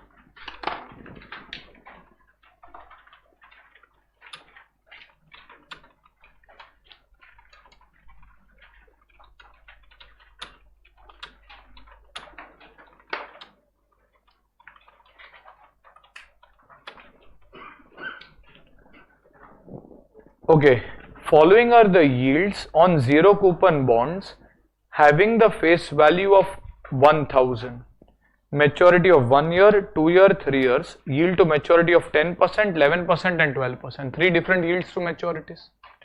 Acha, assume that the term structure of interest rate will remain the same. Ignore that sentence for the timing, just look at the table. Calculate the implied 1 year forward rates, which means the rate prevailing in the second year, rate prevailing in the third year. First year का rate तो आपके सामने है, 1 year bond का जो rate है वही first year का रेट है. You want to find the rates prevailing in the second year. अच्छा, कहने से rate prevailing in the second year is 11%. No, that is yield to maturity, that is 11% average. I want to find the rate prevailing in the second year and then rate prevailing in the third year. Okay, so let us try to do the second year together. Hopefully then third year आप खुद से try कर सकते हो. So question number, so it's a past exam question this. So this is question number 19, sub point 1.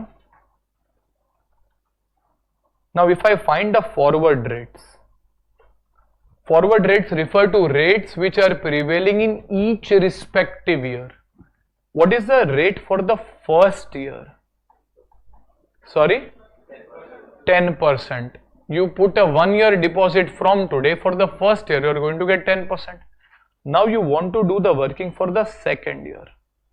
Acha, help me formulate the equation. On the left hand side, I have what? 1 plus 0.11 squared. Perfect. So 0.11, if I were to invest for 2 years, on the right hand side equals 1 plus 0.10. So I invest on an average 11% for first year, 11% for second year. But ideally, first year में तो 10 ही मिलना चाहिए. Then why is the bank giving me 11 and 11 for both the years? Probably because actually second year में 12 मिलना चाहिए. Ideally, second year should have given you 12, first year should have given you 10, on an average 11, 11 in both years. Are we getting this? So we try to find that into 1 plus R2. Therefore, this is what? 1.23 to 1 equals 1.1 into 1 plus R2. Therefore, you will have by 1.1. What is this? 1.1201 equals 1 plus R2. Therefore, R2 equals 0.1201. That is 12.01%. Are we clear?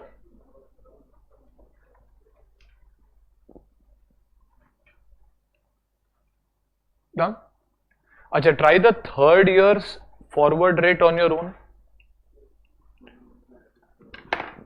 Forward rate for the third year.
Okay, are we done?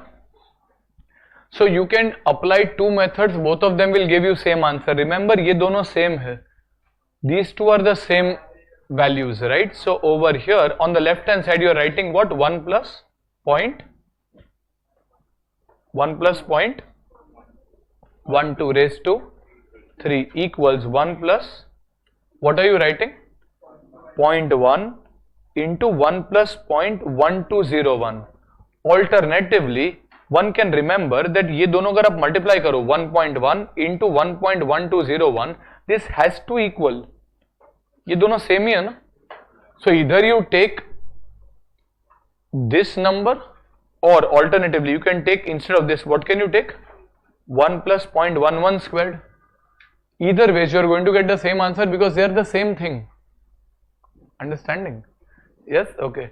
So over here you can take either of these into 1 plus R3. Therefore 1.1223 1.4049 equals 1.2321 into 1 plus R3. How much do we get ultimately?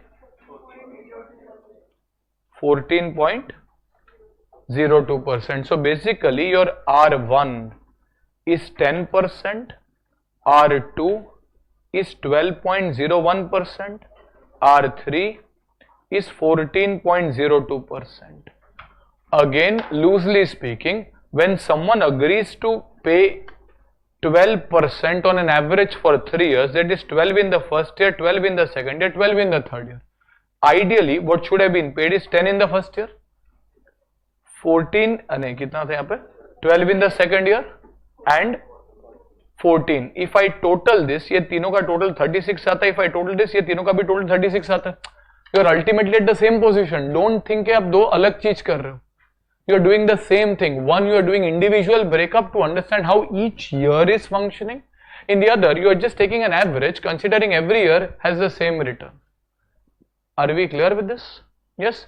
Acha, if honestly your intention is to hold the bond for 3 years, then how does it matter first year में कितना, second year में कितना, third? फर्क ही नहीं पड़ता. Your intention is clear. I have surplus funds for 3 years. I want to deploy for 3 years. Forward rates don't matter. Why do you do complication? Directly do yield to maturity. I don't care. I have to invest money for 3 years. When do forward rates matter? If I don't have money now, I'm thinking that what will be the return if I get if I invest after 1 year, or what will be the return if I get after 2 years. I want to understand specific return from a specific year. That is when forward rates make sense. If I'm deploying money for the next 5 years, let me earn based on 12, 12, 12 or based on 10, 12, 14. At the end of the day, I mean, I'm taking approximate numbers, okay? तो वो 12 नहीं है, वो 12 point something and so on. So that time value is properly accounted for. ऐसा नहीं कि time value नहीं है. So वो समझाने के लिए. It is the same thing. And hence, unnecessarily going into forward rate working is not required. Unless the question asks you to do so. Then you have to find it. Are we clear with this? Otherwise, yield to maturity ही लेना है अपने को simplicity के लिए. 5 साल का investment, 5 year average return. Yes? Okay. The expected yield to maturity and the prices, okay, understand this question properly. Expected yield to maturity and the prices of 1 year and 2 year zero coupon bonds at the end of the first year. अबे क्या बोला गया ये? अच्छा, is yield to maturity already given to you? But this is yield to maturity at year 0. This is the yield to maturity today of the 1 year bond, 2 year bond, 3 year bond. Question says expected yield to maturity and prices of the 1 year and 2 year zero coupon bonds at the end of the first year. Now let us say there were 3 bonds. Bond A, bond B and bond C. After 1 year, will bond A be surviving? Will bond A be redeemed? Yes. After 1 year, will bond B be surviving? Yes. The remaining maturity of bond B after 1 year would be what? 1 year. Will bond C also be surviving? The remaining maturity of bond C after 1 year will be how many years? 2 years. Achha, what is the question asking you? The expected yield to maturity and prices of the 1 year and the 2 year zero coupon bonds at the end of the first year. At the end of the first year, bond B will have the remaining term of 1 year only. So the question is asking you, tell me the yield if someone were to invest in bond B at the end of the first year. आपको समझ में आ रहा? So over here, ये इतना खतरनाक question पूछा तो पता है कितने मार्क्स के लिए? 4 marks. So 4 mark question for which such a complicated calculation was asked. तो इसमें ऐसा था आपको नहीं आता रहता तो better. You would have selected some other question and not done this इतना लंबा question for 4 marks. So over here, sub point 2, you have let us say the position after 1 year. Position after 1 year. अच्छा, bond A, can I say that must have been redeemed? The original 1 year bond, can I say that must have been redeemed? Bond B, which was originally a 2 year bond, अच्छा, this bond will have a remaining maturity of how many years? 1 year. If an investor comes to invest at the end of the first year, he will get a return of how much? Very nice, 12.02%. Term structure remains same. वो sentence मैंने बोला छोड़ दो. उसका मतलब क्या होता है? What you expect actually happened. Over the term you expected in the second year, the rate will be 12.02. It was 12.02. So if someone comes at the end of the first year and he says नहीं मेरे को अभी 1 साल के लिए investment करना है, that is investment in the second year from today, what was the rate expected during that time frame? 12.01, and as a result the return would be, the yield would be 12.01%. Does this make sense? Achha, it was a zero coupon bond, which means there would be separately no coupon. If I want to find the value of this bond is the present value of future cash flows. Bond B has how many years remaining? 1 year. And in that, after 1 year, what is the face value of these bonds? Are you given? What was the face value of these bonds? 1000. So you are going to get 1000 after 1 year. अच्छा, उसका present value factor कितने पे आएगा? 12.01% for the first year. That's 1 divided by 1.1201. This is 0.8928. That is 892.8 approximately. Does this make sense? And let's see if you get this correct. If you get this correct, अपना मेहनत सफल हुआ. Right? Okay. So bond C. Is this bond still remaining? Acha, what was the original maturity of this bond? Acha, after 1 year, what is the remaining maturity of this bond? 2 years. From the end of the first year, the remaining maturity is 2 years.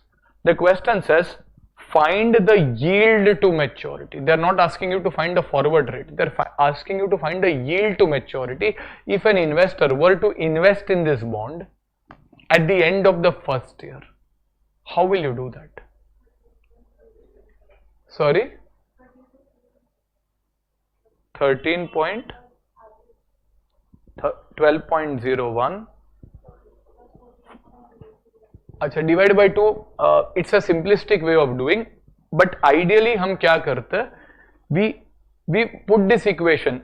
What was the equation? 1 plus ytm squared will equal 1 plus r1 into 1 plus r2. Now I know that the rate of interest of the coming year is going to be 12.01%. I know that the rate of interest 1 year later is going to be, what was this? 14.02. Remember, this bond has 2 more years remaining, and in those 2 years remaining, in the first year I am expecting a 12%, in the second year I am expecting a 14%, and as a result, if I take this working, this would be, let us say, अब समझ में आ रहा? In which case this would be 1 plus 0.1201 into 1 plus 0.1402. So this will be 1.1201 into 1.1402, which is 1.2771. This is 1 plus the average return over the 2 years. So now what do? You do the square root. Do we need logarithms for this? No, we can directly take the root, which comes to around 1.1301. Therefore, your yield to maturity will be 13.01%. Yes, the average thing that you said works, but that is for simplicity. Institute says that ye equation sab jagah, you are applying this equation only that you studied over here. This was the equation. You are saying that, well, for the 3-year bond, 1 year has gone by, 2 more years are remaining. For both the years we know the rate. Then the average rate we can find using this equation. And as a result, 13.01% will be the average yield to maturity. And once you find the yield to maturity, the value of an asset is the present value of future cash flows. Future cash flow over here can be discounted on an average at